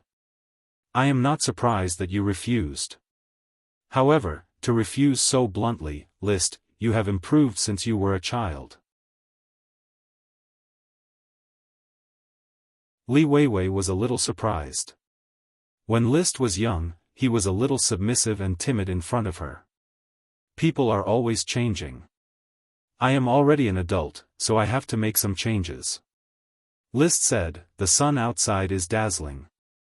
You must be tired from the journey. Please come to the castle and rest.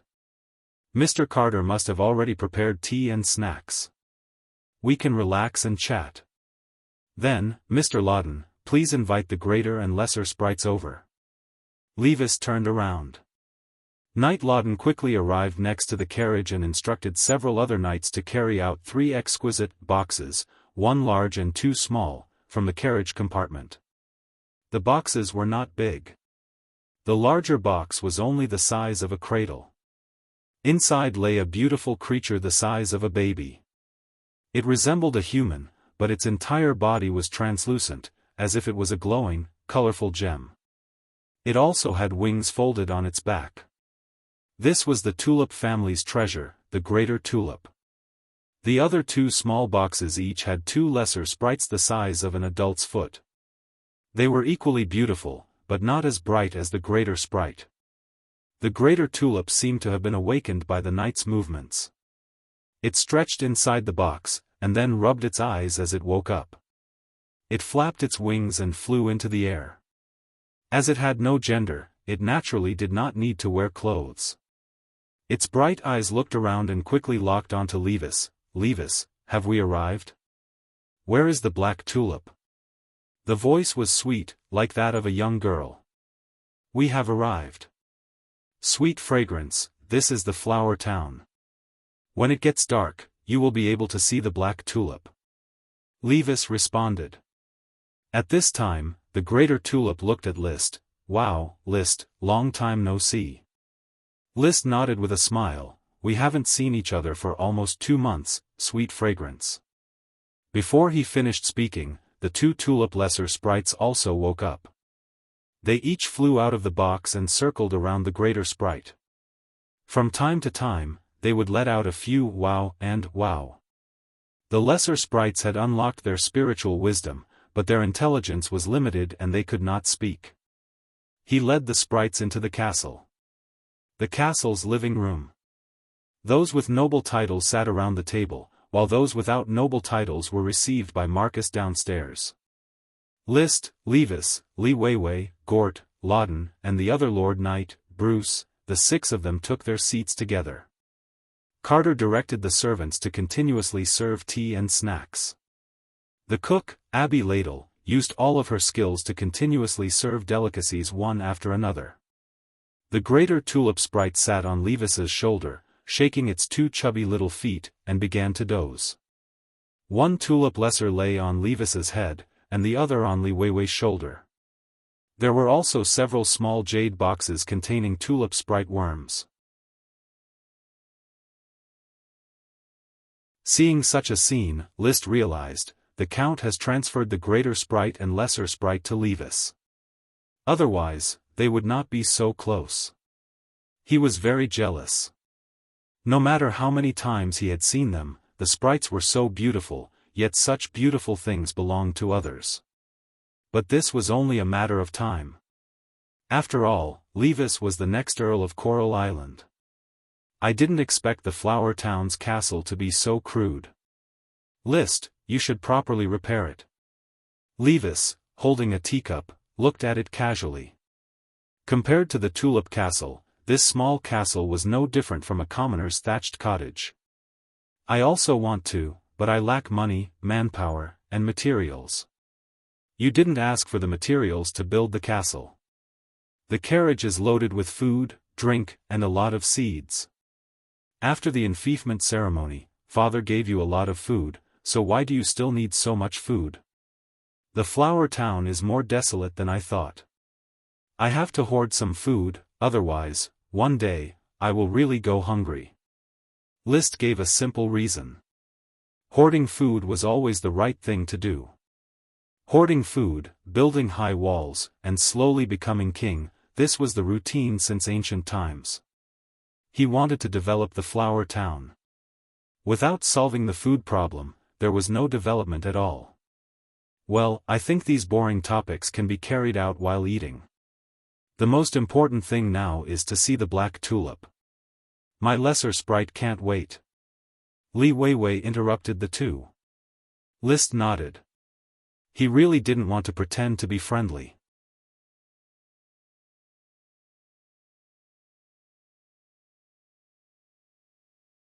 Chapter 25. In the center of the flower farm, the greater tulip sprite, together with the lesser tulip sprite, as well as 6 tulip sprite worms, surrounded the black tulip, absorbing the black tulip's aura and assimilating it. List stood to the side, attentively watching the greater tulip sprite. In the memories of his predecessor, the greater sprite named Sweet Fragrance was estimated to be more than 60 years old. 20 years ago, it was just a lesser sprite. During List's father's generation, it successfully evolved into a greater sprite. With Sweet Fragrance's help, the tulip family developed rapidly, and a large amount of tulip was exchanged for countless wealth.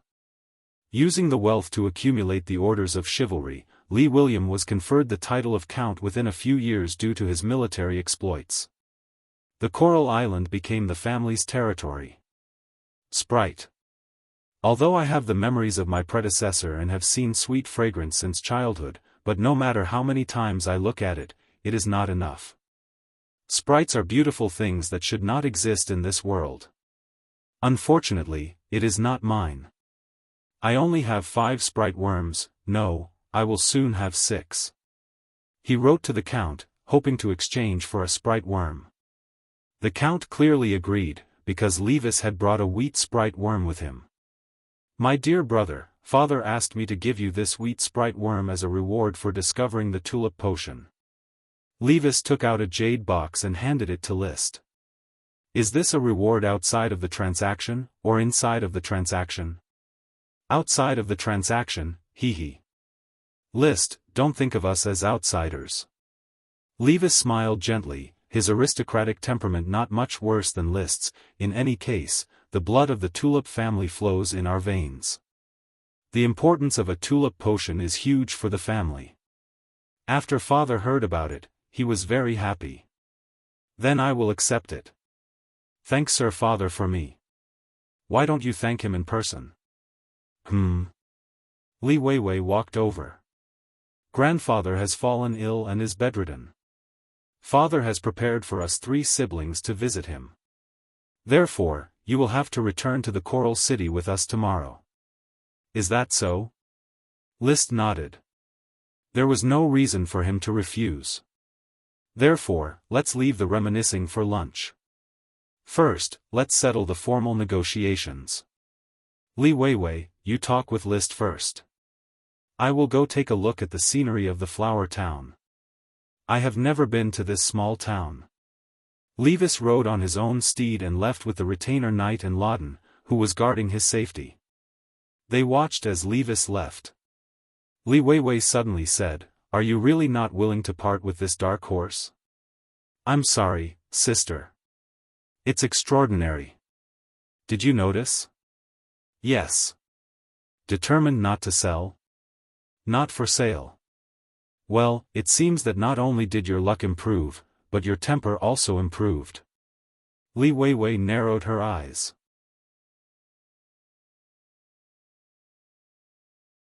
When she was young, she had beaten List quite a few times. The previous List had been a good-for-nothing, and he had often been beaten by his older brother and sister, who had snatched his toys. List did not want to recall the past, as it was not his experience. "Sister, what did you bring me? In business, you cannot fool me. I will not intervene in the sale of the tulip magic potion. I just came to assimilate a lesser sprite and 2 sprite worms. I will pay you 500 caddies of wheat, 800 caddies of corn, 100 caddies of pig iron and 50 caddies of wrought iron, as well as a packet of Falcon Town specialty, sweetheart seeds. Without the sweetheart worm, I don't care if you can grow them or not. It is less than I expected, but it will do. Don't be greedy. If it was Lytton, I would only be willing to pay half." Lytton was the youngest son of a count. His mother was the current countess, the daughter of a minor aristocratic family. The mother of List and his siblings was the daughter of a marquis, which was far from what Lytton could compare to. To measure aristocratic status, the nobility of one's parents and connections were the key. Seemingly dissatisfied with List's current attitude, Li Weiwei proposed a competition after the deal was settled. "What is the attribute of your qi?" "Fire." "What secret manual did you practice?" "Fiery Dragon Drill." "Let's have a match. Let me see your current strength." Li Weiwei took the spear carried by the retainer knight and said, after advancing to an earth knight, "I have not swapped pointers with you for a long time." Swapping pointers was an excuse. The purpose was nothing more than to teach List a lesson. However, the current List was no longer the yes-man List. He just faintly smiled. "Sorry, I have not finished practicing my secret manual. Let's have a match another day." Li Weiwei's gaze was cold. "Are you running away? This is not the quality a knight should have. The quality of a knight is fairness. Sister, why not wait until I finish practicing the fiery dragon drill?" List softly dispelled the verbal pressure. Raising her eyebrows, Li Weiwei put down her spear. "You are as timid as ever. This is called wisdom. You really know how to flatter yourself." Li Weiwei was 19 years old, unmarried, and still a vigorous young woman. List, on the other hand, had long since passed the Chinibyu stage. He would not get angry because of a few words. A few meaningless words were exchanged. Levis had already returned from his stroll. "Dirty, messy, poor." He shook his head. "List, I already understand your need for food. The flower town is far more impoverished than any small town I have ever seen." "Indeed. However, I will make it prosperous." "By relying on the black tulip?" "Then let's talk about this. Let's talk about assimilation first."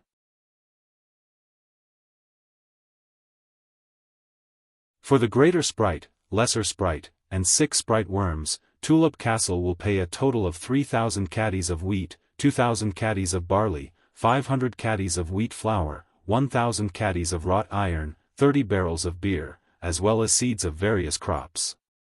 After counting, List did not haggle and approved the deal. Carts after carts of supplies were transported to the castle's warehouse, filling up the somewhat shabby warehouse in an instant. Just the food alone was enough for the castle to eat for half a year. The pig iron and wrought iron could be used to forge tools and armor. As for the seeds, he had specifically asked for them to be planted in the flower town. Without sprite worms, the barren land could only be watered with farm manure to see if it would yield any results. Speaking of which, the small town was no longer very dirty. Every day, there would be people picking up the feces and selling them to the castle. List ordered people to distribute the feces to each settlement and use them to fertilize the fields. The time was short and the quantity was small. For the time being, apart from the peanut settlement, there were no obvious results in other places. The lunch atmosphere was pretty good. Gort was a very good foil to the banquet atmosphere, talking cheerfully and wittily. After the meal, Levis and List discussed the planting and sale of the black tulip. Father intends to buy out the planting and sale of the black tulip in one go. As a reward, you will get 1,000 gold coins. At the same time, you can also plant them in the flower town and then sell them to the tulip castle. That won't do. The black tulip is the cornerstone of the flower town's development. I will not give up on a steady stream of income for a trifling 1,000 gold coins. That is 1,000 gold coins, which is not a small amount. I don't know if the flower town will be able to earn 1,000 gold coins in 50 years of tax revenue. If I plant the magic ingredient in large quantities, perhaps in a few years, I will be able to earn 1,000 gold coins a year just by relying on the black tulip. Magic ingredients are in short supply. There is no magic ingredient that cannot be sold on the market. You should know that without the family's channels, the black tulip cannot be transported out of the Thorns Ridge. That is why I want to discuss the planting and sale of the black tulip with father, or brother. I can provide the seeds for the tulip castle. However, I will have to collect a certain share of the black tulip planted. You mean, we will plant it while you lie in the castle and count the gold coins?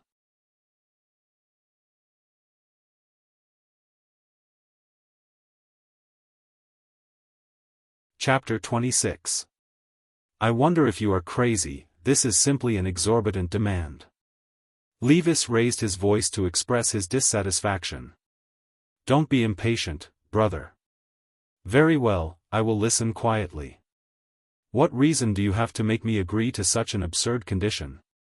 List, my dear brother, you should understand that the black tulip is very important to the tulip family, but it is not indispensable. We already have 3 varieties of tulip magic potions. I am very clear about this. I am also clear that the magic power contained in the black tulip is better than that of the other 3 varieties. It is suitable to become the family's pillar. Magic potions, while miraculous, were also very troublesome. They had to be cultivated by elves in order to reproduce. Without elves cultivating, the next generation would gradually lose their magic power and degenerate into ordinary plants. But this did not hinder their value. Concocting magic potions, forging magic equipment, cultivating magic and chi, all of these were inseparable from magic potions. Coral Island's Night College had opened a pharmacy course, which specialized in magic potions. Once an Earth Knight's cultivation stagnated, they would have to rely on magic potions to strengthen themselves and attack the Sky Knight. Every Sky Knight was a medicine jar. It was unknown how many magic potions they had to consume in order to obtain high-grade chi. Without the support of the family's tulip magic potion, Lee William might not be able to break through and become the Grand Duchy of Sapphire, one of the few Sky Knights. Therefore, List was very clear that the value of magic potions was immeasurable. His brother, the exceptionally talented Earth Knight, would not miss out on the black tulip. After a pause, List calmly said, "My talent is very poor. It is very difficult for me to hope to become a Sky Knight. However, brother, you are as talented as father when he was young.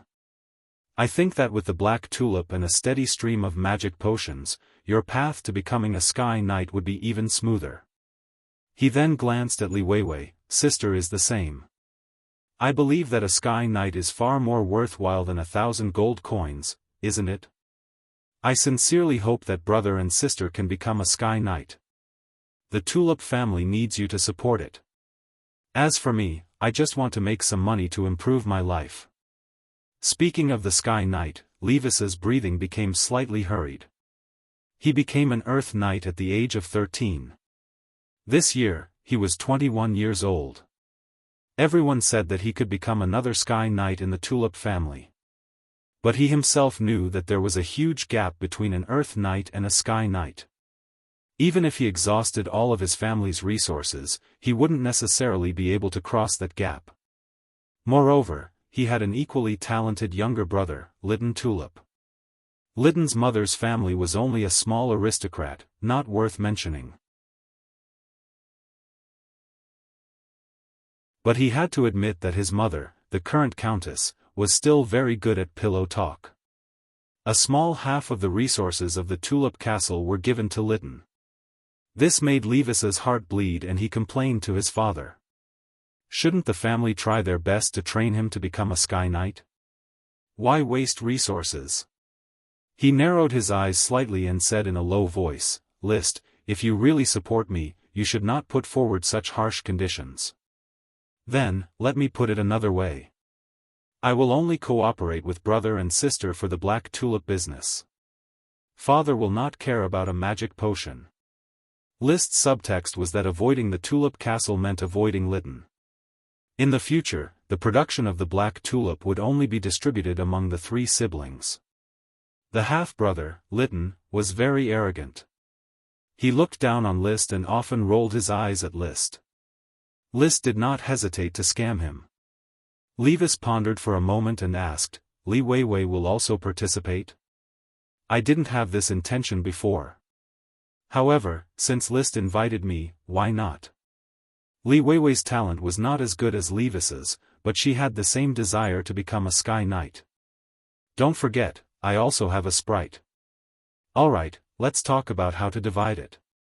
After several attempts and compromises, the three siblings smoothly reached an agreement. After the black tulip seeds were harvested, they would be bred by the tulip grater sprite near the Coral City. After the new batch of seeds were harvested, they would be widely planted in the Coral City, the Falcon Town, and the Flower Town.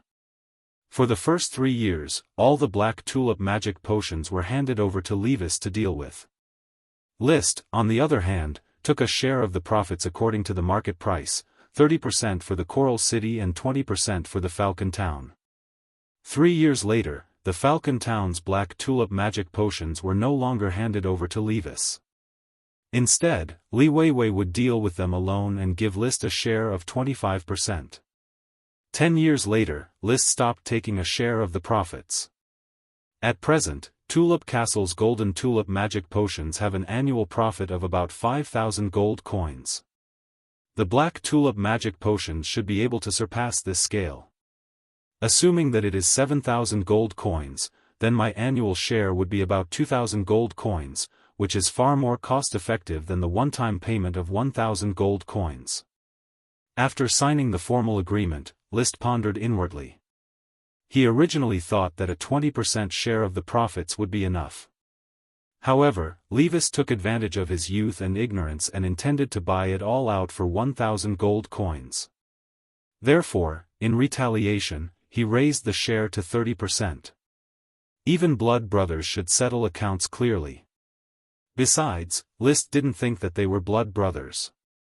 Apart from the blood in their bodies, they were practically unrelated. After the agreement was reached, there seemed to be a bit more tacit understanding between the three siblings. Outside the castle, the farmers reclaiming the wasteland were still busy.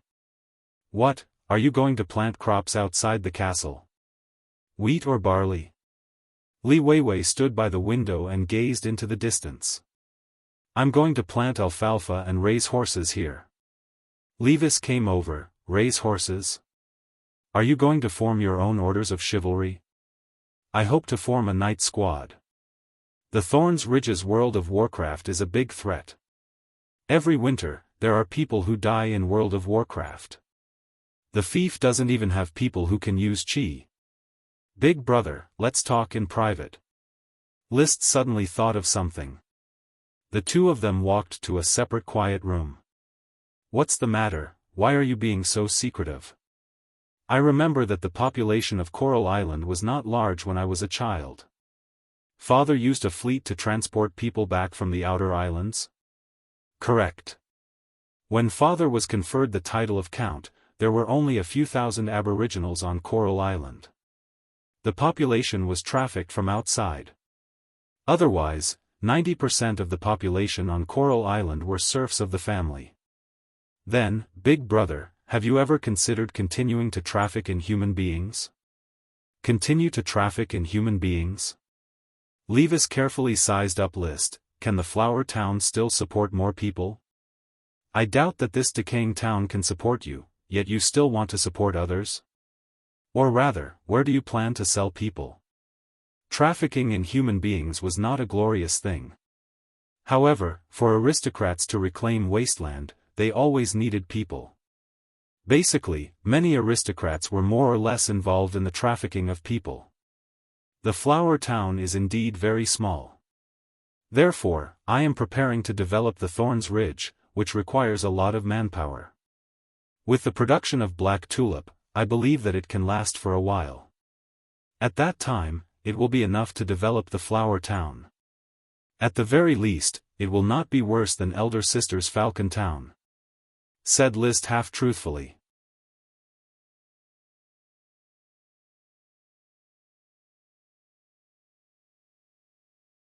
Chapter 27. Human trafficking is not out of the question. The family's fleet goes out to sea to trade every year. However, it is not worth the risk for a few hundred people. 5,000. What? I need 5,000 people. 5,000 people, are you sure you can handle it? I am sure. Levis narrowed his eyes. I will go back and think about it. Back in the living room, no one brought up the matter of human trafficking again. The atmosphere of the afternoon tea was very lively under Gort's liveliness. The convoy would stay in the flower town for one night. Most of the night and the retainers would stay in the town. Levis and Li Weiwei would stay in the castle with their personal servants. The butler, old Carter, was particularly busy today. Tom, where is Jesse? I need his help. His legs, which were not very agile, were sore from repeatedly going up and down the stairs. He wiped the sweat off his forehead and went into the kitchen. Jesse isn't helping in the kitchen? Jesse should be transporting horse fodder. There are dozens of horses in the castle. We don't have enough fodder to feed the horses. Tom carefully placed a sack of flour next to the stove. When he comes back, tell him to find me in the warehouse. I need someone to move the food that was delivered to the castle today to the cellar for storage. All right, Mr. Carter. The kitchen maid, Irene, looked up while washing vegetables. Mr. Carter, do you need my help? Without waiting for Carter to answer, the kitchen maid, Abby, scolded, you can't even finish the work in the kitchen, yet you still have the time to help. What, Irene, do you want to jump ship? Carter spread his hands. Irene, you probably won't be able to help. I know. God knows how long I have to stay in the kitchen today. It's hot and stuffy here, my clothes are soaked, and Mrs. Abby has heated the stove too much. Oh, is that so? Are you the chef or am I the chef?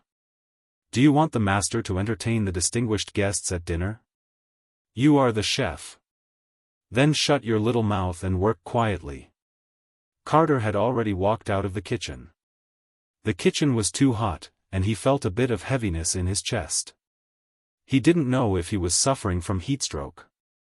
It was not yet summer, but the weather was getting hotter. He took out a handkerchief, wiped his face, leaned against the wall, and took a breath. Mawson Paddy, who was carrying a bucket, saw Carter and asked with concern, Are you feeling unwell, Mr. Carter? How could I be unwell? It's just a bit hot. Is that so? But you don't look well. Are you too nervous? There are too many guests in the castle today, and you need to take care of everything. How can I be nervous, Mrs. Mawson? I've seen more lively scenes in His Excellency the Earl's courtyard. I can handle this. Carter put away his handkerchief. Has young Master Levis and Miss Li Weiwei's rooms been tidied up?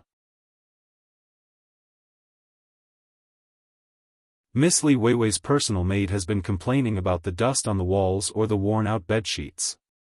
The quality of the utensils is not something we can decide.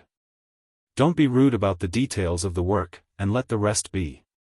True aristocrats will not hold grudges because of this. The Tulip family are true aristocrats. Mrs. Morrison nodded. Mr. Carter, don't you really need to rest? Don't worry about me. Master is a good person, he definitely doesn't want to see you overwork. I'm not overworking. In fact, I'm enjoying it. The castle doesn't have many guests, and it's a rare opportunity for me to perform. Alright, I'm going to tidy up the warehouse. Yesterday, I was complaining that the food was getting less and less, but today, there's so much food that the warehouse can't hold it. The castle was very small, and there was no entertainment. After drinking the afternoon tea, a portion of the night prepared to go hunting in the Thorns Ridge. In this regard, List readily agreed. He also invited Levis and Li Weiwei to go hunting together. With so many Earth Knights, it would be best to catch all of the Thorns Ridge's World of Warcraft in one fell swoop. He had such a thought in his mind: even if I can't catch any World of Warcraft, it would be good to familiarize myself with the Thorns Ridge's terrain. He was neatly dressed. He mounted his horse. This time, he was riding Fire Dragon. He still hadn't gotten used to Black Dragon well enough, which affected his strength. He didn't let Thomas follow him, and only brought Marcus and the 4 retainer knight. Thomas, take good care of my Black Dragon. Also, don't forget to feed Dosen. It's still growing, it can't be hungry. What is a Dosen? Li Weiwei asked. A dog. Do you have a dog? What breed? Flying Dust Dog. Flying Dust Dog? World of Warcraft? Yes, a flying dust pup that teacher Marcus caught in the Thorns Ridge. List said casually. Earth Knight, Black Tulip, Peanut Sprite, Flying Dust Pup, and a handsome wild horse. List, the god of luck is looking after you. I am a bit envious of you. I can only say that life in the countryside is colorful. Falcon Town is also a countryside, but it is not as colorful as the Flower Town. That is because elder sister often lives in Tulip Castle, neglecting the life in the countryside. If you want, you can also continue to live in Tulip Castle. Father has no intention of driving you away. Levis rode over and interjected. List thought that this was just a polite remark. I like the Flower Town. It is very free here, and I can do whatever I want. Including planting grass at the castle gate. Levis pointed at the serfs cultivating the alfalfa and joked, your castle can be called the Horsefield Castle in the future. It was impossible for such a small castle to have a name. List raised his horsewhip. Let's go. The sun is already setting in the west. If we can't enter the depths of the Thorns Ridge, then we will have to return. Fiery Dragon galloped in accordance with his intentions. He wanted to bring this group of knight into the Thorns Ridge. At the very least, he wanted to hunt a few World of Warcraft. Sooner or later, he would conquer the Thorns Ridge and incorporate the hills and woods into the Flower Town's territory. If he killed one more World of Warcraft, then he would be in less danger in the future. Unfortunately, during this hunting trip, they only hunted ordinary wild beasts. World of Warcraft was much smarter than wild beasts. Sensing the surging chi inside the Earth Knights, they hid early on. Even so, the prey they hunted was enough to hold a grand barbecue party. The aristocrats, knight, and servants gathered together, laughing amidst the beer and butter. Whoa, Mr. Barbecue, give me another rabbit leg. The great tulip sprite happily flew around. Sprites didn't need to eat or drink, but they could still digest food. Thomas, who was busy barbecuing, hurriedly handed the great sprite a roasted rabbit leg sprinkled with seasonings. The two lesser sprites next to him didn't greet him and ran away with 2 pieces of roasted meat in their mouths. Xianxiang, you eat too fast. Only by chewing more can you appreciate the taste of food. List said with a smile as he tore apart the rabbit head in his hand. Sprites were too rare. Looking at the sprites would make one's mood better. Besides, he was eating the barbecue that he liked very much. In this world, barbecue was probably the only food that suited his appetite. I like to eat in big bites.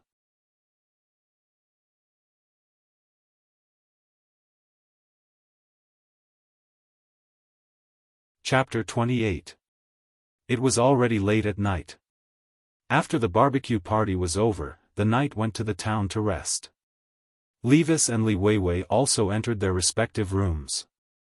The old butler Carter, instead of red wine, took a glass of apple juice and entered the study. "Master, you look very sober now. You're not drunk." "Thank you." He took the glass of apple juice and took a sip. It was fruity and fragrant. The alcohol content of beer could only fill one's stomach. It was very difficult to get drunk. Under the candlelight, Carter's complexion was very unnatural. List discovered this during the day. "Mr. Carter, are you feeling unwell?" "I am fine, master." "If there is a problem, you must say it. Don't force yourself. Although the castle cannot do without the butler at the helm, your health is more important. Take care of yourself." "Thank you." Old Carter was on the verge of tears. "Tomorrow, when the assimilation of the sprite worms is complete, I will follow the convoy to the Coral City. I may leave the Coral Island for a few days, so you can take care of the matters in the castle." "Rest assured, master. In fact, there is nothing to worry about. Apart from the few sprite worms, take good care of Dosen and Black Dragon. Also, look after the Black Tulip in my place once a day. In addition, do not stop the construction of the horse farm outside the castle. I hope that after I return, I will be able to settle the alfalfa sprite worms." The mission was always the most important. After a brief chat, they went back to sleep. Just like that, the night passed. The next morning, the 8 tulip sprite worms completed the assimilation of the black tulip, and the convoy immediately set off. List rode Fiery Dragon, accompanied by Marcus and Thomas. The castle was entrusted to Carter and the town to Gort, as well as his 4 retainer knight. "Teacher Gort, when I return, I need to see the patrol team from the Thorns Ridge to the east coast." "As you wish, I will train them well," Gort said lightly. "Then I will set off." I will bring a few bottles of gin on the return trip." "Wow, this is great." On the back of Fiery Dragon, List turned his head back. At the entrance of the castle, Butler Carter and a group of servants quietly watched him leave. He no longer hesitated and lightly kicked the horse's belly. The flaming dragon horse immediately rushed out and followed the carriages. He was a little excited. His predecessor was very familiar with the Coral Island. However, strictly speaking, it was his first time leaving the flower town to experience the outside world.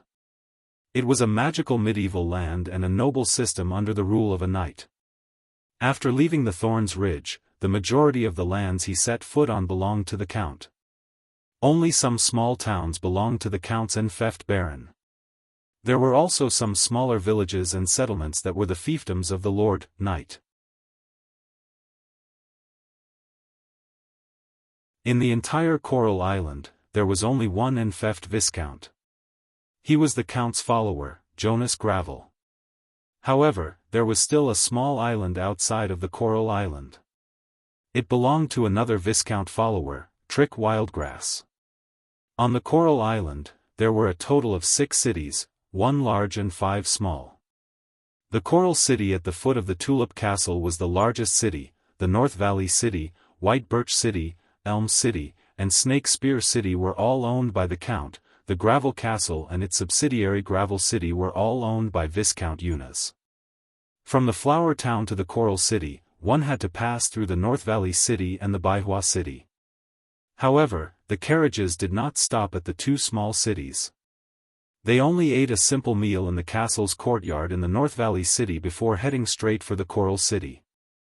At 3 o'clock in the afternoon, when the horses' hooves stepped into a sea of flowers, the Coral City had arrived. The flowers were all kinds of tulip. Most of them were magic ingredients, while a few were ornamental flowers, the Grand Duchy of Sapphire, the tulip family's famous tulip. The sea of flowers followed the hillside. To the left of the main road was the towering city wall of the Coral City. The city faced the sea and had a busy dock. List gazed into the distance and could still see the advanced, two-masted sailing ships docked at the dock. The world had slowly transitioned from the era of oars to the era of sails. It was by relying on sailing ships that the Grand Duchy of Sapphire's first conquerors came to the archipelago from the mainland and established the archipelago state. Only sailing ships could traverse the sea. Unfortunately, sails are probably the end of ships. There isn't enough steel to give birth to the era of ironclads and even the era of steamships. List sighed inwardly. He withdrew his gaze from the distance and turned to the right of the main road. On the right was a mountain range. On the side of the mountain range facing the sea was a steep cliff, while on the other side was a gentle slope. The Tulip Castle was built on the cliff. A wide road paved with gravel wound from the castle's gate to the Coral City at the foot of the mountain. The tall castle, like a flag, stood at the highest point of the Coral Island. The pointed tower pierced the blue sky. The thick rocks and the mountain range were connected. Surrounded by flowers, it was solemn and dignified, showing the majestic grandeur of the fortress. 10 years. According to List's memory, when the family came to the Coral Island, it took only 10 years to build such a tall and sturdy tulip castle. During this period, hundreds of serfs were even exhausted to death. Even today, the castle was still sporadically expanding.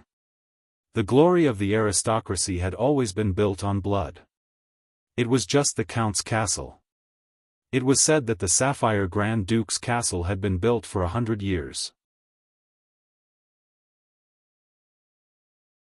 The corpses of serfs under the castle cliff were piled up tens of meters deep. It looks pale gray, but it is actually blood red. Rather than living here, I prefer the small castle in the flower town.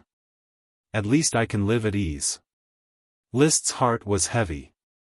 Following his brother and sister, he walked towards the familiar yet unfamiliar castle. On the way, they met a group of knights coming out of the castle. The knight in the lead saluted Levis respectfully. "Young Master Levis, your trip was smooth." "Your trip was smooth, Captain Mickey." Levis bowed and returned the salute. Captain Mickey saluted Li Weiwei. "Miss Li Weiwei, your trip was smooth." "Your trip was smooth, Captain Mickey." At this time, Captain Mickey looked at List and, in the same impeccable manner, "Young Master List, welcome home." "Long time no see, Captain Mickey." List bowed. The knight in front of him was the captain of the knights stationed at the Tulip Castle, responsible for the security of the Tulip Castle. Mickey was a baron. His fief was managed by his family, while he held a position in the Tulip Castle. Led by the knight team, after a while, they arrived at the castle's gate. The butler, Louis, stood at the gate and welcomed the three siblings. His aged face was brimming with a warm smile. Oh, the happiest thing is always to see master's children return to the castle like tired birds returning to their nests. Grandpa Louis, long time no see. Your body is still so strong. List handed Fioridrigon's reins to a servant and greeted Louis. Louis was at least 60 years old. He had followed List's grandfather as a valet.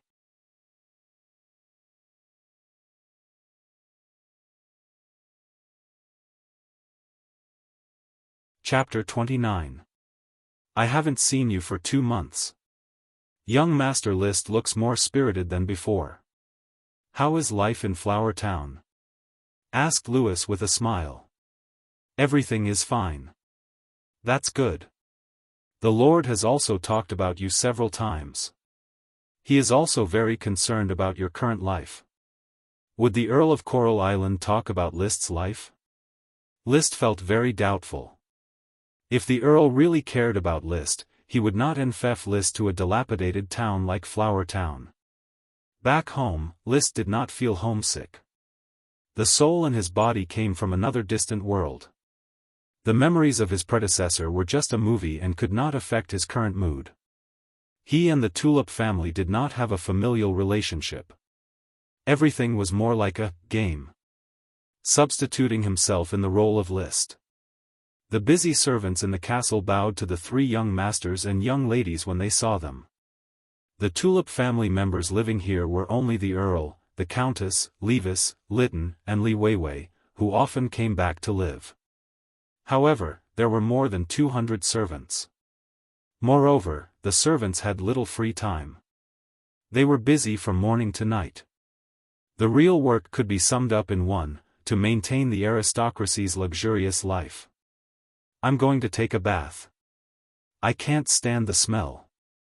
Li Weiwei entered the castle and turned to leave. If father asks about me, tell him that I will be there in a moment. Levis seemed to be the owner of the castle. List, do you also need to take a bath first? Father has been keeping your room for you, including the clothes you didn't take away. There are servants to take care of them. I'm not a germaphobe. I will wait for father here. Brother, if you have something to do, just go ahead and do it. I don't need to entertain you. Well, the castle is also your home. Well, I have to go talk to Teacher Frank about the black tulip. He is helping me with the planting, sales, and pharmaceuticals. Also, the elves need to be settled down. These delicate little creatures can't be neglected in the slightest. Levis also left. Marcus followed a male servant to settle the horses, leaving only List and a few male servants in the living room. He clasped his hands behind his back and admired the crystal lamps on the stone pillars. The number of crystals and other gems in the castle represented the wealth of the nobles, because most of the gems came from dragons. In List's hometown, gems were probably used to look good. In this place, gems were natural magic attachments and contained magical power. Gems were indispensable for making magic items. The crystal lamp on the stone pillar in front of him was a magic item made of low-quality crystals. It could be lit until the magic power in the crystal was exhausted. Then, the magic power could be replenished by a magician or a knight. This cycle continued until the crystal was worn out and became an ordinary stone. Is a crystal lamp without any engravings worth admiring for so long? Following the sound of boots hitting the ground, someone spoke from behind List. List turned around. On the stairs leading to the second floor in the castle's living room, he saw the master of the Tulip Castle. He was a middle-aged man with light blonde hair and a pair of unattractive gray-green eyes, which were completely different from the sapphire-colored eyes of List and his two siblings. His ordinary face had nothing special about it. Lee William Tulip would probably be inconspicuous in the crowd. However, he was the master of the Coral Island, the Sky Knight who had obtained the title of Count through his own efforts. Levis and Li Weiwei were more like their father than their mother, therefore, they were not good-looking. Only their sapphire-colored eyes were inherited from their mother. List, on the other hand, inherited his mother's appearance, which was excessively handsome. It is probably because I am used to lighting candles that I am not used to the light of the crystal lamp. What, are you complaining about life in the Flower Town? Lee William stood on the stairs, not continuing to go down. I am very satisfied with life in the Flower Town, Sir Father. List bowed and saluted. Your body is as strong as ever, your surging chi is about to overflow. Your chi has also increased, this is very good. It is also good to be content with a poor life and not complain. Lee William nodded. Where are your brother and sister? They are busy, they will come in a moment. Follow me to the study. Lee William turned around and went upstairs. List followed him upstairs and entered the Count's study. The study was very large, with a wall of bookshelves, with many books made of thick bast paper. All of them had been sprayed with deodorant and fragrance, so that they did not have the unique stench of thick bast paper. Opposite the bookshelves, near the window, was a mahogany desk with many books piled up on it. Clatter. The Count unscrewed a bottle of old Crescent wine and poured it into 2 crystal goblets. The amber-red wine swayed in the goblets like blood, sparkling and translucent. The Count picked up the goblet and handed it to his 3rd son. He seemed to be a bit surprised. It seems that living independently for 2 months has sharpened your temperament. In the past, Liszt was very restrained in front of him. The relationship between father and son was awkward. But now, Liszt looked very calm. "Thank you." Liszt took the wine. "I understand the responsibilities of a lord. I need to make changes. Positive changes." "I think so too." After exchanging a few words, the father and son discovered that there was not much to talk about family.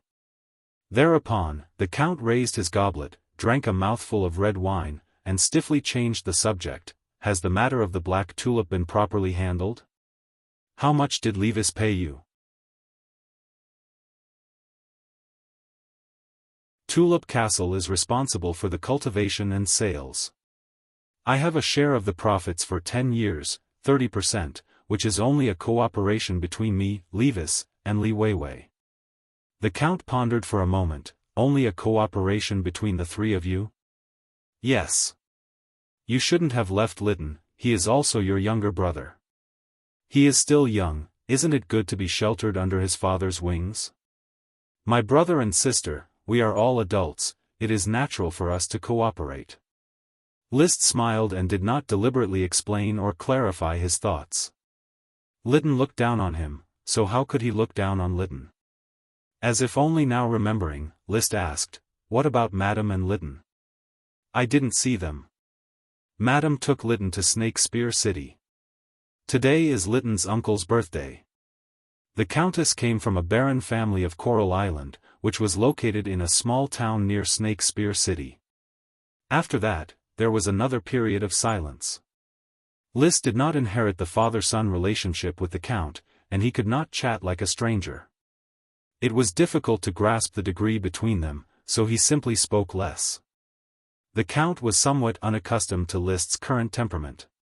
Compared to the yes-man attitude of before, it was more like a conversation between equals, and he could not find the feeling of being reprimanded. After a while, he said, "It's still early for dinner. You can take a stroll around, or go to Coral City to see your friends." "No, I want to stay in the study and read."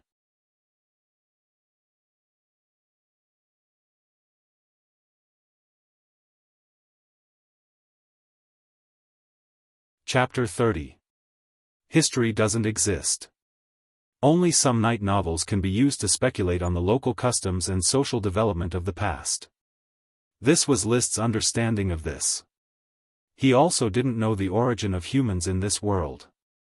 What was certain was that the Grand Duchy of Sapphire had been founded for 150 years.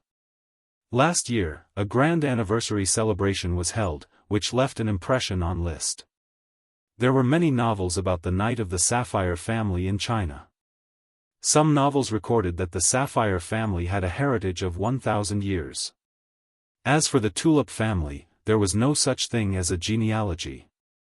What Liszt knew was his great-great-grandfather, the father of his grandfather's grandfather. At that time, the family didn't have a greater tulip sprite, nor a lesser tulip sprite. Therefore, there was no tulip surname. Their original surname was Tile, indicating that their family was originally of the common class. According to the family history passed down from father to son, the great-great-grandfather was born with divine strength. He followed an aristocrat and served the newly founded Sapphire family. He made meritorious service in the war and was conferred the title of Lord Knight. Since then, the family had risen to the ranks of the aristocracy. The great-great-grandfather's generation became a baron, the great-great-grandfather's generation became a viscount, and the great-great-grandfather's generation obtained a tulip sprite. After Li William inherited the title,